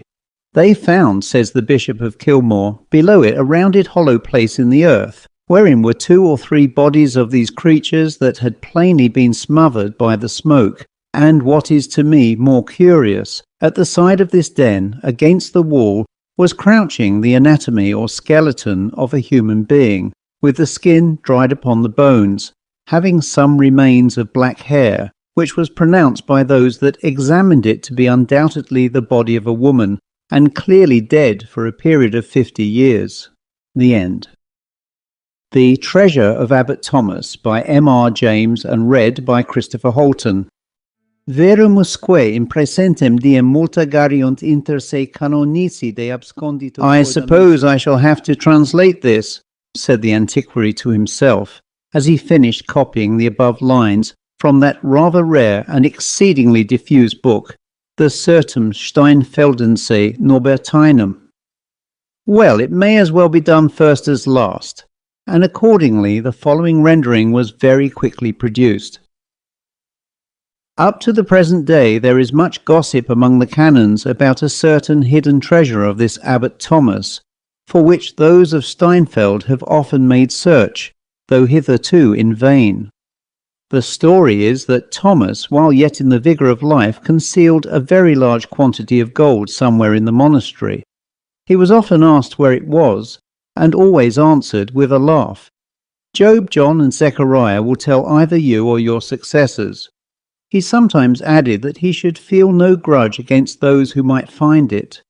Among other works carried out by this abbot, I may specially mention his filling the great window at the east end of the south aisle of the church, with figures admirably painted on glass, as his effigy and arms in the window attest.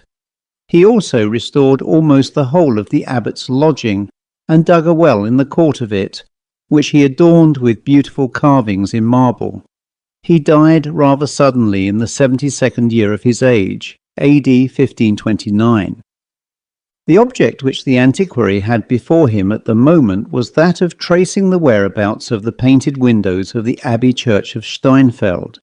Shortly after the Revolution, a very large quantity of painted glass made its way from the dissolved abbeys of Germany and Belgium to this country, and may now be seen adorning various of our parish churches, cathedrals, and private chapels. Steinfeld Abbey was among the most considerable of these involuntary contributors to our artistic possessions. I am quoting the somewhat ponderous preamble of the book which the antiquary wrote, and the greater part of the glass from that institution can be identified without much difficulty by the help either of the numerous inscriptions in which the place is mentioned, or of the subjects of the windows, in which several well-defined cycles or narratives were represented. The passage with which I began my story had set the antiquary on the track of another identification. In a private chapel, no matter where, he had seen 3 large figures, each occupying a whole light in a window, and evidently the work of one artist. Their style made it plain that that artist had been a German of the 16th century, but hitherto the more exact localizing of them had been a puzzle. They represented, will you be surprised to hear it, Job Patriarcha, Johannes Evangelista, Zacharias Propheta, and each of them held a book or scroll inscribed with a sentence from his writings. These, as a matter of course, the Antiquary had noted, and had been struck by the curious way in which they differed from any text of the Vulgate that he had been able to examine. Thus the scroll in Job's hand was inscribed Auro es locus in quo absconditur, for conflatur.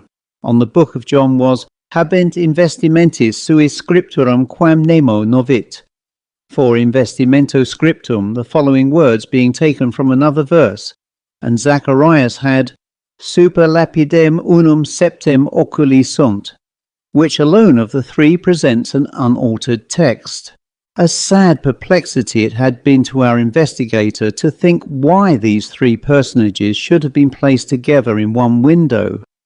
There was no bond of connection between them, either historic, symbolic, or doctrinal, and he could only suppose that they must have formed part of a very large series of prophets and apostles, which might have filled, say, all the clerestory windows of some capacious church. But the passage from the Certum had altered the situation by showing that the names of the actual personages represented in the glass, now in Lord Dee's chapel, had been constantly on the lips of Abbot Thomas von Eschenhausen of Steinfeld, and that this abbot had put up a painted window, probably about the year 1520, in the south aisle of his abbey church. It was no very wild conjecture that the three figures might have formed part of Abbot Thomas's offering. It was one which, moreover, could probably be confirmed or set aside by another careful examination of the glass. And as Mr. Somerton was a man of leisure, he set out on pilgrimage to the private chapel with very little delay. His conjecture was confirmed to the full. Not only did the style and technique of the glass suit perfectly with the date and place required, but in another window of the chapel he found some glass, known to have been bought along with the figures, which contained the arms of Abbot Thomas von Eschenhausen. At intervals during his researches, Mr. Somerton had been haunted by the recollection of the gossip about the hidden treasure, and as he thought the matter over, it became more and more obvious to him that if the abbot meant anything by the enigmatical answer which he gave to his questioners, he must have meant that the secret was to be found somewhere in the window he had placed in the abbey church. It was undeniable, furthermore, that the first of the curiously selected texts on the scrolls in the window might be taken to have a reference to hidden treasure. Every feature, therefore, or mark which could possibly assist in elucidating the riddle which he felt sure the abbot had set to posterity, he noted with scrupulous care, and returning to his Berkshire manor house, consumed many a pint of the midnight oil over his tracings and sketches. After 2 or 3 weeks, a day came when Mr. Somerton announced to his man that he must pack his own and his master's things for a short journey abroad, whither for the moment we will not follow him. 2. Mr. Gregory, the rector of Parsbury, had strolled out before breakfast, it being a fine autumn morning, as far as the gate of his carriage drive, with intent to meet the postman and sniff the cool air. Nor was he disappointed of either purpose. Before he had had time to answer more than 10 or 11 of the miscellaneous questions propounded to him in the lightness of their hearts by his young offspring, who had accompanied him, the postman was seen approaching, and among the morning's budget was one letter bearing a foreign postmark and stamp, which became at once the objects of an eager competition among the youthful Gregorys, and was addressed in an uneducated but plainly an English hand. When the rector opened it and turned to the signature, he realized that it came from the confidential valet of his friend and squire, Mr. Somerton. Thus it ran, "Honoured Sir, as I am in a great anxiety about master I write at is wish to beg you, sir, if you could be so good as step over. Master has had a nasty shock and keeps his bed. I never have known him like this, but no wonder, and nothing will serve but you, sir. Master says, would I mention the short way here is drive to Coblints and take a trap, hoping I have made all plain, but am much confused in myself, what with anxiety and wakefulness at night. If I might be so bold, sir, it will be a pleasure to see a honest brish face among all these forrig ones. I am, sir, your obedient servant, William Brown. P.S. The village for town I will not term. It is name Steenfeld. The reader must be left to picture to himself in detail the surprise, confusion, and hurry of preparation into which the receipt of such a letter would be likely to plunge a quiet Berkshire parsonage in the year of grace 1859. It is enough for me to say that a train to town was caught in the course of the day, and that Mr. Gregory was able to secure a cabin in the Antwerp boat and a place in the Koblenz train. Nor was it difficult to manage the transit from that centre to Steinfeld. I labour under a grave disadvantage as narrator of this story, in that I have never visited Steinfeld myself, and that neither of the principal actors in the episode from whom I derived my information was able to give me anything but a vague and rather dismal idea of its appearance. I gather that it is a small place with a large church despoiled of its ancient fittings. A number of rather ruinous great buildings, mostly of the 17th century, surround this church, for the abbey, in common with most of those on the continent, was rebuilt in a luxurious fashion by its inhabitants at that period. It has not seemed to me worthwhile to lavish money on a visit to the place, for though it is probably far more attractive than either Mr. Somerton or Mr. Gregory thought it, there is evidently little, if anything, of first-rate interest to be seen, except perhaps one thing which I should not care to see.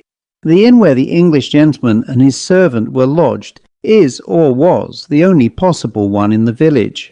Mr. Gregory was taken to it at once by his driver, and found Mr. Brown waiting at the door.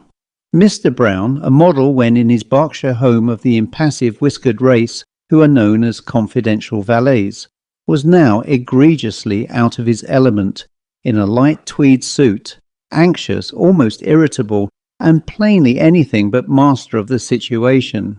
His relief at the sight of the honest British face of his rector was unmeasured, but words to describe it were denied him. He could only say, "Well, I am pleased, I'm sure, sir, to see you, and so I'm sure, sir, will master." "How is your master, Brown?" Mr. Gregory eagerly put in. "I think he's better, sir, thank you, but he's had a dreadful time of it. I hope he's getting some sleep now, but—" "What has been the matter? I couldn't make out from your letter. Was it an accident of any kind?" "Well, sir, I hardly know whether I'd better speak about it. Master was very particular he should be the one to tell you, but there's no bones broke. That's one thing I'm sure we ought to be thankful." "What does the doctor say?" asked Mr. Gregory. They were by this time outside Mr. Somerton's bedroom door, and speaking in low tones. Mr. Gregory, who happened to be in front, was feeling for the handle, and chanced to run his fingers over the panels. Before Brown could answer, there was a terrible cry from within the room. "In God's name, who is that?" were the first words they heard. "Brown, is it?" "Yes, sir, me, sir, and Mr. Gregory," Brown hastened to answer, and there was an audible groan of relief in reply.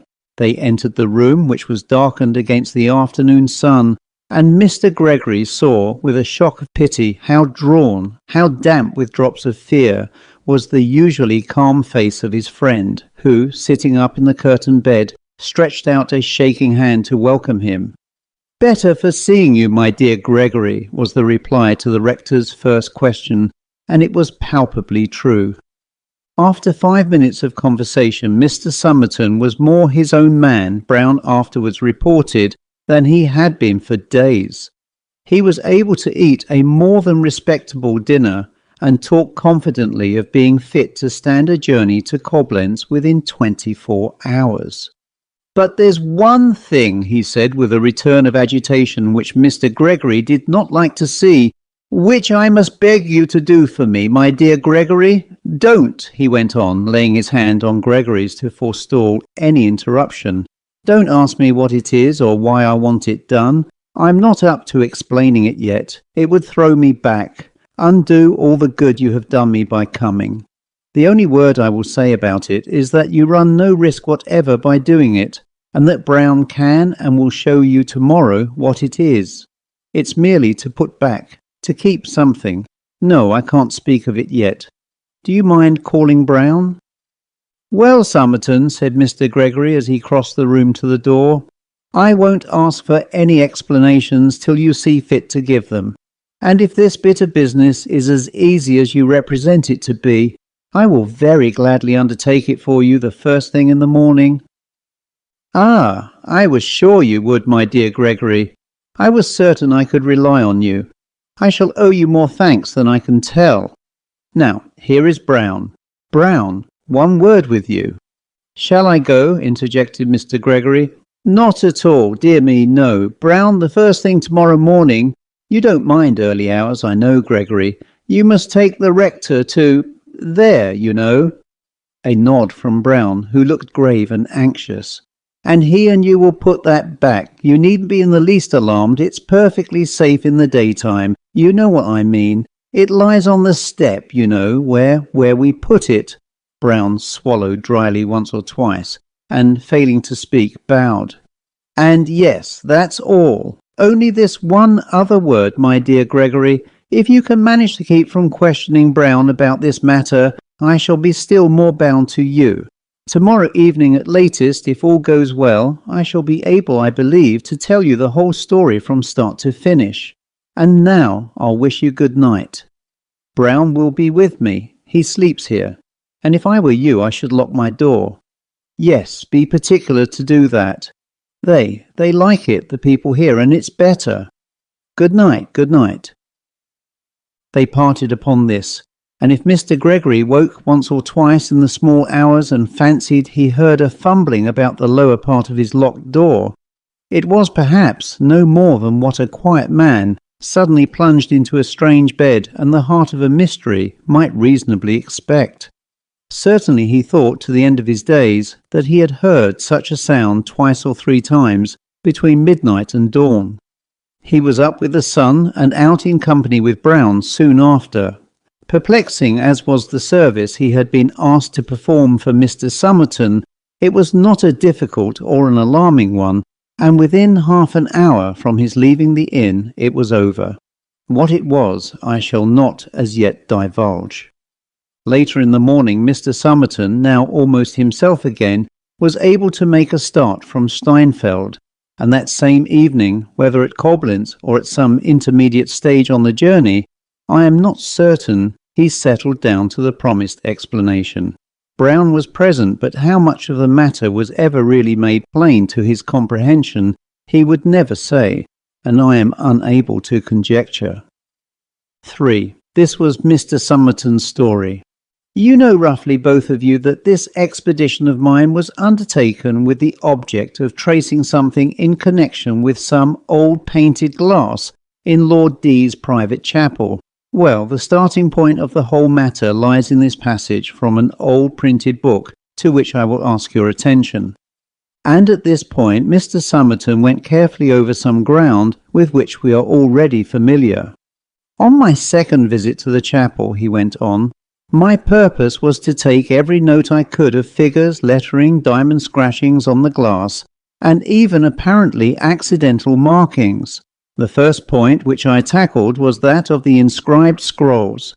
I could not doubt that the first of these, that of Job, there is a place for the gold where it is hidden, with its intentional alteration, must refer to the treasure, so I applied myself with some confidence to the next, that of St. John. They have on their vestures a writing which no man knoweth. The natural question will have occurred to you. Was there an inscription on the robes of the figures? I could see none. Each of the three had a broad black border to his mantle, which made a conspicuous and rather ugly feature in the window. I was nonplussed, I will own, and but for a curious bit of luck, I think I should have left the search where the canons of Steinfeld had left it before me. But it so happened that there was a good deal of dust on the surface of the glass, and Lord D, happening to come in, noticed my blackened hands, and kindly insisted on sending for a Turk's head broom to clean down the window. There must, I suppose, have been a rough piece in the broom.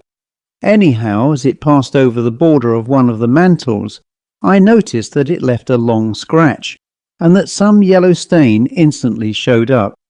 I asked the man to stop his work for a moment and ran up the ladder to examine the place. The yellow stain was there, sure enough, and what had come away was a thick black pigment which had evidently been laid on with the brush after the glass had been burnt, and could therefore be easily scraped off without doing any harm. I scraped accordingly, and you will hardly believe, no, I do you an injustice, you will have guessed already, that I found under this black pigment 2 or 3 clearly formed capital letters in yellow stain on a clear ground. Of course, I could hardly contain my delight.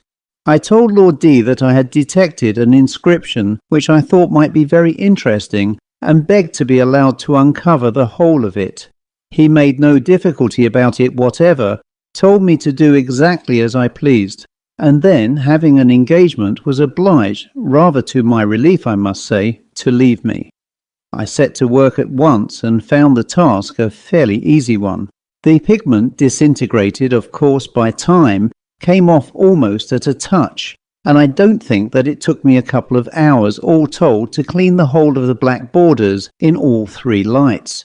Each of the figures had, as the inscription said, a writing on their vestures which nobody knew, and this discovery, of course, made it absolutely certain to my mind that I was on the right track.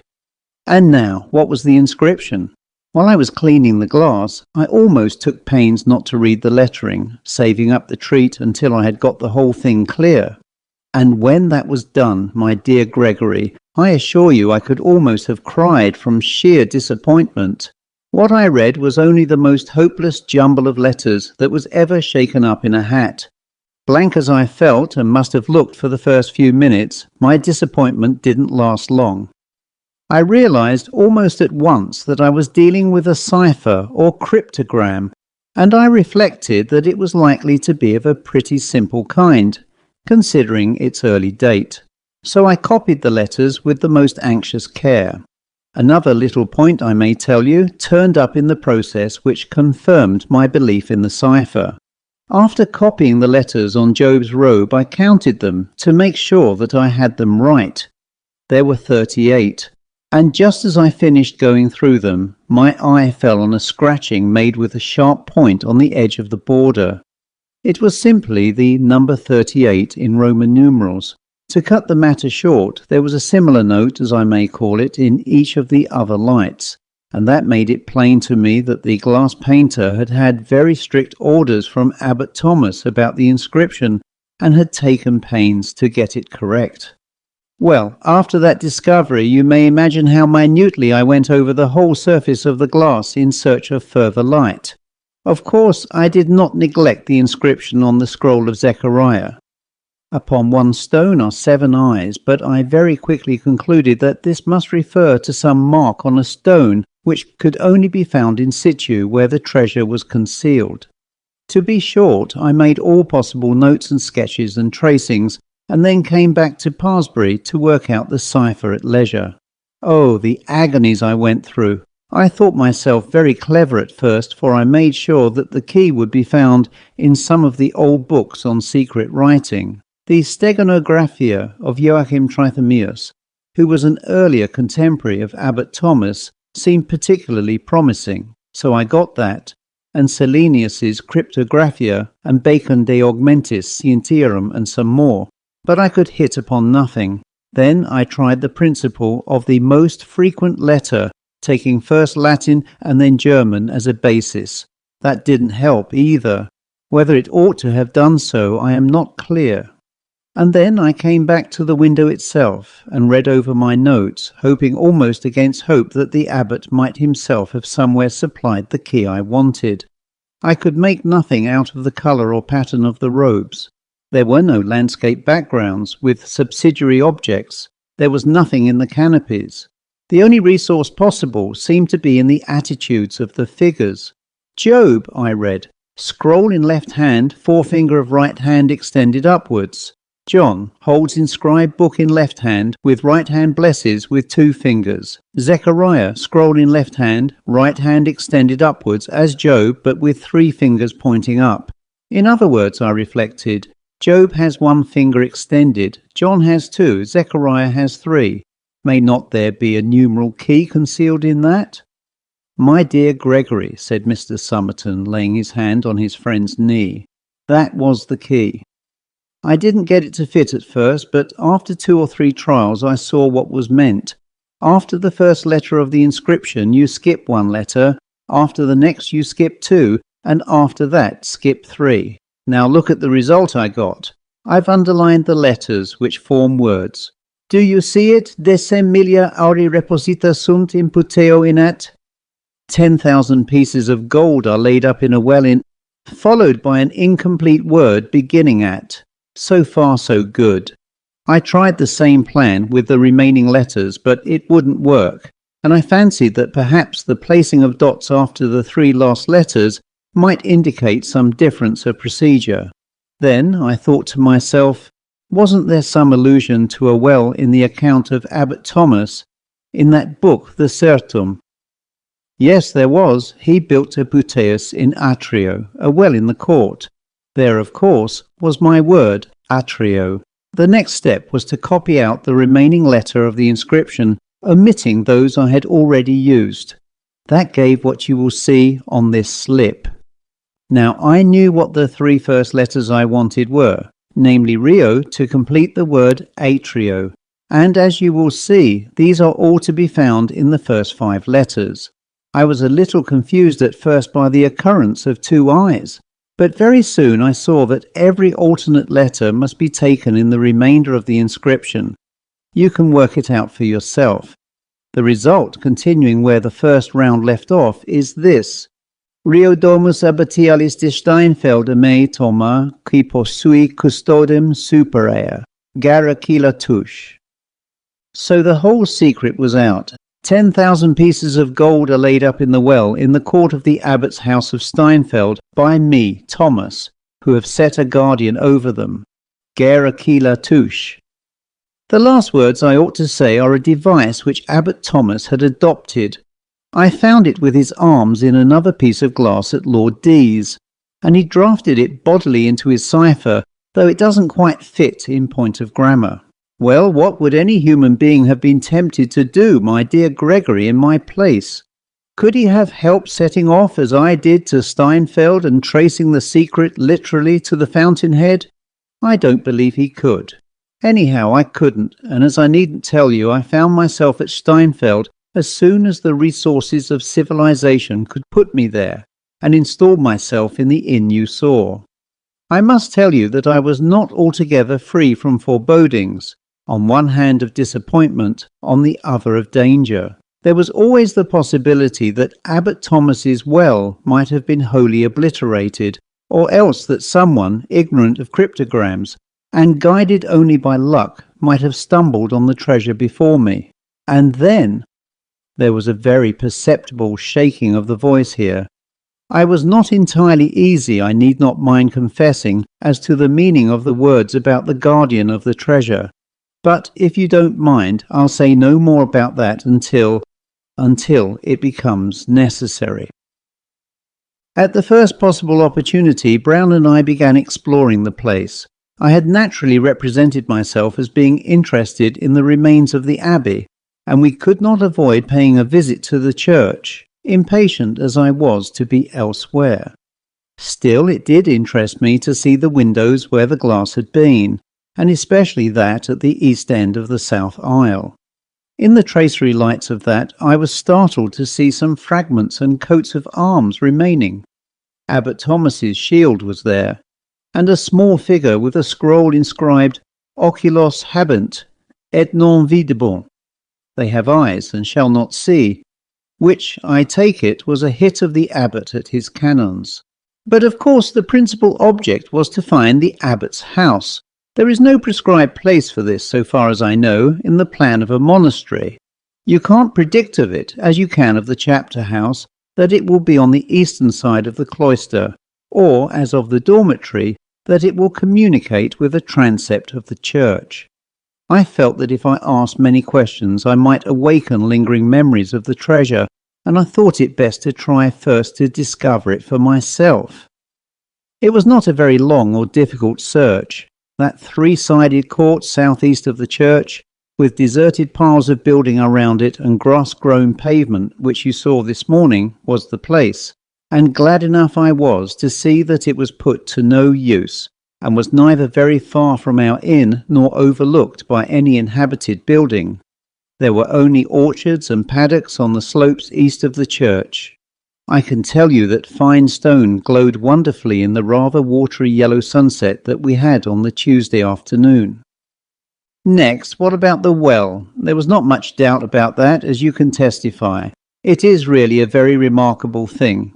That curb is, I think, of Italian marble, and the carving I thought must be Italian also.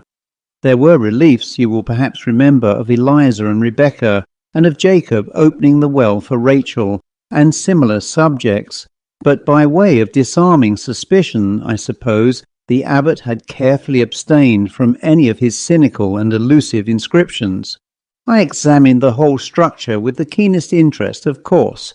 A square well head with an opening in one side, an arch over it with a wheel for the rope to pass over, evidently in very good condition still, for it had been used within 60 years, or perhaps even later, though not quite recently. Then there was the question of depth and access to the interior. I suppose the depth was about 60 to 70 feet, and as to the other point, it really seemed as if the abbot had wished to lead searchers up to the very door of his treasure house, for as you tested for yourself, there were big blocks of stone bonded into the masonry and leading down in a regular staircase round and round the inside of the well. It seemed almost too good to be true. I wondered if there was a trap, if the stones were so contrived as to tip over when a weight was placed on them. But I tried a good many with my own weight and with my stick, and all seemed and actually were perfectly firm. Of course, I resolved that Brown and I would make an experiment that very night. I was well prepared. Knowing the sort of place I should have to explore, I had brought a sufficiency of good rope and bands of webbing to surround my body, and crossbars to hold to, as well as lanterns and candles and crowbars, all of which would go into a single carpet bag and excite no suspicion. I satisfied myself that my rope would be long enough, and that the wheel for the bucket was in good working order, and then we went home to dinner. I had a little cautious conversation with the landlord and made out that he would not be overmuch surprised if I went out for a stroll with my man about 9 o'clock to make, heaven forgive me, a sketch of the abbey by moonlight. I asked no questions about the well and am not likely to do so now. I fancy I know as much about it as anyone in Steinfeld, at least with a strong shudder. I don't want to know any more. Now we come to the crisis, and though I hate to think of it, I feel sure, Gregory, that it will be better for me in all ways to recall it just as it happened. We started, Brown and I, at about 9 with our bag, and attracted no attention, for we managed to slip out at the hinder end of the inn-yard into an alley which brought us quite to the edge of the village. In 5 minutes we were at the well, and for some little time we sat on the edge of the wellhead, to make sure that no one was stirring or spying on us. All we heard was some horses cropping grass out of sight farther down the eastern slope. We were perfectly unobserved, and had plenty of light from the gorgeous full moon to allow us to get the rope properly fitted over the wheel. Then I secured the band around my body beneath the arms.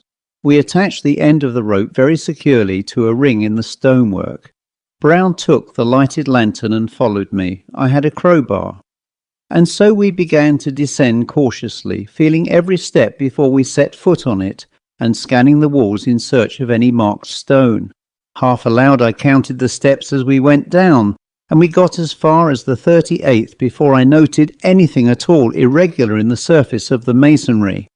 Even here there was no mark, and I began to feel very blank, and to wonder if the abbot's cryptogram could possibly be an elaborate hoax. At the 49th step the staircase ceased. It was with a very sinking heart that I began retracing my steps, and when I was back on the 38th, Brown, with the lantern, being a step or two above me, I scrutinized the little bit of irregularity in the stonework with all my might, but there was no vestige of a mark. Then it struck me that the texture of the surface looked just a little smoother than the rest, or at least in some way different. It might possibly be cement and not stone. I gave it a good blow with my iron bar. There was a decidedly hollow sound, though that might be the result of our being in a well. But there was more. A great flake of cement dropped onto my feet, and I saw marks on the stone underneath. I had tracked the abbot down, my dear Gregory. Even now I think of it with a certain pride. It took but a very few more taps to clear the whole of the cement away, and I saw a slab of stone about 2 feet square, upon which was engraven a cross. Disappointment again, but only for a moment. It was you, Brown, who reassured me by a casual remark. You said, if I remember right, "It's a funny cross. Looks like a lot of eyes." I snatched the lantern out of your hand and saw with inexpressible pleasure that the cross was composed of 7 eyes, 4 in a vertical line, 3 horizontal. The last of the scrolls in the window was explained in the way I had anticipated. Here was my stone with the 7 eyes. So far the abbot's data had been exact, and as I thought of this, the anxiety about the guardian returned upon me with increased force. Still, I wasn't going to retreat now. Without giving myself time to think, I knocked away the cement all round the marked stone and then gave it a prise on the right side with my crowbar. It moved at once, and I saw that it was but a thin, light slab, such as I could easily lift out myself, and that it stopped the entrance to a cavity. I did lift it out unbroken, and set it on the step, for it might be very important to us to be able to replace it. Then I waited for several minutes on the step just above. I don't know why, but I think to see if any dreadful thing would rush out. Nothing happened. Next I lit a candle, and very cautiously I placed it inside the cavity, with some idea of seeing whether there were foul air, and of getting a glimpse of what was inside. There was some foulness of air which nearly extinguished the flame, but in no long time it burned quite steadily. The hole went some little way back, and also on the right and left of the entrance, and I could see some rounded light-coloured objects, within which might be bags. There was no use in waiting. I faced the cavity and looked in. There was nothing immediately in the front of the hole. I put my arm in and felt to the right, very gingerly. "Just give me a glass of cognac, Brown. I'll go on in a moment, Gregory." Well, I felt to the right, and my fingers touched something curved that felt, yes, more or less like leather. Dampish it was, and evidently part of a heavy, full thing. There was nothing, I must say, to alarm one. I grew bolder, and putting both hands in as well as I could, I pulled it to me, and it came. It was heavy, but moved more easily than I had expected. As I pulled it towards the entrance, my left elbow knocked over and extinguished the candle. I got the thing fairly in front of the mouth and began drawing it out. Just then Brown gave a sharp ejaculation and ran quickly up the steps with the lantern. He will tell you why in a moment. Startled as I was, I looked round after him and saw him stand for a minute at the top and then walk away a few yards. Then I heard him call softly, "All right, sir," and went on pulling out the great bag in complete darkness. It hung for an instant on the edge of the hole, then slipped forward onto my chest and put its arms round my neck. "My dear Gregory, I am telling you the exact truth. I believe I am now acquainted with the extremity of terror and repulsion which a man can endure without losing his mind. I can only just manage to tell you now the bare outline of the experience. I was conscious of a most horrible smell of mould, and of a cold kind of face pressed against my own, and moving slowly over it, and of several, I don't know how many, legs or arms or tentacles or something clinging to my body. I screamed out, Brown says, like a beast, and fell away backward from the step on which I stood, and the creature slipped downwards, I suppose, onto that same step. Providentially, the band round me held firm. Brown did not lose his head, and was strong enough to pull me up to the top and get me over the edge quite promptly. How he managed it exactly I don't know, and I think he would find it hard to tell you. I believe he contrived to hide our implements in the deserted building nearby, and with very great difficulty he got me back to the inn. I was in no state to make explanations, and Brown knows no German. But next morning I told the people some tale of having had a bad fall in the abbey ruins, which I suppose they believed. And now, before I go further, I should just like you to hear what Brown's experiences during those few minutes were. Tell the rector, Brown, what you told me. Well, sir, said Brown, speaking low and nervously, it was just this way. Master was busy down in front of the hole, and I was holding the lantern and looking on when I heard something drop in the water from the top, as I thought. So I looked up and I see someone's head looking over at us. I suppose I must have said something, and I held the light up and run up the steps, and my light shone right on the face. That was a bad un, sir, if ever I see one. A holdish man, and the face very much fell in, and laughing, as I thought. And I got up the steps as quick pretty nigh as I'm telling you, and when I was out on the ground there weren't a sign of any person. There hadn't been the time for anyone to get away, let alone a hold chap, and I made sure he warn't crouching down by the well, nor nothink. Next thing I hear master cry out something horrible, and all I see was him hanging out by the rope, and as master says, however I got him up I couldn't tell you. You hear that, Gregory, said Mr. Somerton. Now, does any explanation of that incident strike you? The whole thing is so ghastly and abnormal that I must own it puts me quite off my balance. But the thought did occur to me that possibly the person who set the trap might have come to see the success of his plan. Just so, Gregory, just so. I can think of nothing else so likely, I should say, if such a word had a place anywhere in my story. I think it must have been the abbot. Well, I haven't much more to tell you. I spent a miserable night, Brown sitting up with me. Next day I was no better, unable to get up, no doctor to be had, and if one had been available, I doubt if he could have done much for me. I made Brown write off to you and spent a second terrible night. And Gregory, of this I am sure, and I think it affected me more than the first shock, for it lasted longer. There was someone or something on the watch outside my door the whole night. I almost fancy there were two. It wasn't only the faint noises I heard from time to time all through the dark hours, but there was the smell, the hideous smell of mould. Every rag I had had on me on that first evening I had stripped off and made Brown take it away. I believe he stuffed the things into the stove in his room. And yet the smell was there, as intense as it had been in the well. And what is more, it came from outside the door. But with the first glimmer of dawn it faded out, and the sound ceased too. And that convinced me that the thing or things were creatures of darkness, and could not stand the daylight.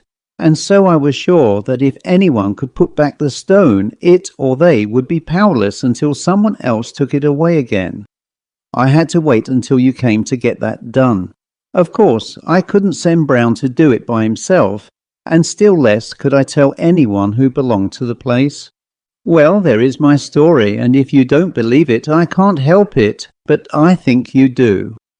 Indeed, said Mr. Gregory, I can find no alternative. I must believe it. I saw the well on the stone myself, and had a glimpse, I thought, of the bags or something else in the hole. And to be plain with you, Somerton, I believe my door was watched last night too. I dare say it was, Gregory, but thank goodness that is over. Have you, by the way, anything to tell about your visit to that dreadful place? Very little, was the answer. Brown and I managed easily enough to get the slab into its place, and he fixed it very firmly with the irons and wedges you had desired him to get. And we contrived to smear the surface with mud so that it looks just like the rest of the wall. One thing I did notice in the carving on the wellhead, which I think must have escaped you. It was a horrid, grotesque shape, perhaps more like a toad than anything else, and there was a label by it inscribed with the two words, Depositum Custodi. Keep the deposit. The end.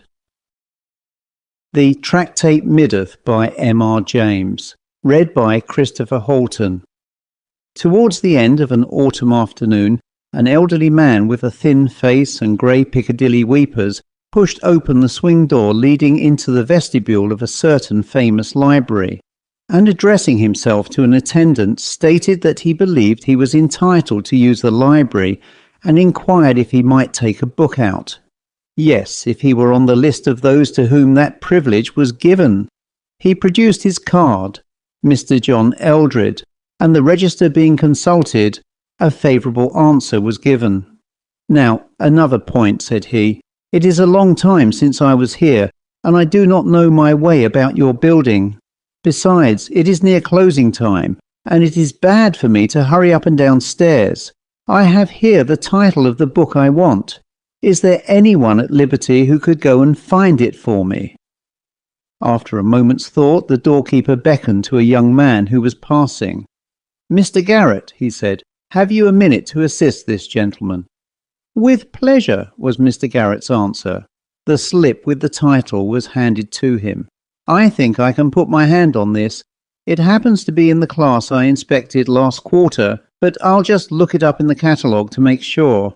I suppose it is that particular edition that you require, sir? Yes, if you please, that and no other, said Mr. Eldred. I am exceedingly obliged to you. Don't mention it, I beg, sir, said Mr. Garrett, and hurried off. I thought so, he said to himself, when his finger, travelling down the pages of the catalogue, stopped at a particular entry.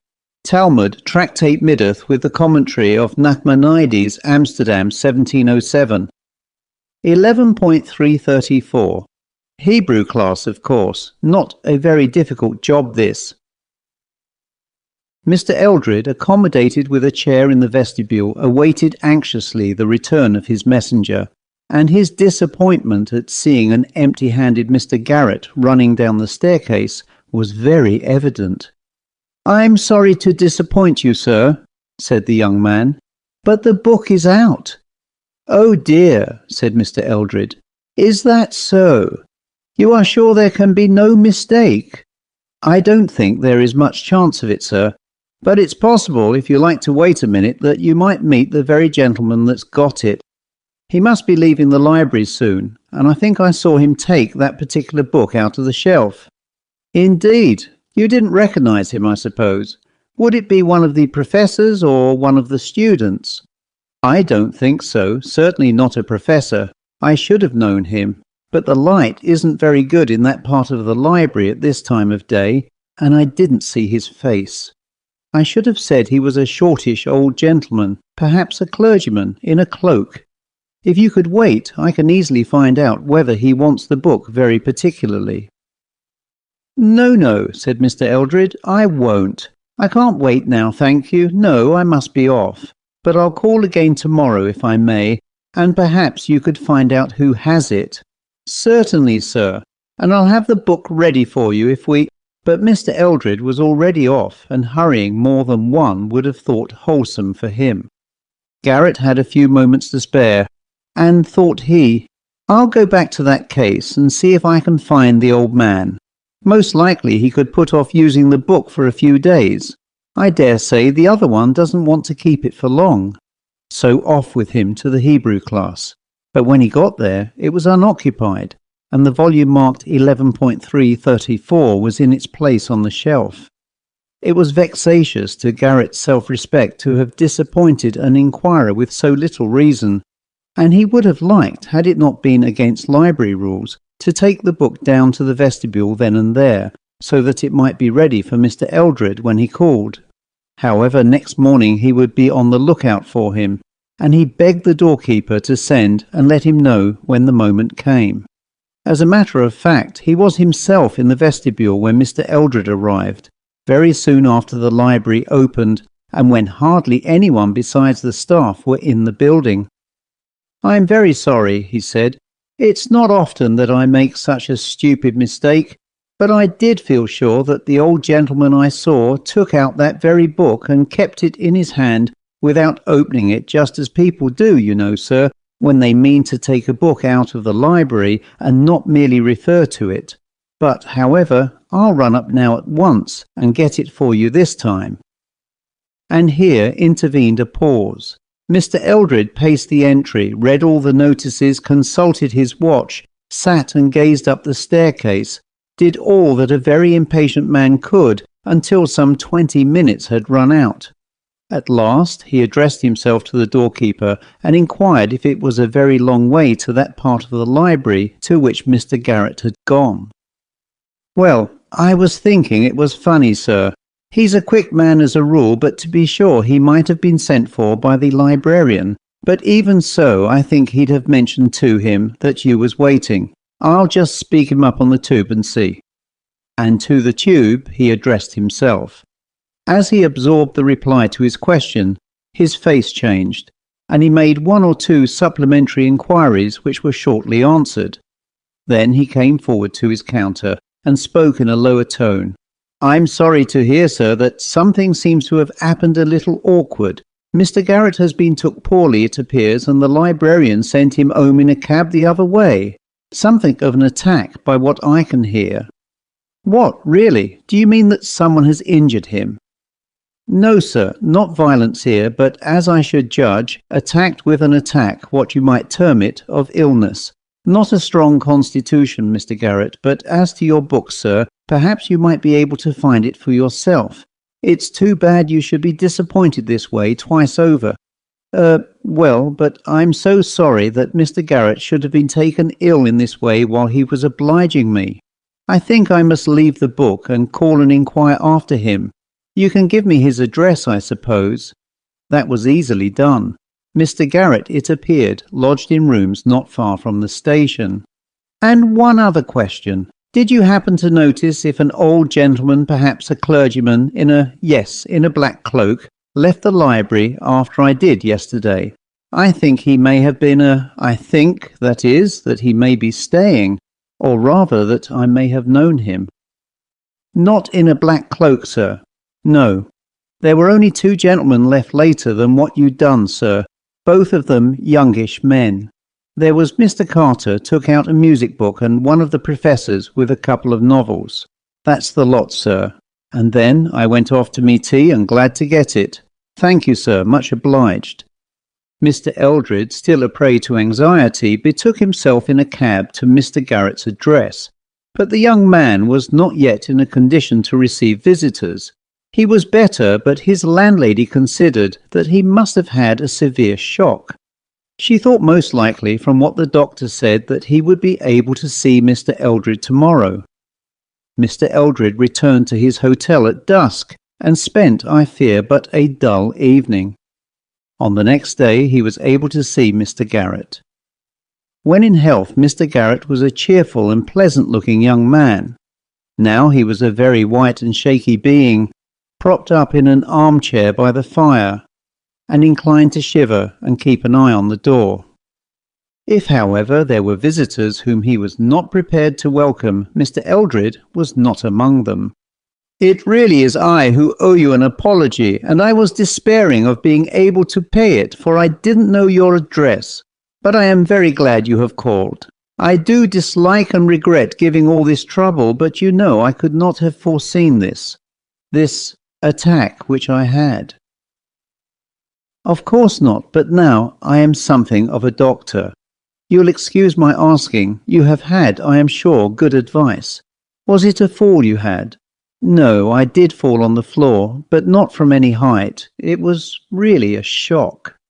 "You mean something startled you? Was it anything you thought you saw?" "Not much thinking in the case, I'm afraid." "Yes, it was something I saw. You remember when you called the first time at the library?" "Yes, of course." "Well, now, let me beg you not to try to describe it. It will not be good for you to recall it, I'm sure." "But indeed, it would be a relief to me to tell anyone like yourself. You might be able to explain it away. It was just when I was going into the class where your book is. Indeed, Mr. Garrett, I insist. Besides, my watch tells me I have but very little time left in which to get my things together and take the train. No, not another word. It would be more distressing to you than you imagine, perhaps. Now, there is just one thing I want to say. I feel that I am really indirectly responsible for this illness of yours, and I think I ought to defray the expense which it has. Eh? But this offer was quite distinctly declined. Mr. Eldred, not pressing it, left almost at once, not, however, before Mr. Garrett had insisted upon his taking a note of the class mark of the Tractate Middoth, which, as he said, Mr. Eldred could at leisure get for himself. But Mr. Eldred did not reappear at the library. William Garrett had another visitor that day in the person of a contemporary and colleague from the library, one George Earle. Earle had been one of those who found Garrett lying insensible on the floor, just inside the class or cubicle opening upon the central alley of a spacious gallery in which the Hebrew books were placed, and Earle had naturally been very anxious about his friend's condition, so as soon as library hours were over, he appeared at the lodgings. "Well," he said after other conversation, "I've no notion what it was that put you wrong, but I've got the idea that there's something wrong in the atmosphere of the library. I know this, that just before we found you I was coming along the gallery with Davis, and I said to him, 'Did ever you know such a musty smell anywhere as there is about here? It can't be wholesome.' Well now, if one goes on living a long time with a smell of that kind, I tell you it was worse than I ever knew it. It must get into the system and break out sometime, don't you think?" Garrett shook his head. "That's all very well about the smell, but it isn't always there, though I've noticed it the last day or two, a sort of unnaturally strong smell of dust. But no, that's not what did for me. It was something I saw. And I want to tell you about it. I went into that Hebrew class to get a book for a man that was inquiring for it down below. Now that same book I'd made a mistake about the day before. I'd been for it for the same man, and made sure that I saw an old parson in a cloak taking it out. I told my man it was out. Off he went to call again next day. I went back to see if I could get it out of the parson. No parson there, and the book on the shelf. Well, yesterday, as I say, I went again. This time, if you please, 10 o'clock in the morning, remember, and as much light as ever you get in those classes. And there was my parson again, back to me, looking at the books on the shelf I wanted. His hat was on the table, and he had a bald head. I waited a second or two, looking at him rather particularly. I tell you, he had a very nasty bald head. It looked to me dry, and it looked dusty, and the streaks of hair across it were much less like hair than cobwebs. Well, I made a bit of a noise on purpose, coughed and moved my feet. He turned round and let me see his face, which I hadn't seen before. I tell you again, I'm not mistaken. Though, for one reason or another, I didn't take in the lower part of his face, I did see the upper part, and it was perfectly dry, and the eyes were very deep sunk, and over them, from the eyebrows to the cheekbone, there were cobwebs, thick. Now that closed me up, as they say, and I can't tell you anything more." What explanations were furnished by Earle of this phenomenon, it does not very much concern us to inquire. At all events, they did not convince Garrett that he had not seen what he had seen. Before William Garrett returned to work at the library, the librarian insisted upon his taking a week's rest and change of air. Within a few days' time, therefore, he was at the station with his bag, looking for a desirable smoking compartment in which to travel to Burnstow-on-Sea, which he had not previously visited. One compartment and one only seemed to be suitable. But just as he approached it, he saw, standing in front of the door, a figure so like one bound up with recent unpleasant associations that, with a sickening qualm, and hardly knowing what he did, he tore open the door of the next compartment and pulled himself into it, as quickly as if death were at his heels. The train moved off, and he must have turned quite faint, for he was next conscious of a smelling bottle being put to his nose. His physician was a nice-looking old lady who, with her daughter, was the only passenger in the carriage. but for this incident it is not very likely that he would have made any overtures to his fellow travellers. As it was, thanks and inquiries and general conversation supervened inevitably, and Garrett found himself provided before the journey's end not only with a physician but with a landlady, for Mrs. Simpson had apartments to let at Burnstow, which seemed in all ways suitable. The place was empty at that season, so that Garrett was thrown a good deal into the society of the mother and daughter. He found them very acceptable company. On the third evening of his stay he was on such terms with them as to be asked to spend the evening in their private sitting room. During their talk it transpired that Garrett's work lay in a library. "Ah, libraries are fine places," said Mrs. Simpson, putting down her work with a sigh. "But for all that, books have played me a sad turn, or rather a book has." "Well, books give me my living, Mrs. Simpson, and I should be sorry to say a word against them.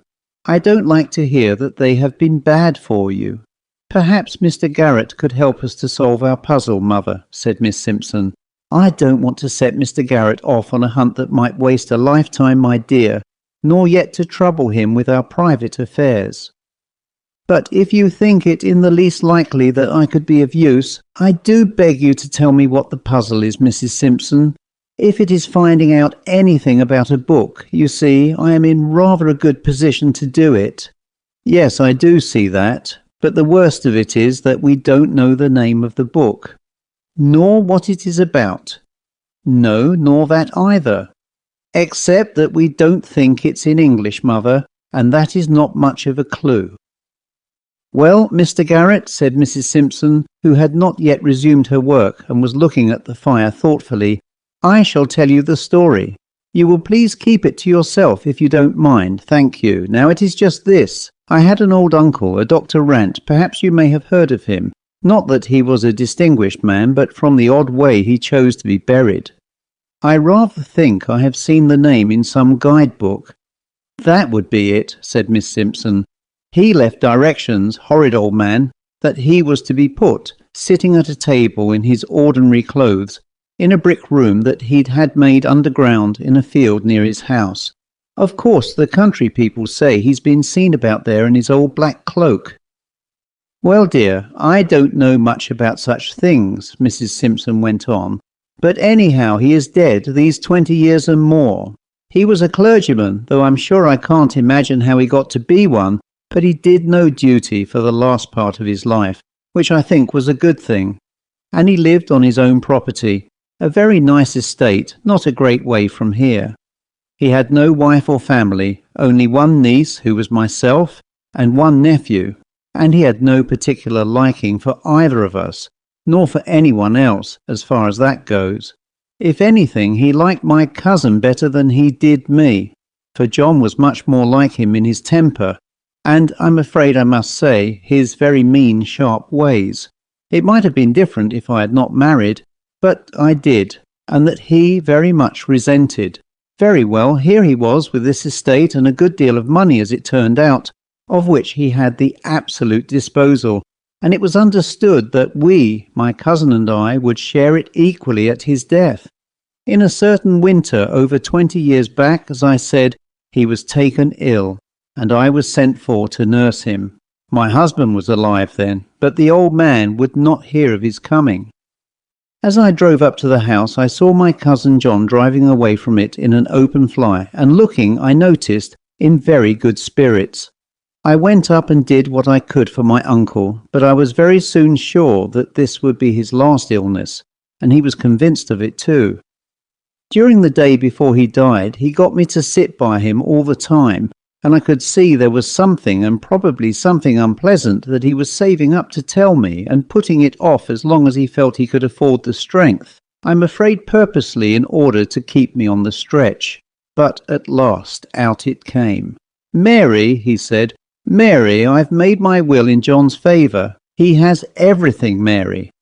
Well, of course, that came as a bitter shock to me, for we, my husband and I, were not rich people, and if he could have managed to live a little easier than he was obliged to do, I felt it might be the prolonging of his life. But I said little or nothing to my uncle, except that he had a right to do what he pleased, partly because I couldn't think of anything to say, and partly because I was sure there was more to come, and so there was. "But Mary," he said, "I'm not very fond of John, and I've made another will in your favour. You can have everything, only you've got to find the will, you see, and I don't mean to tell you where it is." Then he chuckled to himself, and I waited, for again I was sure he hadn't finished. "That's a good girl," he said after a time. "You wait and I'll tell you as much as I told John, but just let me remind you, you can't go into court with what I'm saying to you, for you won't be able to produce any collateral evidence beyond your own word, and John's a man that can do a little hard swearing if necessary." "Very well then, that's understood." Now, I had the fancy that I wouldn't write this will quite in the common way, so I wrote it in a book, Mary, a printed book, and there's several thousand books in this house, but there. You needn't trouble yourself with them, for it isn't one of them. It's in safekeeping elsewhere, in a place where John can go and find it any day if he only knew, and you can't. A good will it is, properly signed and witnessed, but I don't think you'll find the witnesses in a hurry. Still I said nothing. If I had moved at all, I must have taken hold of the old wretch and shaken him. He lay there laughing to himself, and at last he said, "Well, well, you've taken it very quietly, and as I want to start you both on equal terms, and John has a bit of a purchase in being able to go where the book is, I'll tell you just two other things which I didn't tell him. The will's in English, but you won't know that if ever you see it. That's one thing, and another is that when I'm gone you'll find an envelope in my desk directed to you, and inside it's something that would help you to find it, if only you have the wits to use it." In a few hours from that he was gone, and though I made an appeal to John Eldred about it— "John Eldred? I beg your pardon, Mrs. Simpson. I think I've seen a Mr. John Eldred. What is he like to look at?" "It must be 10 years since I saw him. He would be a thin, elderly man now, and unless he has shaved them off, he has that sort of whiskers which people used to call Dundreary or Piccadilly something." "Weepers, yes, that is the man. Where did you come across him, Mr. Garrett?" "I don't know if I could tell you," said Garrett mendaciously. "In some public place. But you hadn't finished." Really, I had nothing much to add, only that John Eldred, of course, paid no attention whatever to my letters, and has enjoyed the estate ever since, while my daughter and I have had to take to the lodging-house business here, which I must say has not turned out by any means so unpleasant as I feared it might. But about the envelope. To be sure, why the puzzle turns on that. Give Mr. Garrett the paper out of my desk. It was a small slip with nothing whatever on it but 5 numerals, not divided or punctuated in any way. 1133-4. Mr. Garrett pondered, but there was a light in his eye. Suddenly he made a face, and then asked, "Do you suppose that Mr. Eldred can have any more clue than you have to the title of the book?" "I have sometimes thought he must," said Mrs. Simpson, "and in this way, that my uncle must have made the will not very long before he died, that I think he said himself, and got rid of the book immediately afterwards. But all his books were very carefully catalogued, and John has the catalogue, and John was most particular that no books whatever should be sold out of the house, and I'm told that he is always journeying about to booksellers and libraries. So I fancy that he must have found out just which books are missing from my uncle's library, of those which are entered in the catalogue, and must be hunting for them." Just so, said Mr. Garrett, and relapsed into thought. No later than next day he received a letter which, as he told Mrs. Simpson with great regret, made it absolutely necessary for him to cut short his stay at Burnstow.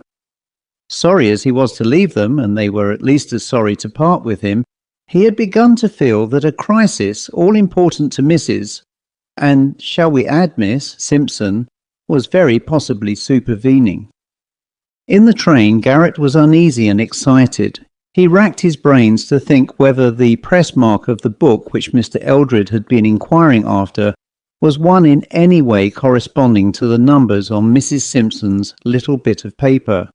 But he found to his dismay that the shock of the previous week had really so upset him that he could neither remember any vestige of the title or nature of the book, or even of the locality to which he had gone to seek it. And yet all other parts of library topography and work were clear as ever in his mind. And another thing, he stamped with annoyance as he thought of it. He had at first hesitated, and then had forgotten to ask Mrs. Simpson for the name of the place where Eldred lived. That, however, he could write about. At least he had his clue in the figures on the paper. If they referred to a press mark in his library, they were only susceptible of a limited number of interpretations. They might be divided into 1, 13, 34, 11, 33, 4, or 11, 3, and 34.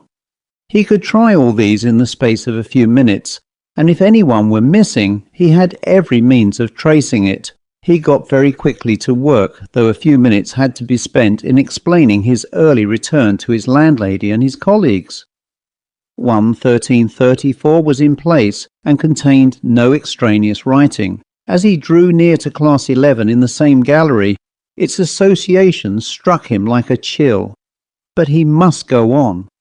After a cursory glance at 1133-4, which first confronted him, and was a perfectly new book, he ran his eye along the line of quartos which fills 11.3.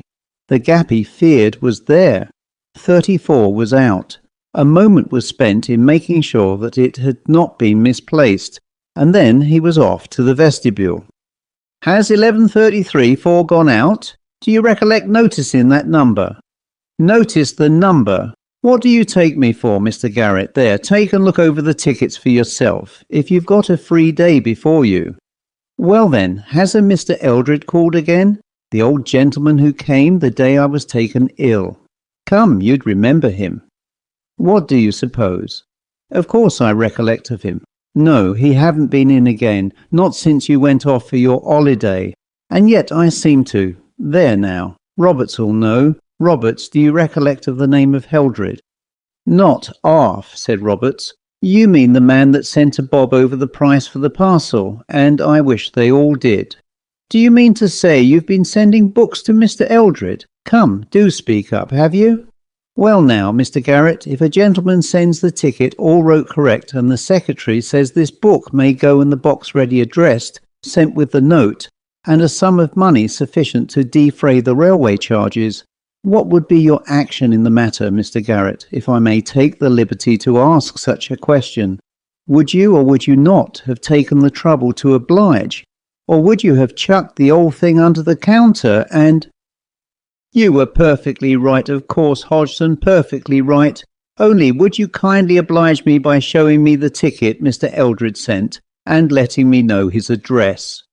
"To be sure, Mr. Garrett, so long as I'm not hectored about and informed that I don't know my duty, I'm willing to oblige in every way feasible to my power. There is the ticket on the file. J. Eldred, 1133-4. Title of work, TALM. Well, there, you can make what you like of it. Not a novel, I should hazard the guess. And here is Mr. Eldred's note applying for the book in question, which I see he terms it a track. Thanks, but the address? There's none on the note." "Ah, indeed. Well now, stay now, Mr. Garrett, I have it. Why, that note come inside of the parcel, which was directed very thoughtful to save all trouble, ready to be sent back with the book inside. And if I have made any mistake in this old transaction, it lays just in the one point that I neglected to enter the address in my little book here what I keep. Not but what I dare say there was good reasons for me not entering of it.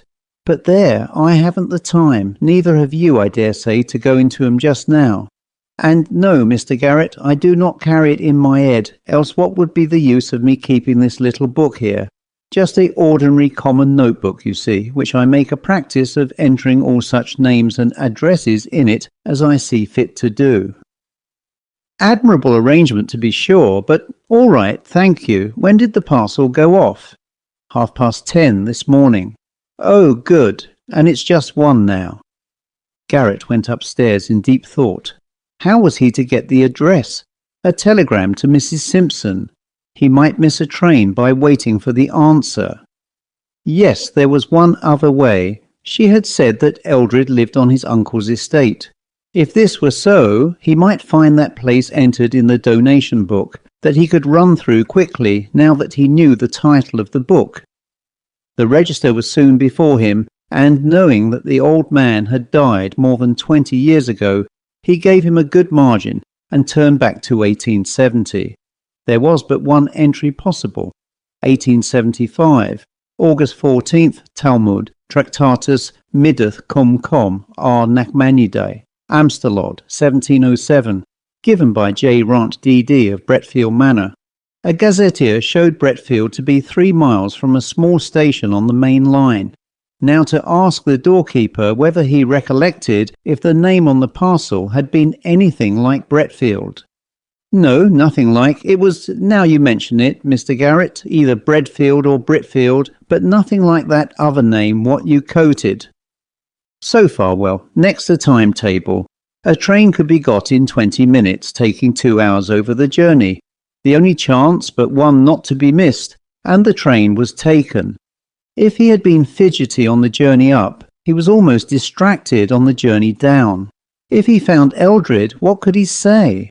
That it had been discovered that the book was a rarity and must be recalled, an obvious untruth, or that it was believed to contain important manuscript notes. Eldred would of course show him the book, from which the leaf would already have been removed. He might perhaps find traces of the removal, a torn edge of a fly-leaf probably, and who could disprove what Eldred was certain to say, that he too had noticed and regretted the mutilation. Altogether the chase seemed very hopeless. The one chance was this. The book had left the library at 10:30. It might not have been put into the first possible train at 11:20.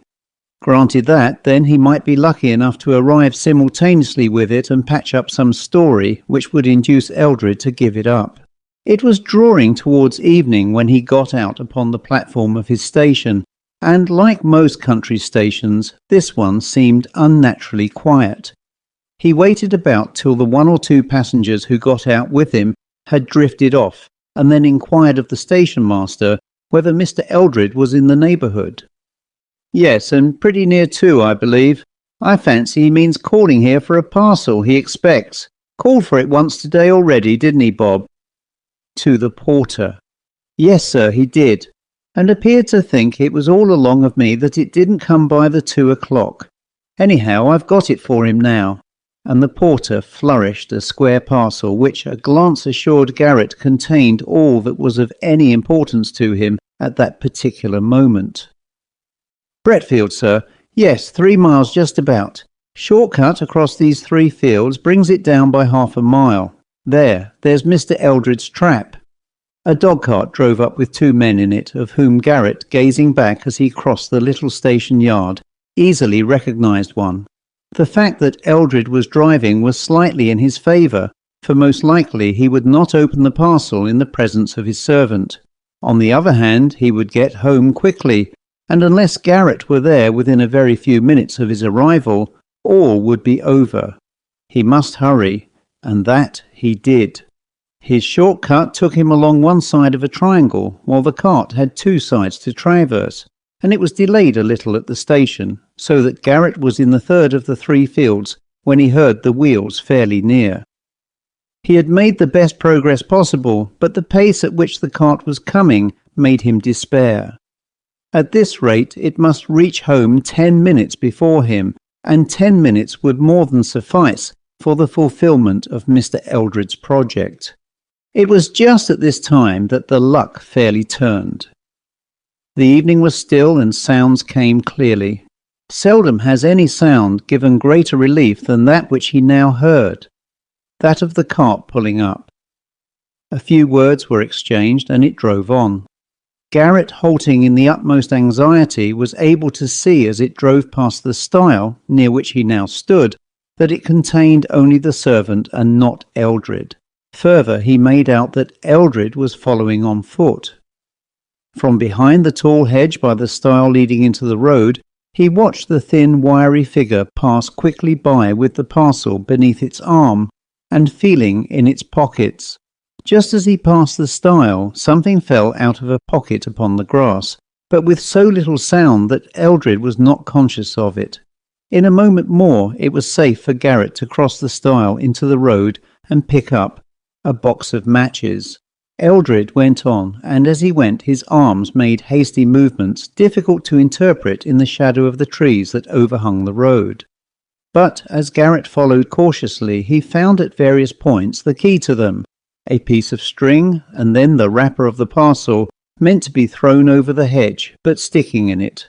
Now Eldred was walking slower, and it could just be made out that he had opened the book and was turning over the leaves. He stopped, evidently troubled by the failing light. Garrett slipped into a gate opening, but still watched. Eldred, hastily looking around, sat down on a felled tree trunk by the roadside and held the open book up close to his eyes. Suddenly he laid it still open on his knee and felt in all his pockets, clearly in vain, and clearly to his annoyance. "You would be glad of your matches now," thought Garrett. Then he took hold of a leaf and was carefully tearing it out, when two things happened.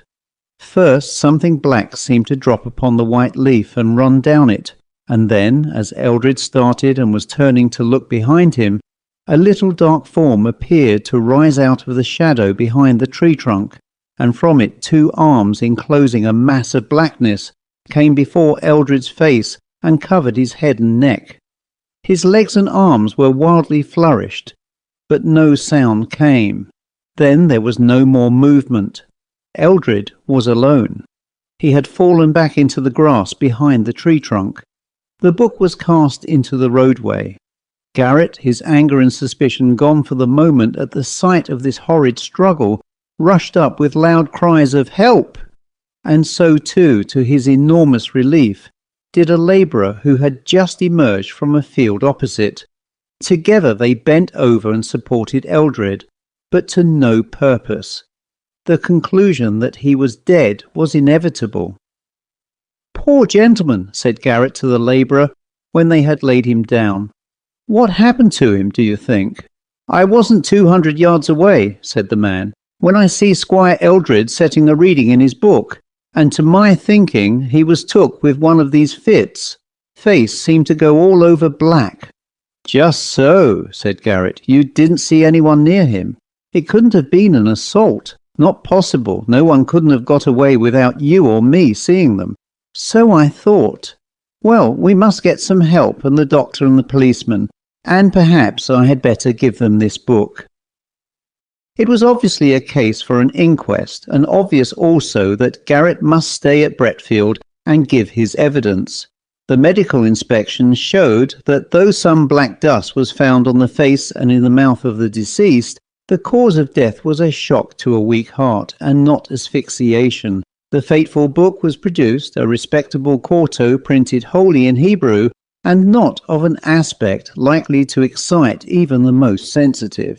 "You say, Mr. Garrett, that the deceased gentleman appeared at the moment before his attack to be tearing a leaf out of this book." "Yes, I think one of the fly-leaves. There is here a fly-leaf partially torn through. It has Hebrew writing on it. Will you kindly inspect it? There are 3 names in English, sir, also, and a date, but I am sorry to say I cannot read Hebrew writing." "Thank you. The names have the appearance of being signatures. They are John Rant, Walter Gibson, and James Frost, and the date is the 20th of July, 1875. Does anyone here know any of these names?" The rector, who was present, volunteered a statement that the uncle of the deceased from whom he inherited had been named Rant. The book being handed to him, he shook a puzzled head. "This is not like any Hebrew I ever learnt." "You are sure that it is Hebrew?" "What? Yes, I suppose. No, my dear sir, you are perfectly right. That is, your suggestion is exactly to the point. Of course, it is not Hebrew at all. It is English, and it is a will." It did not take many minutes to show that here was indeed a will of Dr. John Rant, bequeathing the whole of the property lately held by John Eldred to Mrs. Mary Simpson. Clearly, the discovery of such a document would amply justify Mr. Eldred's agitation. As to the partial tearing of the leaf, the coroner pointed out that no useful purpose could be attained by speculations whose correctness it would never be possible to establish. The Tractate Middoth was naturally taken in charge by the coroner for further investigation, and Mr. Garrett explained privately to him the history of it, and the position of events so far as he knew or guessed them. He returned to his work next day, and on his walk to the station passed the scene of Mr. Eldred's catastrophe. He could hardly leave it without another look, though the recollection of what he had seen there made him shiver even on that bright morning. He walked round with some misgivings behind the felled tree. Something dark that still lay there made him start back for a moment, but it hardly stirred. Looking closer, he saw that it was a thick black mass of cobwebs, and as he stirred it gingerly with his stick, several large spiders ran out of it into the grass. There is no great difficulty in imagining the steps by which William Garrett, from being an assistant in a great library, attained to his present position of prospective owner of Bretfield Manor, now in the occupation of his mother-in-law, Mrs. Mary Simpson. The end. The Stalls of Barchester Cathedral by M.R.James and read by Christopher Holton. This matter began, as far as I am concerned, with the reading of a notice in the obituary section of the Gentleman's Magazine for an early year in the 19th century. On February 26th, at his residence in the Cathedral Close of Barchester, the Venerable John Benwell Haynes, Doctor of Divinity, aged 57, Archdeacon of Sowerbridge and Rector of Pickhill and Candley. He was of College, Cambridge, and where by talent and assiduity he commanded the esteem of his seniors. When, at the usual time, he took his first degree, his name stood high in the list of wranglers. These academical honours procured for him within a short time a fellowship of his college. In the year 1783 he received holy orders and was shortly afterwards presented to the perpetual curacy of Ranxton sub Ash by his friend and patron, the late truly venerable Bishop of Lichfield. His speedy preferments first to a prebend and subsequently to the dignity of precentor in the Cathedral of Barchester form an eloquent testimony to the respect in which he was held and to his eminent qualifications. He succeeded to the archdeaconry upon the sudden decease of Archdeacon Pulteney in 1810. His sermons, ever conformable to the principles of the religion and church which he adorned, displayed in no ordinary degree, without the least trace of enthusiasm, the refinement of the scholar united with the graces of the Christian. Free from sectarian violence and informed by the spirit of the truest charity, they will long dwell in the memories of his hearers. Here a further omission. The productions of his pen include an able defence of episcopacy, which, though often perused by the author of this tribute to his memory, afford but one additional instance of the want of liberality and enterprise, which is a too common characteristic of the publishers of our generation. His published works are, indeed, confined to a spirited and elegant version of the Argonautica of Valerius Flaccus, a volume of discourses upon the several events in the life of Joshua, delivered in his cathedral, and a number of the charges which he pronounced at various visitations to the clergy of his archdeaconry. These are distinguished by etc., etc. The urbanity and hospitality of the subject of these lines will not readily be forgotten by those who enjoyed his acquaintance. His interest in the venerable and awful pile under whose hoary vault he was so punctual an attendant, and particularly in the musical portion of its rites, might be termed filial, and formed a strong and delightful contrast to the polite indifference displayed by too many of our cathedral dignitaries at the present time. The final paragraph, after informing us that Dr. Haynes died a bachelor, says, "It might have been augured that an existence so placid and benevolent would have been terminated in a ripe old age by a dissolution equally gradual and calm. But how unsearchable are the workings of Providence! The peaceful and retired seclusion amid which the honoured evening of Dr. Haynes's life was mellowing to its close was destined to be disturbed, nay shattered, by a tragedy as appalling as it was unexpected, the morning of the 26th of February. But perhaps I shall do better to keep back the remainder of the narrative until I have told the circumstances which led up to it. These, as far as they are now accessible, I have derived from another source.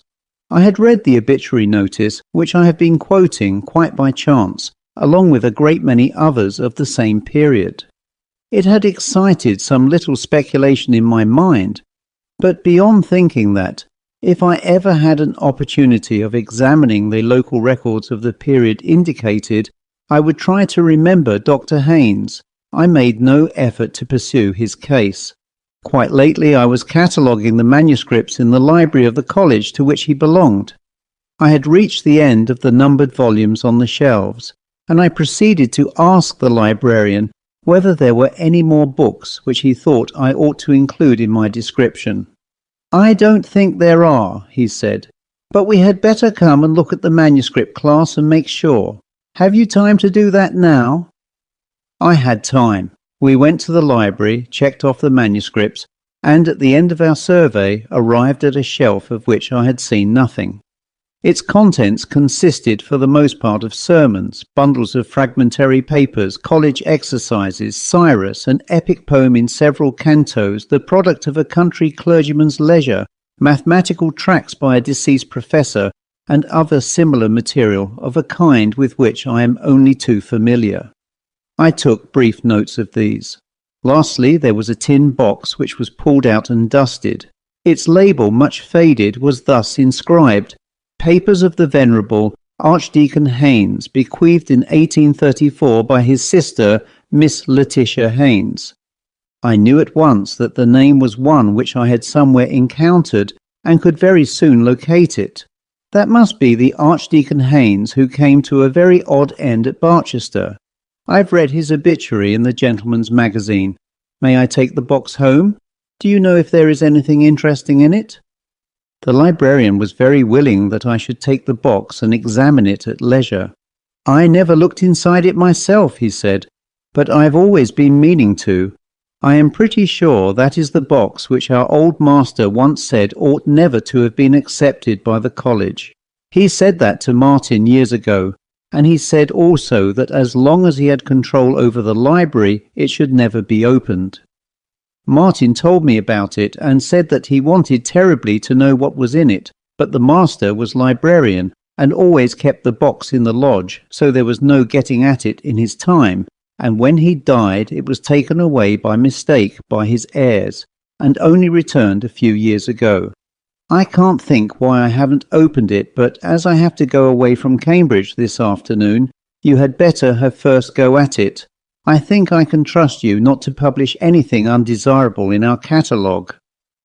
I took the box home and examined its contents, and thereafter consulted the librarian as to what should be done about publication, and since I have his leave to make a story out of it, provided I disguise the identity of the people concerned, I will try what can be done. The materials are, of course, mainly journals and letters. How much I shall quote and how much epitomize must be determined by considerations of space. The proper understanding of the situation has necessitated a little not very arduous research, which has been greatly facilitated by the excellent illustrations and text of the Barchester volume in Bell's Cathedral series. When you enter the choir of Barchester Cathedral now, you pass through a screen of metal and coloured marbles, designed by Sir Gilbert Scott, and find yourself in what I must call a very bare and odiously furnished place. The stalls are modern, without canopies. The places of the dignitaries and the names of the prebends have fortunately been allowed to survive, and are inscribed on small brass plates affixed to the stalls. The organ is in the triforium, and what is seen of the case is Gothic. The reredos and its surroundings are like every other. Careful engravings of 100 years ago show a very different state of things. The organ is on a massive classical screen. The stalls are also classical and very massive. There is a baldacchino of wood over the altar, with urns upon its corners. Farther east is a solid altar screen, classical in design of wood, with a pediment in which is a triangle surrounded by rays, enclosing certain Hebrew letters in gold. Cherubs contemplate these. There is a pulpit with a great sounding board at the eastern end of the stalls on the north side, and there is a black and white marble pavement. 2 ladies and a gentleman are admiring the general effect.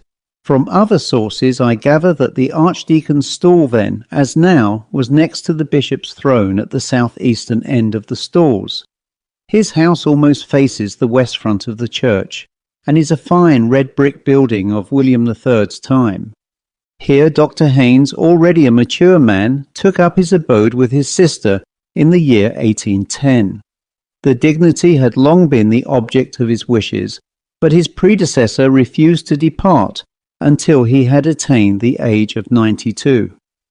About a week after he had held a modest festival in celebration of that 92nd birthday, there came a morning late in the year when Dr. Haynes, hurrying cheerfully into his breakfast room, rubbing his hands and humming a tune, was greeted and checked in his genial flow of spirits by the sight of his sister, seated indeed in her usual place behind the tea-urn, but bowed forward and sobbing unrestrainedly into her handkerchief.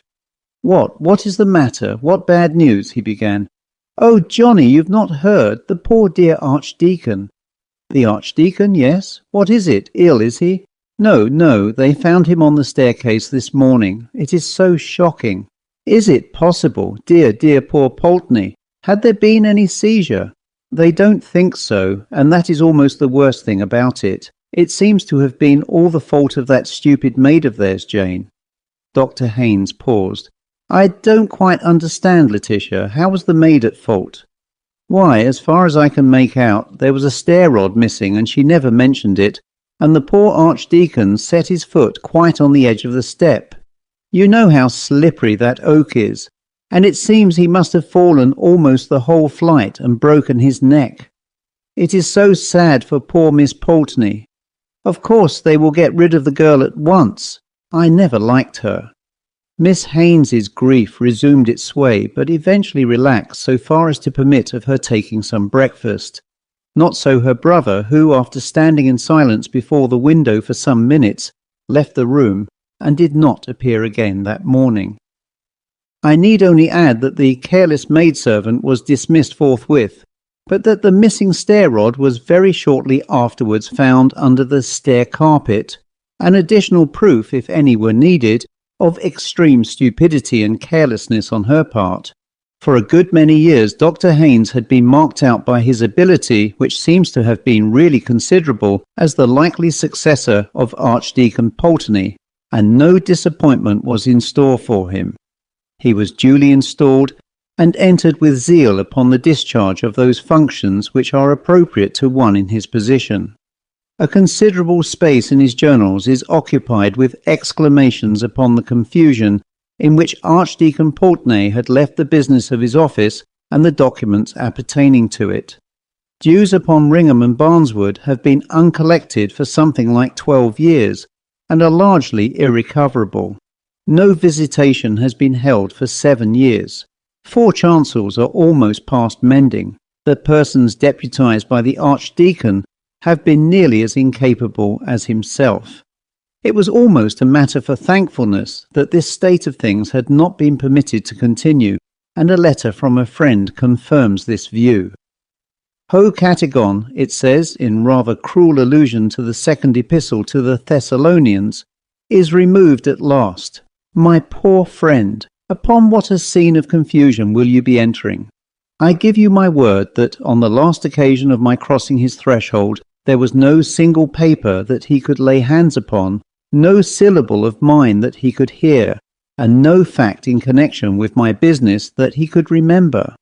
But now, thanks to a negligent maid and a loose stair carpet, there is some prospect that necessary business will be transacted without a complete loss alike of voice and temper. This letter was tucked into a pocket in the cover of one of the diaries. There can be no doubt of the new Archdeacon's zeal and enthusiasm. Give me but time to reduce to some semblance of order the innumerable errors and complications with which I am confronted, and I shall gladly and sincerely join with the aged Israelite in the canticle which too many, I fear, pronounce but with their lips. This reflection I find not in a diary but a letter. The doctor's friends seem to have returned his correspondence to his surviving sister. He does not confine himself, however, to reflections. His investigation of the rights and duties of his office are very searching and businesslike, and there is a calculation in one place that a period of 3 years will just suffice to set the business of the archdeaconry upon a proper footing. The estimate appears to have been an exact one. For just 3 years he is occupied in reforms, but I look in vain at the end of that time for the promised nunc dimittis. He has now found a new sphere of activity. Hitherto his duties have precluded him from more than an occasional attendance at the cathedral services. Now he begins to take an interest in the fabric and the music. Upon his struggles with the organist, an old gentleman who had been in office since 1786, I have no time to dwell. They were not attended with any marked success. More to the purpose is his sudden growth of enthusiasm for the cathedral itself and its furniture. There is a draft of a letter to Sylvanus Urban, which I do not think was ever sent, describing the stalls in the choir. As I have said, these were of fairly late date, of about the year 1700 in fact. The archdeacon's stall, situated at the southeast end, west of the episcopal throne, now so worthily occupied by the truly excellent prelate who adorns the See of Barchester, is distinguished by some curious ornamentation. In addition to the arms of Dean West, by whose efforts the whole of the internal furniture of the choir was completed, the prayer desk is terminated at the eastern extremity by 3 small but remarkable statuettes in the grotesque manner. One is an exquisitely modelled figure of a cat, whose crouching posture suggests with admirable spirit the suppleness, vigilance and craft of the redoubted adversary of the genus Mus. Opposite to this is a figure seated upon a throne and invested with the attributes of royalty, but it is no earthly monarch whom the carver has sought to portray. His feet are studiously concealed by the long robe in which he is draped, but neither the crown nor the cap which he wears suffice to hide the prick ears and curving horns which betray his Tartarian origin, and the hand which rests upon his knee is armed with talons of horrifying length and sharpness. Between these two figures stands a shape muffled in a long mantle. This might at first sight be mistaken for a monk or friar of orders grey, for the head is cowled, and a knotted cord depends from somewhere about the waist. A slight inspection, however, will lead to a very different conclusion. The knotted cord is quickly seen to be a halter, held by a hand all but concealed within the draperies, while the sunken features and, horrid to relate, the rent flesh upon the cheekbones proclaim the King of Terrors. These figures are evidently the production of no unskilled chisel, and should it chance that any of your correspondents are able to throw light upon their origin and significance, my obligations to your valuable miscellany will be largely increased. There is more description in the paper, and seeing that the woodwork in question has now disappeared, it has a considerable interest. A paragraph at the end is worth quoting. Some late researches among the chapter accounts have shown me that the carving of the stalls was not, as was very usually reported, the work of Dutch artists, but was executed by a native of this city or district named Austin. The timber was procured from an oak copse in the vicinity, the property of the dean and chapter, known as Holywood. Upon a recent visit to the parish within whose boundaries it is situated, I learned from the aged and truly respectable incumbent that traditions still lingered amongst the inhabitants of the great size and age of the oaks employed to furnish the materials of the stately structure which has been, however imperfectly, described in the above lines. Of one in particular, which stood near the centre of the grove, it is remembered that it was known as the Hanging Oak. The propriety of that title is confirmed by the fact that a quantity of human bones was found in the soil about its roots, and that at certain times of the year it was the custom for those who wished to secure a successful issue to their affairs, whether of love or the ordinary business of life, to suspend from its boughs small images or puppets rudely fashioned of straw, twigs, or the like, rustic materials. So much for the Archdeacon's archaeological investigations. To return to his career as it is to be gathered from his diaries. Those of his first 3 years of hard and careful work show him throughout in high spirits, and doubtless during this time that reputation for hospitality and urbanity which is mentioned in his obituary notice was well deserved. After that, as time goes on, I see a shadow coming over him, destined to develop into utter blackness, which I cannot but think must have been reflected in his outward demeanour. He commits a good deal of his fears and troubles to his diary. There was no other outlet for them. He was unmarried, and his sister was not always with him. But I am much mistaken if he has told all that he might have told. A series of extracts shall be given. August 30th, 1816. The days begin to draw in more perceptibly than ever. Now that the archdeaconry papers are reduced to order, I must find some further employment for the evening hours of autumn and winter. It is a great blow that Letitia's health will not allow her to stay through these months. Why not go on with my defence of episcopacy? It may be useful. September 15. Letitia has left me for Brighton. October 11. Candles lit in the choir for the first time at evening prayers. It came as a shock. I find that I absolutely shrink from the dark season. November 17th. Much struck by the character of the carving on my desk. I do not know that I had ever carefully noticed it before. My attention was called to it by an accident. During the Magnificat I was, I regret to say, almost overcome with sleep. My hand was resting on the back of the carved figure of a cat, which is the nearest to me of the 3 figures on the end of my stall. I was not aware of this, for I was not looking in that direction until I was startled by what seemed a softness, a feeling as of rather rough and coarse fur, and a sudden movement, as if the creature were twisting round its head to bite me.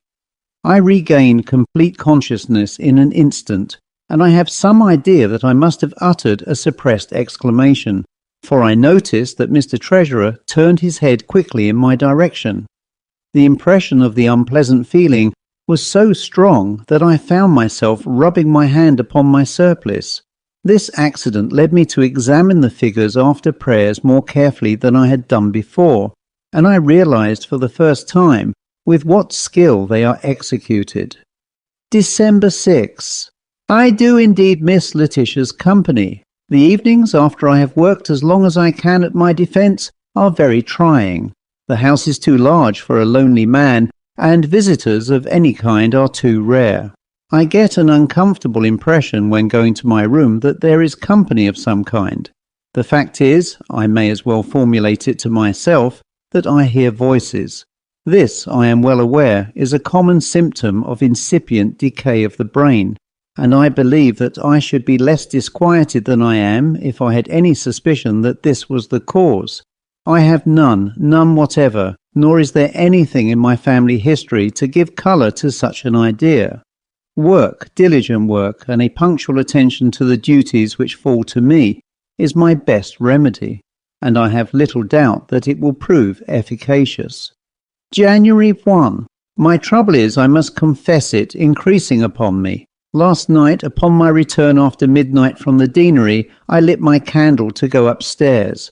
I was nearly at the top when something whispered to me, "Let me wish you a happy new year." I could not be mistaken. It spoke distinctly and with a peculiar emphasis.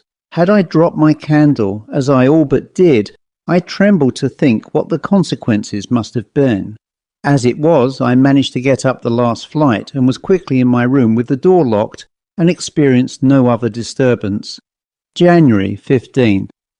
I had occasion to come downstairs last night to my workroom for my watch, which I had inadvertently left on my table when I went up to bed.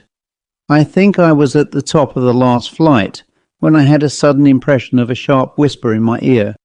Take care. I clutched the balusters and naturally looked round at once. Of course, there was nothing. After a moment I went on. It was no good turning back. But I had, as nearly as possible, fallen. A cat, a large one by the feel of it, slipped between my feet. But again, of course, I saw nothing. It may have been the kitchen cat, but I do not think it was. February 27. A curious thing last night, which I should like to forget. Perhaps if I put it down here I may see it in its true proportion.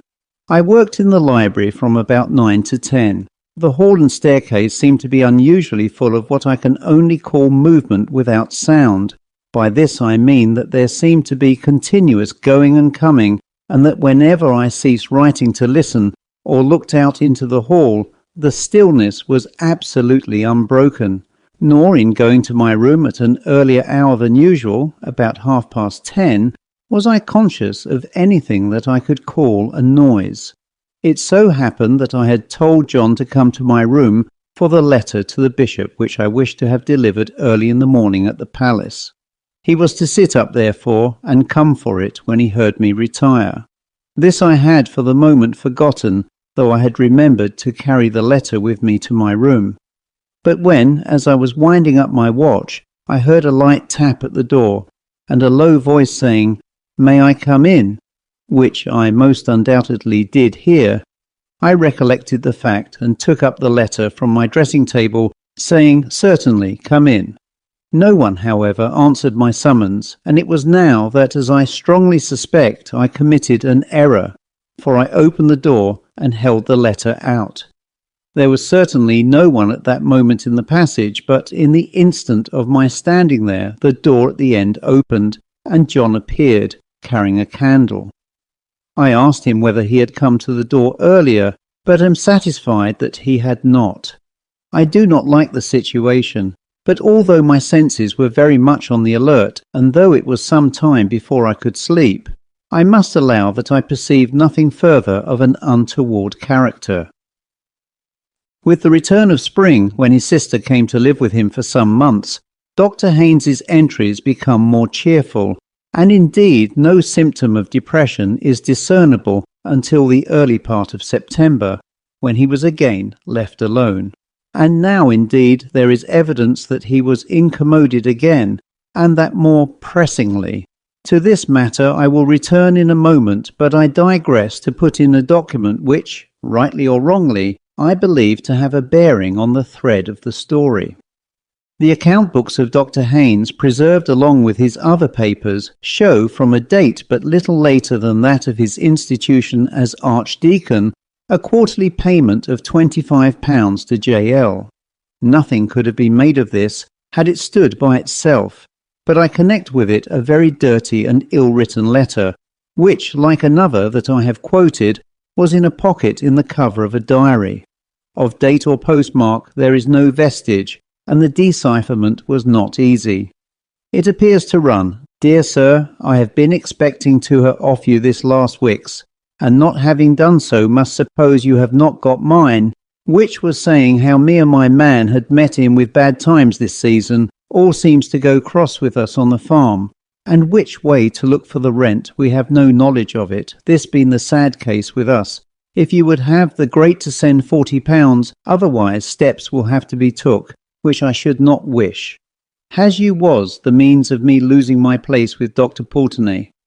I think it is only just what I am asking, and you know best what I could say if I was put to it, but I do not wish anything of that unpleasant nature, being one that always wished to have everything pleasant about me. Your obedient servant, Jane Lee. About the time at which I suppose this letter to have been written there is in fact a payment of £40 to J.L. We return to the diary. October 22. At evening prayers during the Psalms I had that same experience which I recollect from last year. I was resting my hand on one of the carved figures as before. I usually avoid that of the cat now, and I was going to have said a change came over it, but that seems attributing too much importance to what must, after all, be due to some physical affection in myself. At any rate, the wood seemed to become chilly and soft, as if made of wet linen. I can assign the moment at which I became sensible of this. The choir was singing the words, "Set thou an ungodly man to be ruler over him, and let Satan stand at his right hand." The whispering in my house was more persistent tonight. I seemed not to be rid of it in my room. I have not noticed this before. A nervous man, which I am not and hope I am not becoming, would have been much annoyed, if not alarmed, by it. The cat was on the stairs tonight. I think it sits there always. There is no kitchen cat. November 15.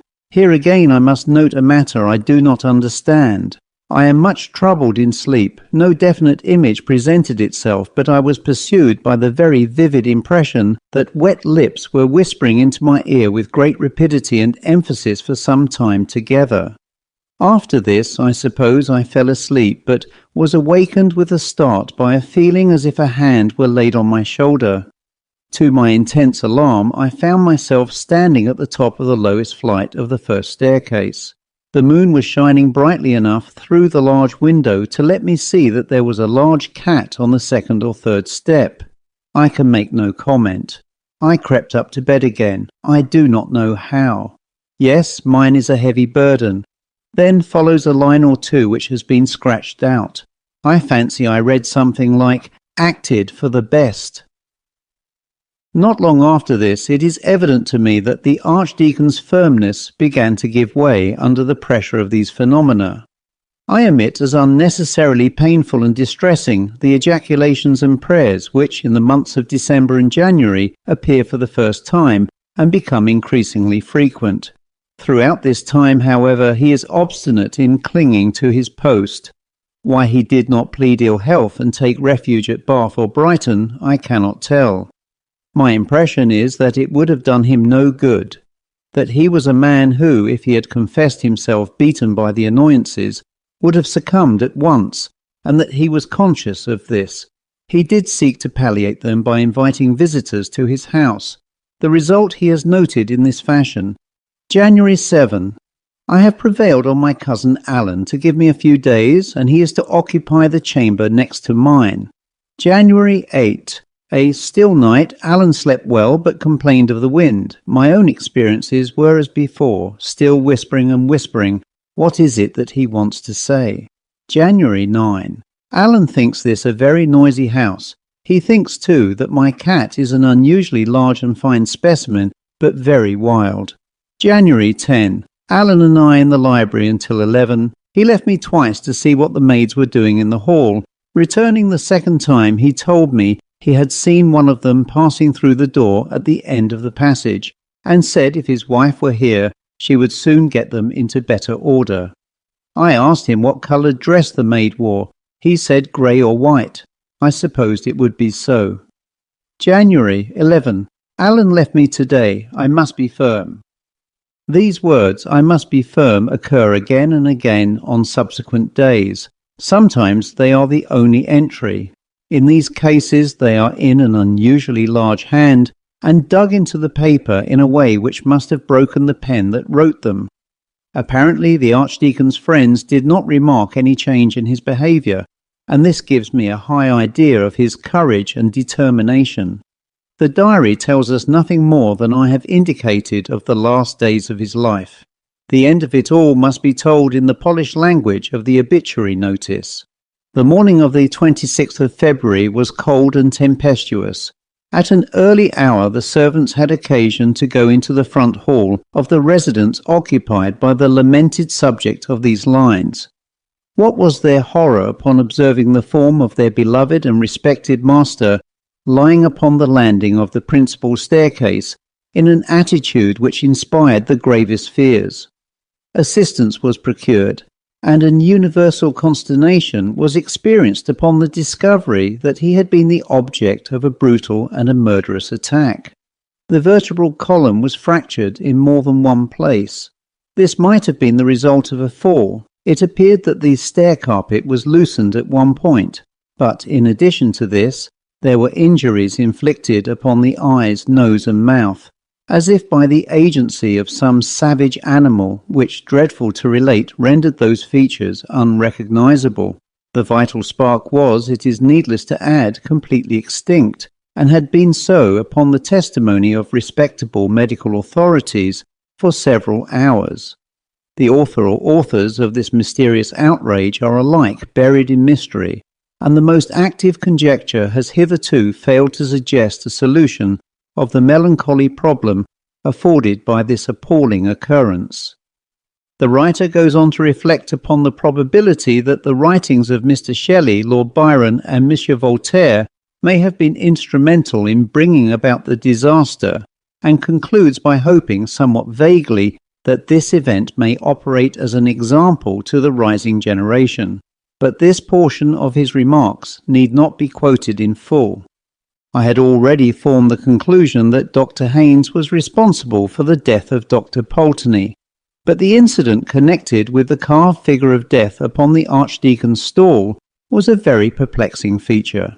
The conjecture that it had been cut out of the wood of the hanging oak was not difficult, but seemed impossible to substantiate. However, I paid a visit to Barchester, partly with the view of finding out whether there were any relics of the woodwork to be heard of. I was introduced by one of the canons to the curator of the local museum, who was, my friend said, more likely to be able to give me information on the point than anyone else. I told this gentleman of the description of certain carved figures and arms formerly on the stalls, and asked whether any had survived. He was able to show me the arms of Dean West and some other fragments. These, he said, had been got from an old resident who had also once owned a figure, perhaps one of those which I was inquiring for. There was a very odd thing about that figure, he said. The old man who had it told me that he picked it up in a woodyard, whence he had obtained the still extant pieces, and had taken it home for his children. On the way home he was fiddling about with it, and it came in two in his hands, and a bit of paper dropped out. This he picked up, and, just noticing that there was writing on it, put it into his pocket, and subsequently into a vase on his mantelpiece. I was at his house not very long ago, and happened to pick up the vase and turn it over to see whether there were any marks on it, and the paper fell into my hand. The old man, on my handing it to him, told me the story I have told you, and said I might keep the paper. It was crumpled and rather torn, so I have mounted it on a card which I have here. If you can tell me what it means, I shall be very glad, and also, I may say, a good deal surprised. He gave me the card. The paper was quite legibly inscribed in an old hand, and this is what was on it.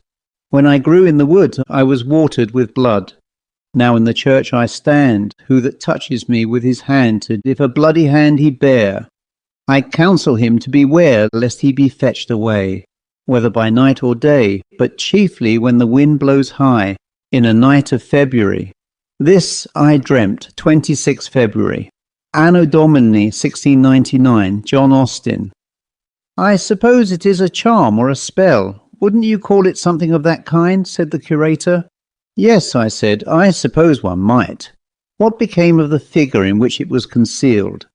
Oh, I forgot, said he. The old man told me it was so ugly and frightened his children so much that he burnt it. The end.